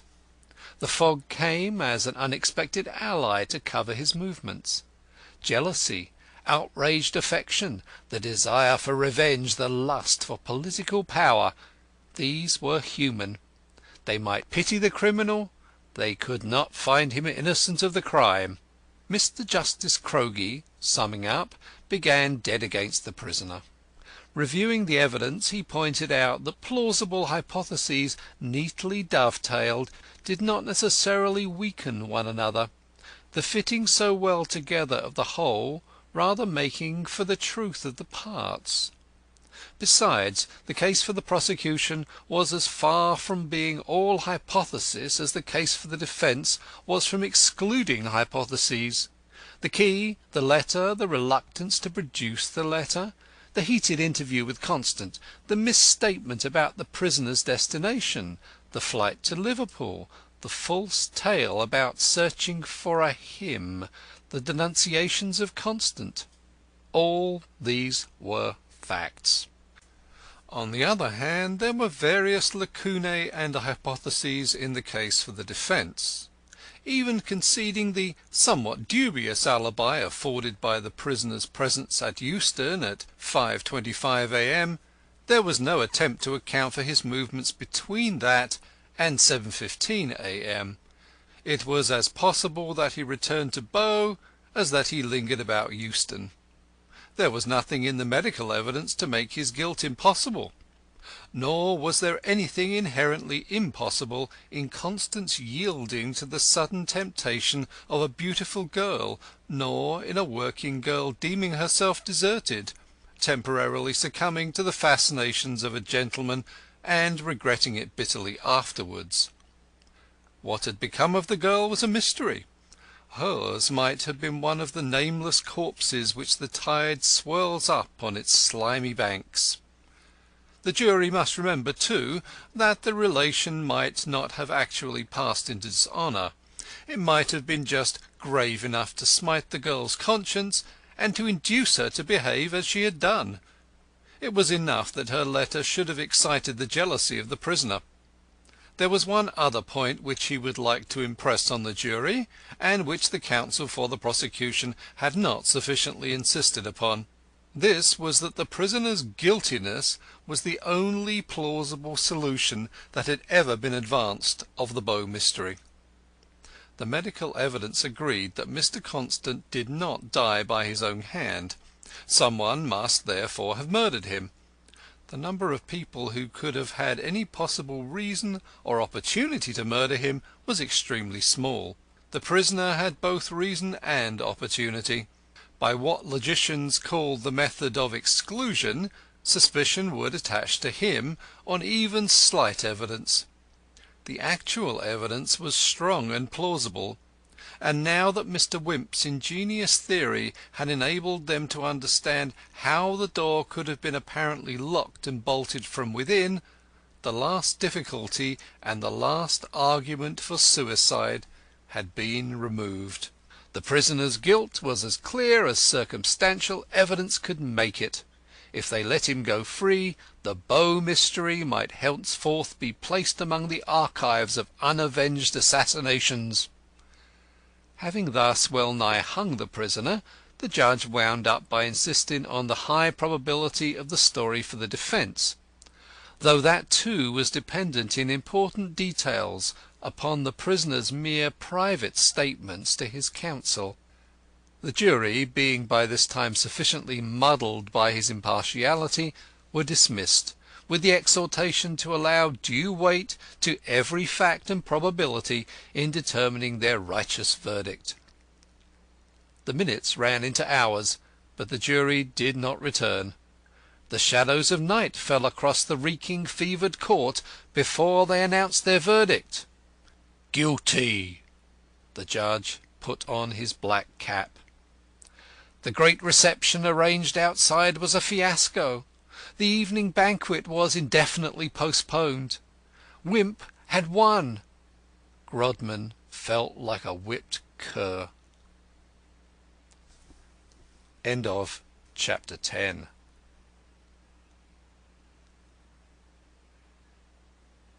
Chapter 11. "So you were right," Denzil could not help saying as he greeted Grodman a week afterwards. "I shall not live to tell the story of how you discovered the Bow murderer." "Sit down," growled Grodman. "Perhaps you will after all." There was a dangerous gleam in his eyes. Denzil was sorry he had spoken.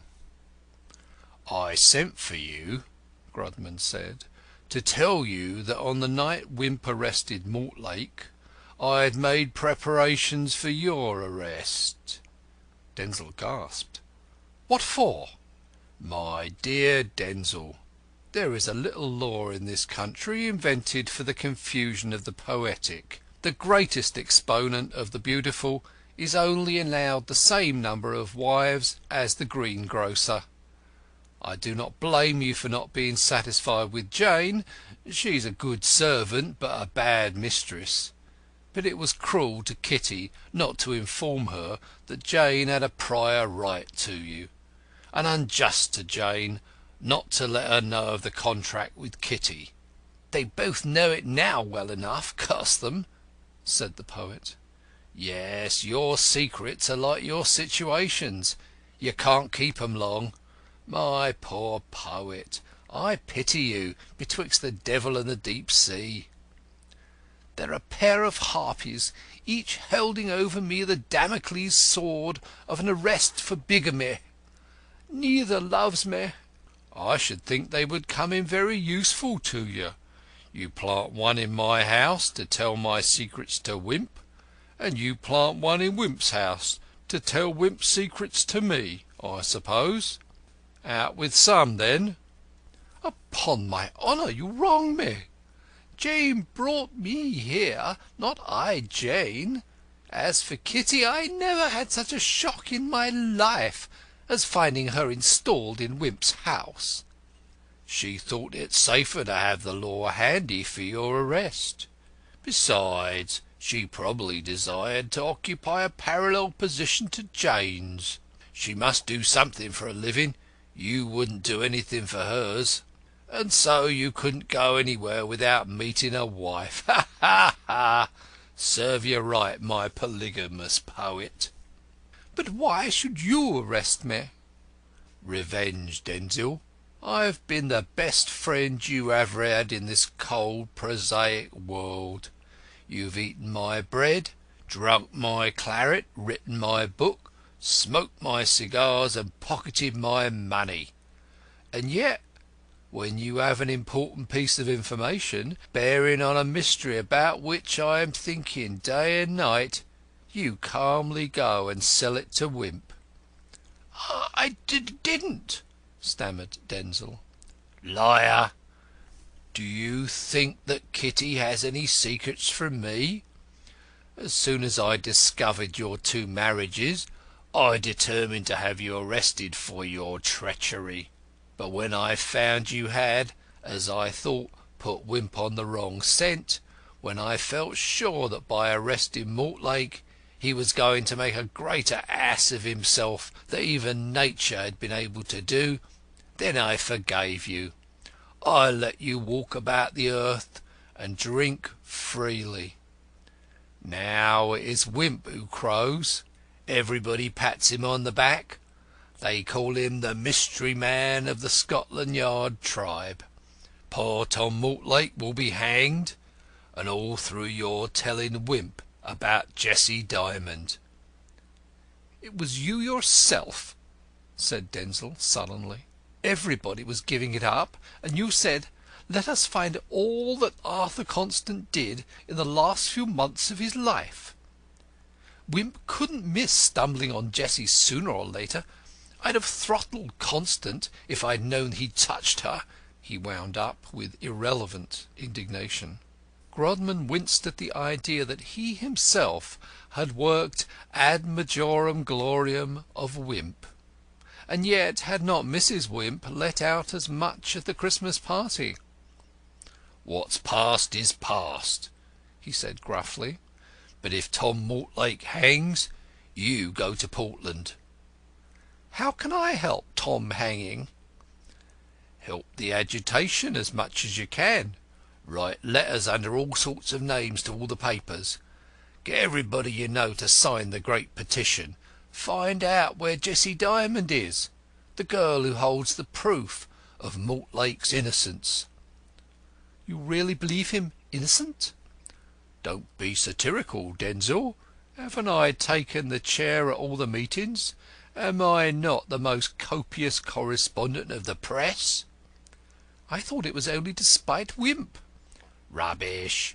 It's all to say poor Tom, he no more murdered Arthur Constant than you did." He laughed an unpleasant laugh. Denzil bade him farewell, frigid with fear. Grodman was up to his ears in letters and telegrams. Somehow he had become the leader of the rescue party. Suggestions, subscriptions came from all sides.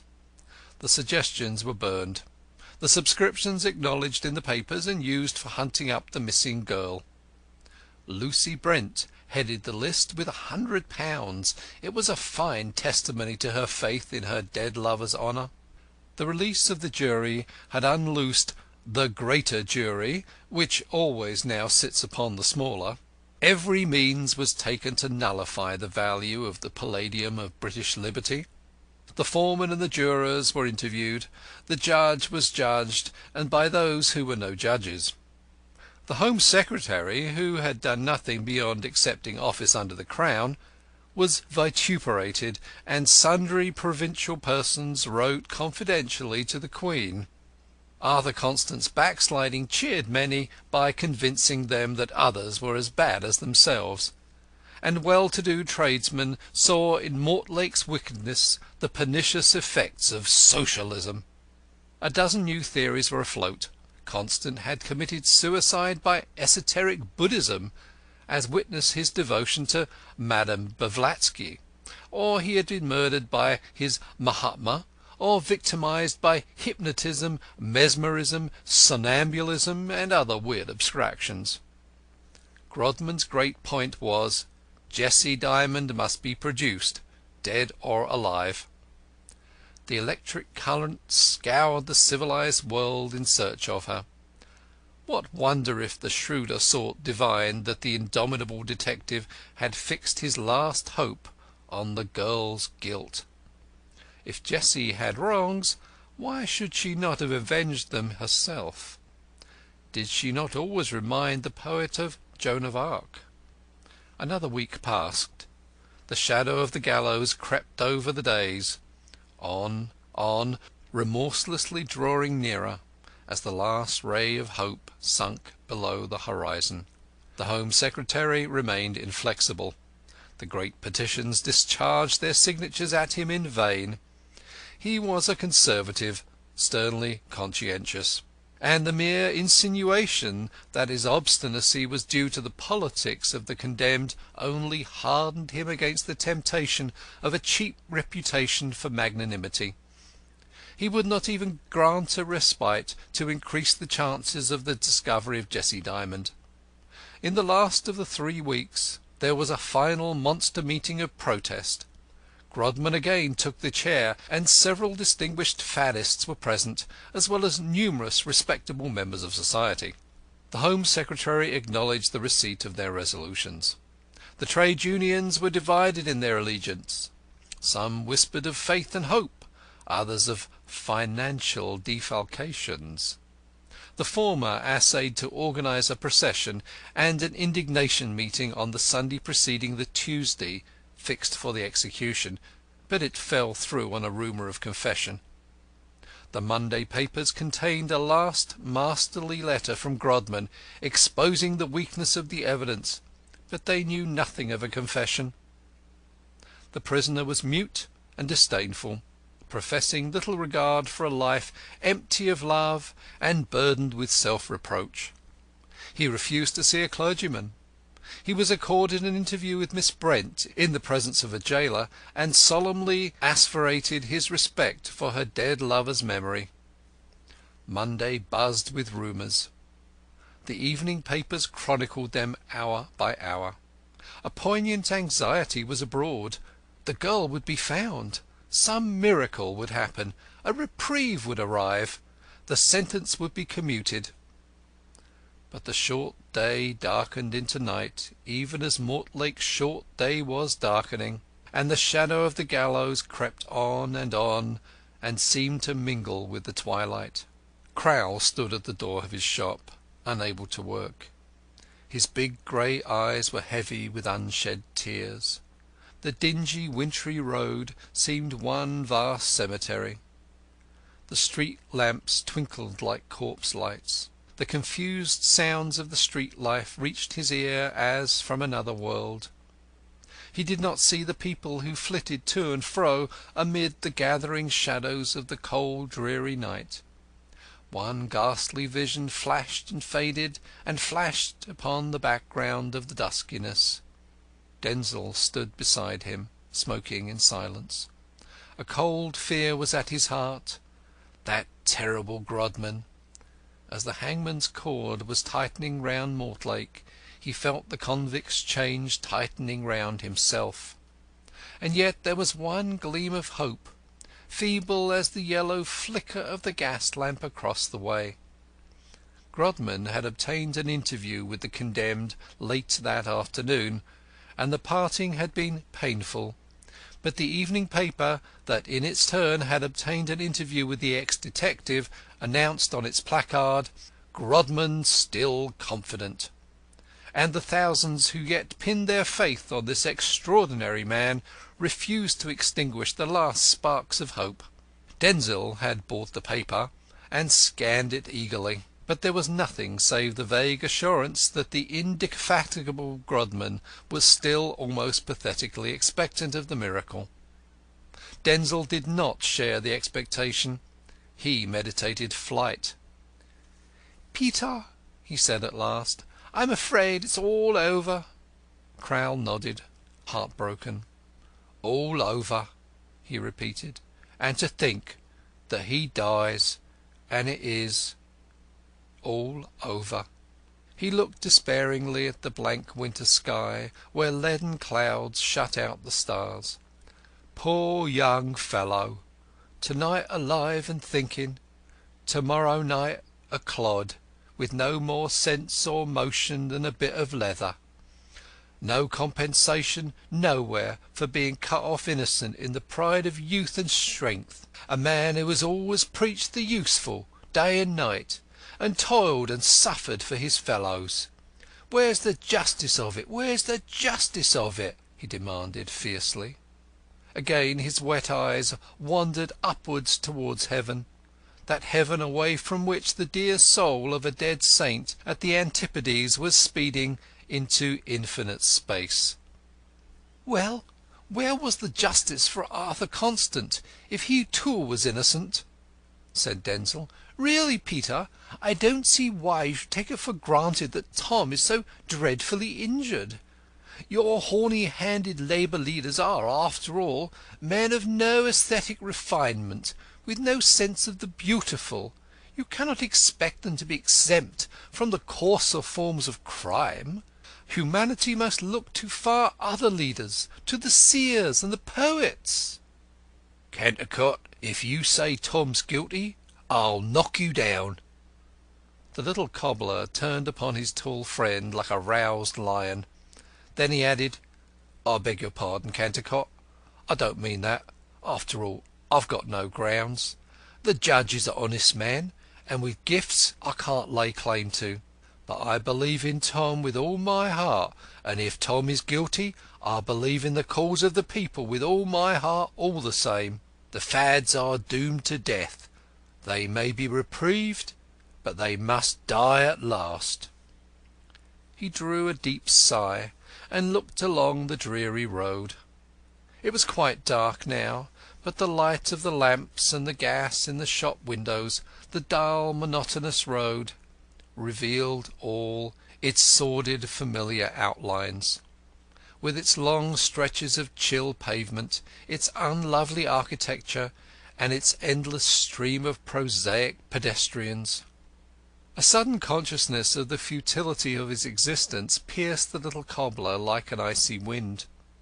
He saw his own life, and 100,000,000 lives like his, swelling and breaking like bubbles on a dark ocean, unheeded, uncared for. A newsboy passed along, clamouring, "The Bow murderer! Preparations for his hexecution!" A terrible shudder shook the cobbler's frame. His eyes ranged sightlessly after the boy. The merciful tears filled them at last. "The cause of the people," he murmured brokenly. "I believe in the cause of the people. There is nothing else." "Peter, come in to tea. You'll catch cold," said Mrs. Crowl. Denzil went into tea, and Peter followed.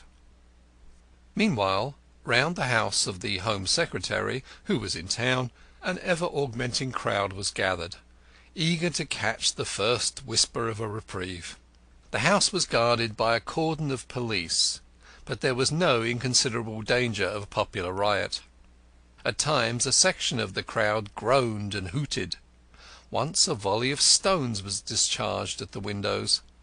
The newsboys were busy vending their special editions, and the reporters struggled through the crowd, clutching descriptive pencils, and ready to push off to telegraph offices should anything extra special occur. Telegraph boys were coming up every now and again with threats, messages, petitions, and exhortations from all parts of the country to the unfortunate Home Secretary, who was striving to keep his aching head cool as he went through the voluminous evidence for the last time, and pondered over the more important letters which the greater jury had contributed to the obscuration of the problem. Grodman's letter in that morning's paper shook him most. Under his scientific analysis the circumstantial chain seemed forged of painted cardboard. Then the poor man read the judge's summing up, and the chain became tempered steel. The noise of the crowd outside broke upon his ear in his study like the roar of a distant ocean. The more the rabble hooted him, the more he essayed to hold scrupulously the scales of life and death. And the crowd grew and grew as men came away from their work. There were many that loved the man who lay in the jaws of death, and a spirit of mad revolt surged in their breasts. And the sky was grey, and the bleak night deepened, and the shadow of the gallows crept on. Suddenly a strange inarticulate murmur spread through the crowd, a vague whisper of no one knew what. Something had happened. Somebody was coming. A second later, and one of the outskirts of the throng was agitated, and a convulsive cheer went up from it, and was taken up infectiously all along the street. The crowd parted. A hansom dashed through the centre. "Grodman! Grodman!" shouted those who recognised the occupant. "Grodman! Hurrah!" Grodman was outwardly calm and pale, but his eyes glittered.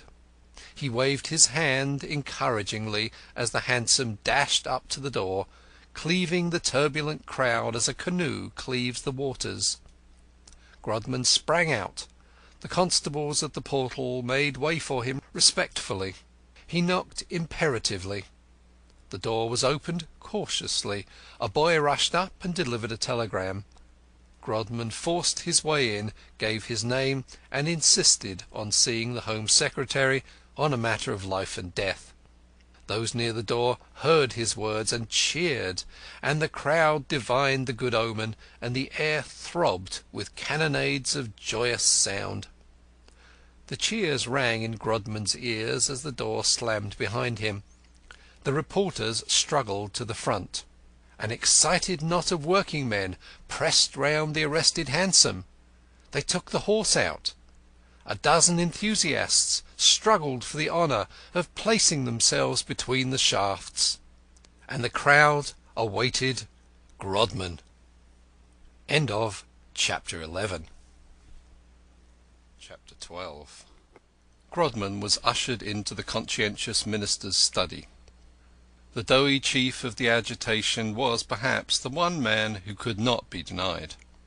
As he entered, the Home Secretary's face seemed lit up with relief. At a sight from his master, the amanuensis who had brought in the last telegram took it back with him into the outer room where he worked. Needless to say, not a tithe of the minister's correspondence ever came under his own eyes. "You have a good reason for troubling me, I suppose, Mr. Grodman?" said the Home Secretary almost cheerfully. "Of course it is about Mortlake." "It is, and I have the best of all reasons." "Take a seat. Proceed." "Pray do not consider me impertinent, but have you ever given any attention to the science of evidence?" "How do you mean?" asked the Home Secretary, rather puzzled, adding with a melancholy smile, "I have had to lately. Of course, I have never been a criminal lawyer like some of my predecessors, but I should hardly speak of it as a science. I look upon it as a question of common sense." "Pardon me, sir. It is the most subtle and difficult of all the sciences. It is, indeed, rather the science of the sciences. What is the whole of inductive logic, as laid down, say, by Bacon and Mill, but an attempt to appraise the value of evidence, the said evidence being the trails left by the Creator, so to speak. The Creator has, I say it in all reverence, drawn up a myriad red herrings across the track, but the true scientist refuses to be baffled by superficial appearances in detecting the secrets of nature. The vulgar herd catches at the gross apparent fact, but the man of insight knows that what lies on the surface does lie." "Very interesting, Mr. Grodman, but really—" "Bear with me, sir. The science of evidence being thus so extremely subtle, and demanding the most acute and trained observation of fact, the most comprehensive understanding of human psychology, is naturally given over to professors who have not the remotest idea that things are not what they seem, and that everything is other than it appears. To professors, most of whom, by their year-long devotion to the shop counter or the desk, have acquired an intimate acquaintance with all the infinite shades and complexities of things in human nature. When 12 of these professors are put in a box, it is called a jury. When one of these professors is put in a box by himself, he is called a witness. The retailing of evidence, the observation of the facts, is given over to people who go through their lives without eyes. The appreciation of evidence, the judging of these facts, is surrendered to people who may possibly be adepts in weighing out pounds of sugar. Apart from their sheer inability to fulfil either function, to observe or to judge, Their observation and their judgment alike are vitiated by all sorts of irrelevant prejudices." "You are attacking trial by jury." "Not necessarily. I'm prepared to accept that scientifically, on the ground that there are, as a rule, only two alternatives, the balance of probabilities slightly in favour of the true decision being come to. Then, in cases where experts like myself have got up the evidence, the jury can be made to see through trained eyes." The Home Secretary tapped impatiently with his foot. "I can't listen to abstract theorising," he said. "Have you any fresh concrete evidence?" "Sir, everything depends on our getting down to the root of the matter. What percentage of average evidence should you think is thorough, plain, simple, unvarnished fact, the truth, the whole truth, and nothing but the truth?" 50, said the Minister, humouring him a little. "Not 5. I say nothing of lapses of memory, of inborn defects of observational power, though the suspiciously precise recollection of dates and events possessed by ordinary witnesses in important trials taking place years after the occurrences involved is one of the most amazing things in the curiosity of modern jurisprudence. I defy you, sir, to tell me what you had for dinner last Monday, or what exactly you were saying and doing at 5 o'clock last Tuesday afternoon. Nobody whose lives does not run in mechanical grooves can do anything of the sort, unless, of course, the facts have been very impressive. But this, by the way. The great obstacle to veracious observation is the element of prepossession in all vision. Has it ever struck you, sir, that we never see any one more than once, if that? The first time we meet a man we may possibly see him as he is. The second time our vision is coloured and modified by the memory of the first. Do our friends appear to us as they appear to strangers? Do our rooms, our furniture, our pipes strike our eyes as they would strike the eye of an outsider looking on them for the first time? Can a mother see her babe's ugliness, or a lover his mistress's shortcomings, though they stare everybody else in the face? Can we see ourselves as others see us? No. Habit, prepossession changes all. The mind is a large factor in every so-called external fact. The eye sees sometimes what it wishes to see, more often what it expects to see. You follow me, sir?" The Home Secretary nodded his head less impatiently. He was beginning to be interested. The hubbub from without broke faintly about their ears. "To give you a definite example. Mr. Wimp said when I burst open the door of Mr. Constant's room on the morning of December 4th, and saw that the staple of the bolt had been wrested by the pin from the lintel, I jumped at once to the conclusion that I had broken the bolt. Now, I admit that this was so, only in things like this you do not seem to conclude. You jump so fast that you can see or seem to. On the other hand, when you see a standing ring of fire produced by whirling a burning stick, you do not believe in its continuous existence. It is the same when witnessing a legerdemain performance. Seeing is not always believing, despite the proverb, but believing is often seeing. It is not to the point that in that little matter of the door Wimp was as hopelessly and incurably wrong as he has been in everything all along. The door was securely bolted. Still, I confess that I should have seen that I had broken the bolt in forcing the door, even if it had been broken beforehand. Never once since December 4th did this possibility occur to me, till Wimp with perverted ingenuity suggested it. If this is the case with a trained observer, one moreover fully conscious of this ineradicable tendency of the human mind, how must it be with an untrained observer?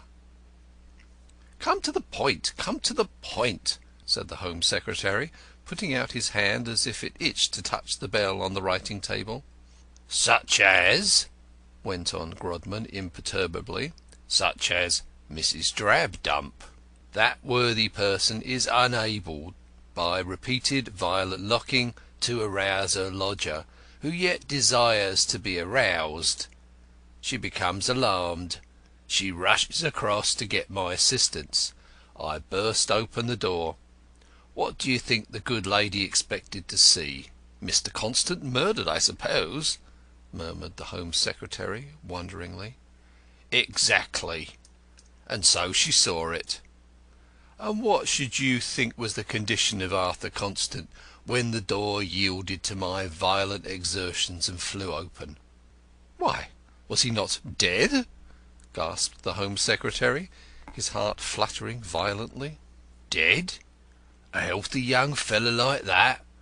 When the door flew open, Arthur Constant was sleeping the sleep of the just. It was a deep, a very deep sleep, of course, else the blows at his door would long since have awakened him.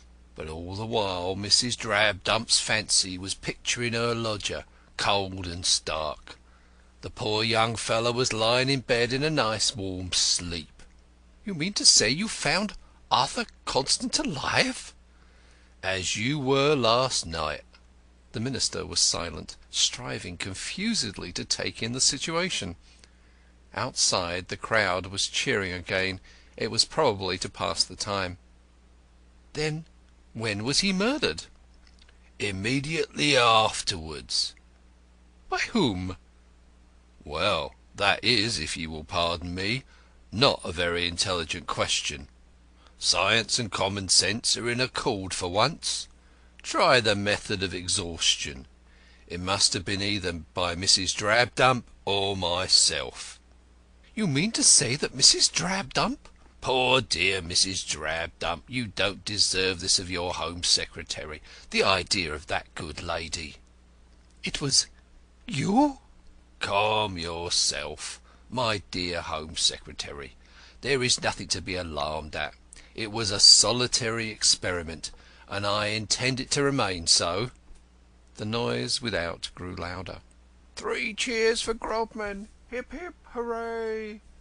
Fell faintly on their ears. But the Minister, pallid and deeply moved, touched the bell. The Home Secretary's Home Secretary appeared. He looked at the great man's agitated face with suppressed surprise. "Thank you for calling in your amanuensis," said Grodman. "I intended to ask you to lend me his services. I suppose he can write shorthand?" The Minister nodded, speechless. "That is well.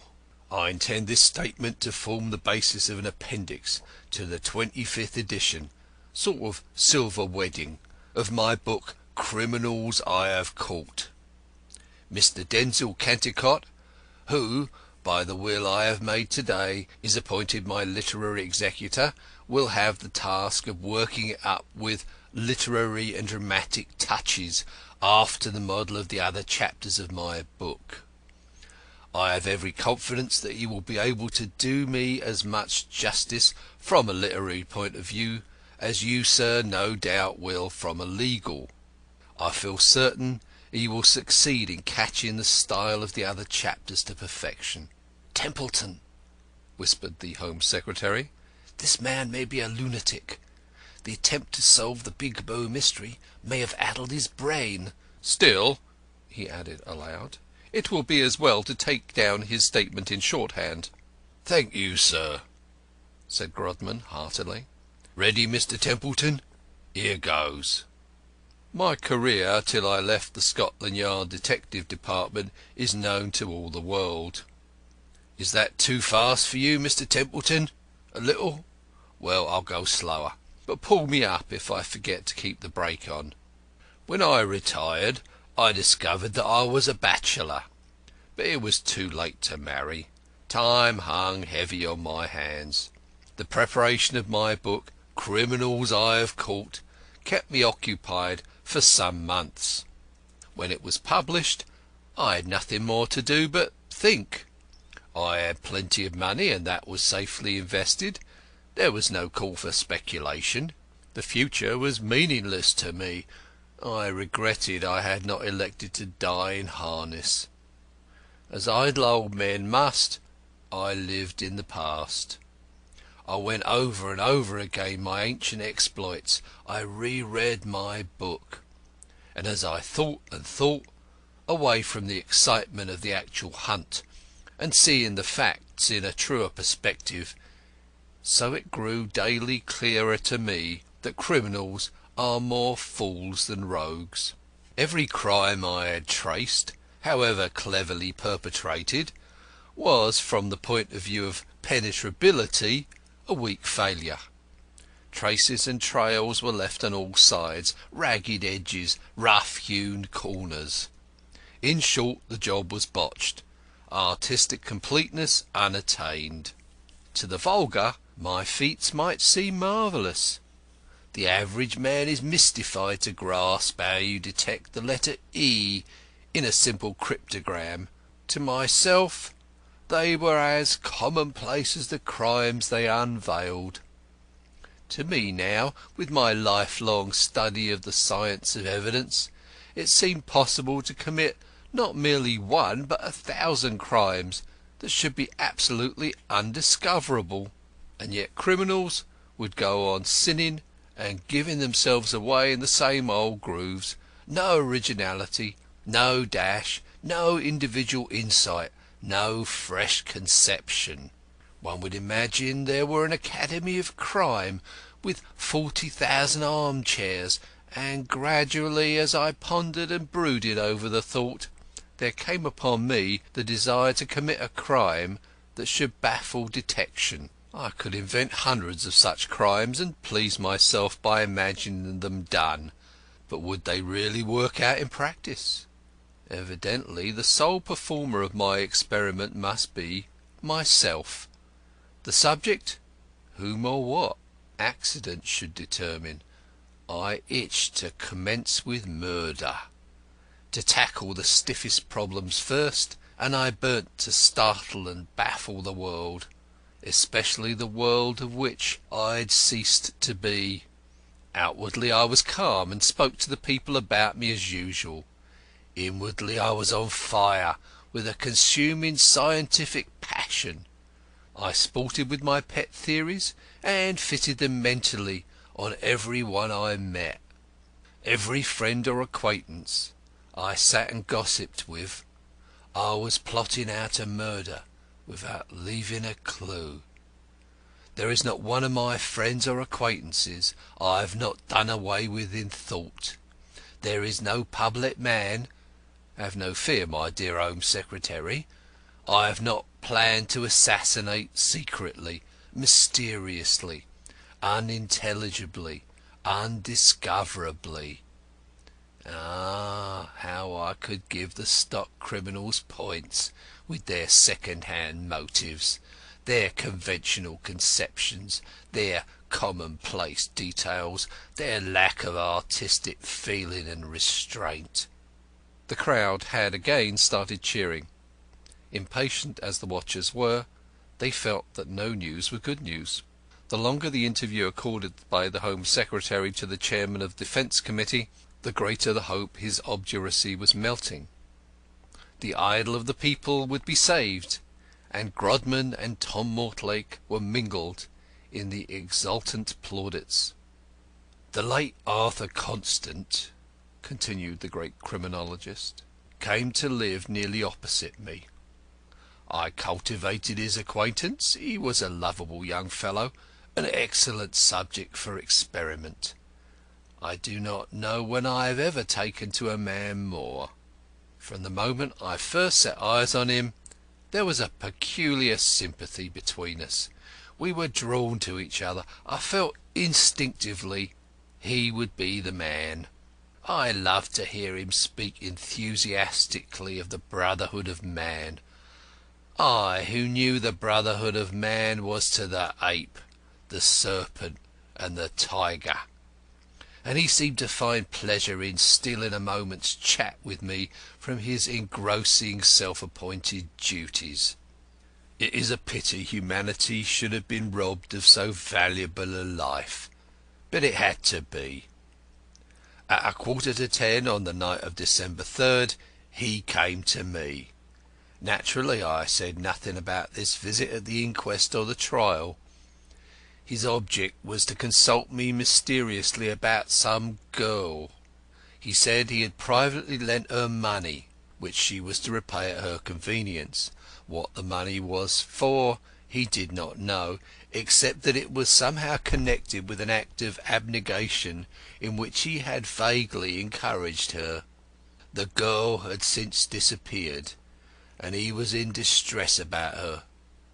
He would not tell me who it was. Of course now, sir, you know as well as I it was Jessie Dymond, but asked for advice as to how to set about finding her. He mentioned that Mortlake was leaving for Devonport by the first train the next day. Of old, I should have connected these two facts and sought the thread. Now, as he spoke, all my thoughts were dyed red. He was suffering perceptibly from toothache, and in answer to my sympathetic inquiries told me it had been allowing him very little sleep. Everything combined to invite the trial of one of my favourite theories. I spoke to him in a fatherly way, and when I had tendered some vague advice about the girl, I made him promise to secure a night's rest before he faced the arduous tram-man's meeting in the morning by taking a sleeping draught. I gave him a quantity of sulfonal in a phial. It is a new drug which produces protracted sleep without disturbing digestion, and which I use myself. He promised faithfully to take the draught, and I also exhorted him earnestly to bolt and bar and lock himself in, so as to stop up every chink or aperture by which the cold air of the winter's night might creep into the room. I remonstrated with him on the careless manner he treated his body, and he laughed in his good-humoured, gentle way, and promised to obey me in all things, and he did. That Mrs. Drabdump, failing to rouse him, would cry "Murder," I took for certain. She's built that way. And even Sir Charles Brown Harland remarked, she habitually takes her prepossessions for facts, her inferences for observations. She forecasts the future in grey. Most women of Mrs. Drabdump's class would have behaved as she did. She happened to be a peculiarly favourable specimen for working on by suggestion, but I would have undertaken to produce the same effect on almost any woman. The key to the big bow mystery is feminine psychology. The only uncertain link in the chain was, would Mrs. Drabdump rush across to get me to break open the door? Women always rush for a man. I was well nigh the nearest, and certainly the most authoritative man in the street, and I took it for granted she would. But suppose she hadn't? The Home Secretary could not help asking. Then the murder wouldn't have happened, that's all. In due course Arthur Constant would have awoke, or somebody else breaking open the door would have found him sleeping. No harm done, nobody any the wiser. I could hardly sleep myself that night.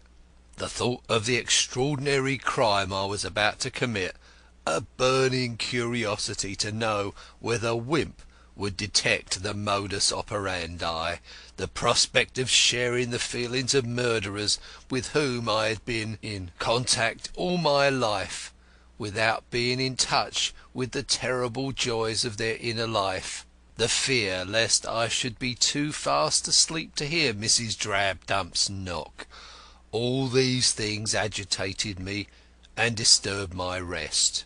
I lay tossing on my bed, planning every detail of poor Constant's end. The hours dragged slowly and wretchedly on toward the misty dawn. I was racked with suspense.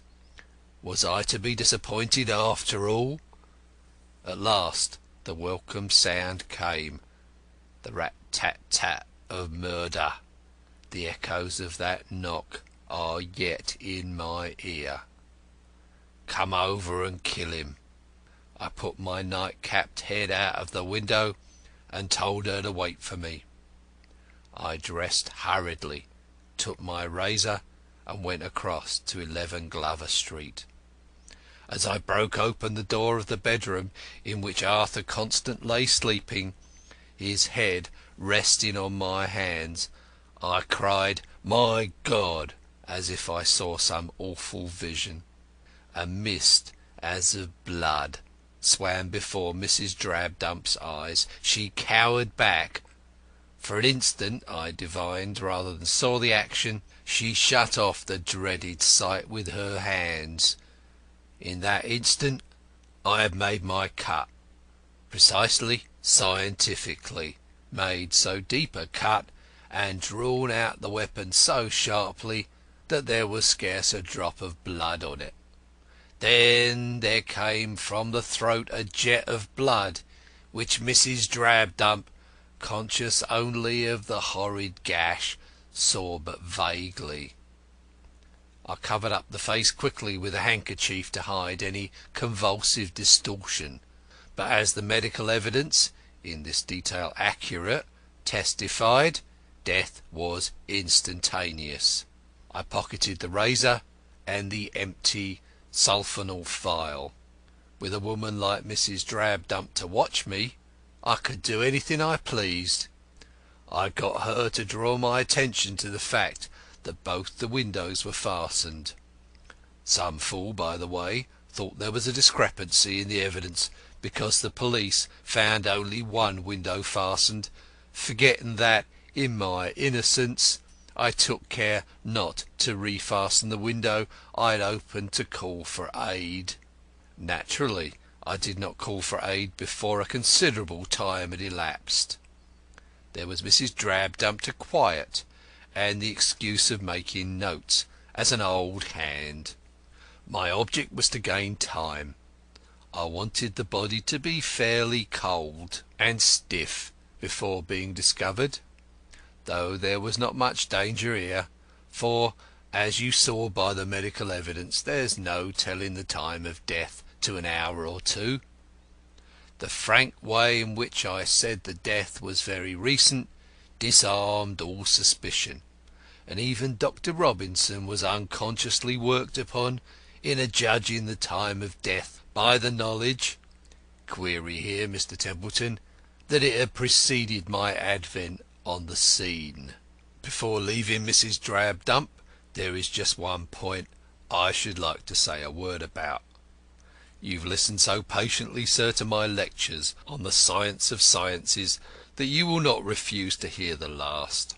A good deal of importance has been attached to Mrs. Drabdump's oversleeping herself by half an hour. It happens that this, like the innocent fog which has been made responsible for much, is a purely accidental and irrelevant circumstance. In all works on inductive logic it is thoroughly recognised that only some of the circumstances of a phenomenon are of its essence and causally interconnected. There is always a certain proportion of heterogeneous accompaniments which have no intimate relation whatever with the phenomenon. Yet so crude as yet the comprehension of the science of evidence that every feature of the phenomenon under investigation is made equally important, and sought to be linked with the chain of evidence. To attempt to explain everything is always the mark of the tyro. The fog and Mrs. Drabdump's oversleeping herself were mere accidents. There are always these irrelevant accompaniments, and the true scientist allows for this element of, so to speak, chemically unrelated detail. Even I never counted on the unfortunate series of accidental phenomena which have led to Mortlake's implication in a network of suspicion. On the other hand, the fact that my servant Jane, who usually goes about 10, left a few minutes earlier on the night of December 3rd, so that she didn't know of Constance's visit, was a relevant accident. In fact, just as the art of the artist or the editor consists largely in knowing what to leave out, so does the art of the scientific detector of crime consist of knowing what details to ignore. In short, to explain everything is to explain too much, and too much is worse than too little. To return to my experiment. My success succeeded my wildest dreams. None had an inkling of the truth. The insolubility of the Big Bow murder teased the acutest minds in Europe and the civilized world. That a man could have been murdered in a thoroughly inaccessible room savoured of the ages of magic.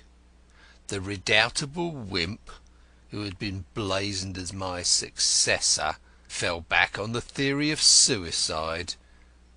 The mystery would have slept till my death, but I fear for my own ingenuity. I tried to stand outside myself and to look at the crime with the eyes of another, or of my old self.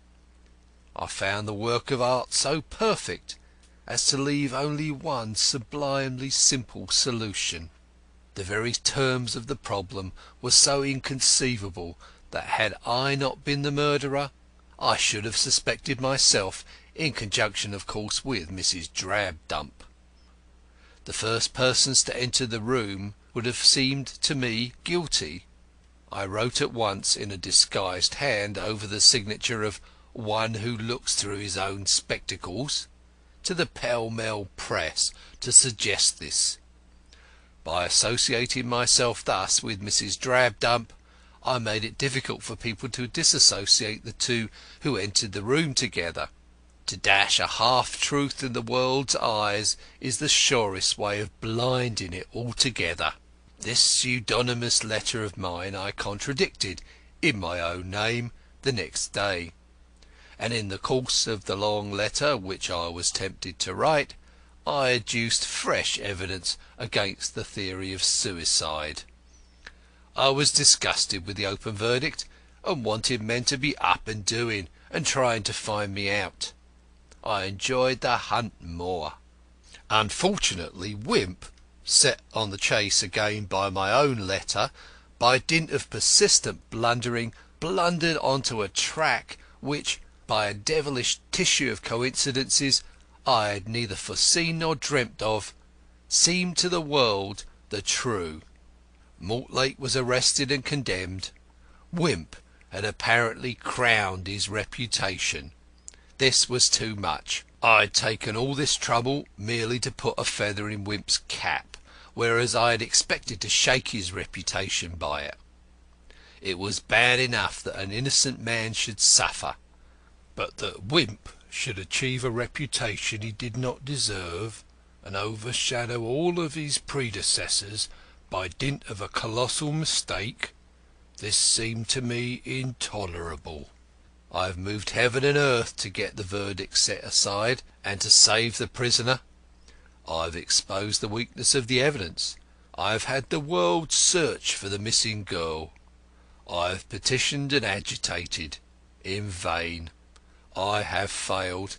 Now I play my last card. As the overweening Wimp could not be allowed to go down to posterity as the solver of this terrible mystery, I decided that the condemned man might just as well profit by his exposure. That is the reason I make the exposure tonight, before it is too late to save Mortlake." "So that is the reason?" said the Home Secretary, with a suspicion of mockery in his tones. "The sole reason." Even as he spoke, a deeper roar than ever penetrated the study. "A reprieve! Hooray! Hooray!" The whole street seemed to rock with earthquake. and the names of Grodman and Mortlake to be thrown up in a fiery jet. "A reprieve! A reprieve!" And then the very windows rattled with cheers for the Minister, and even above that rose the shrill voices of the newsboys. "Reprieve of Mortlake! Mortlake reprieved!" Grodman looked wonderingly across the street. "How do they know?" he murmured. "Those evening papers are amazing," said the Minister drily.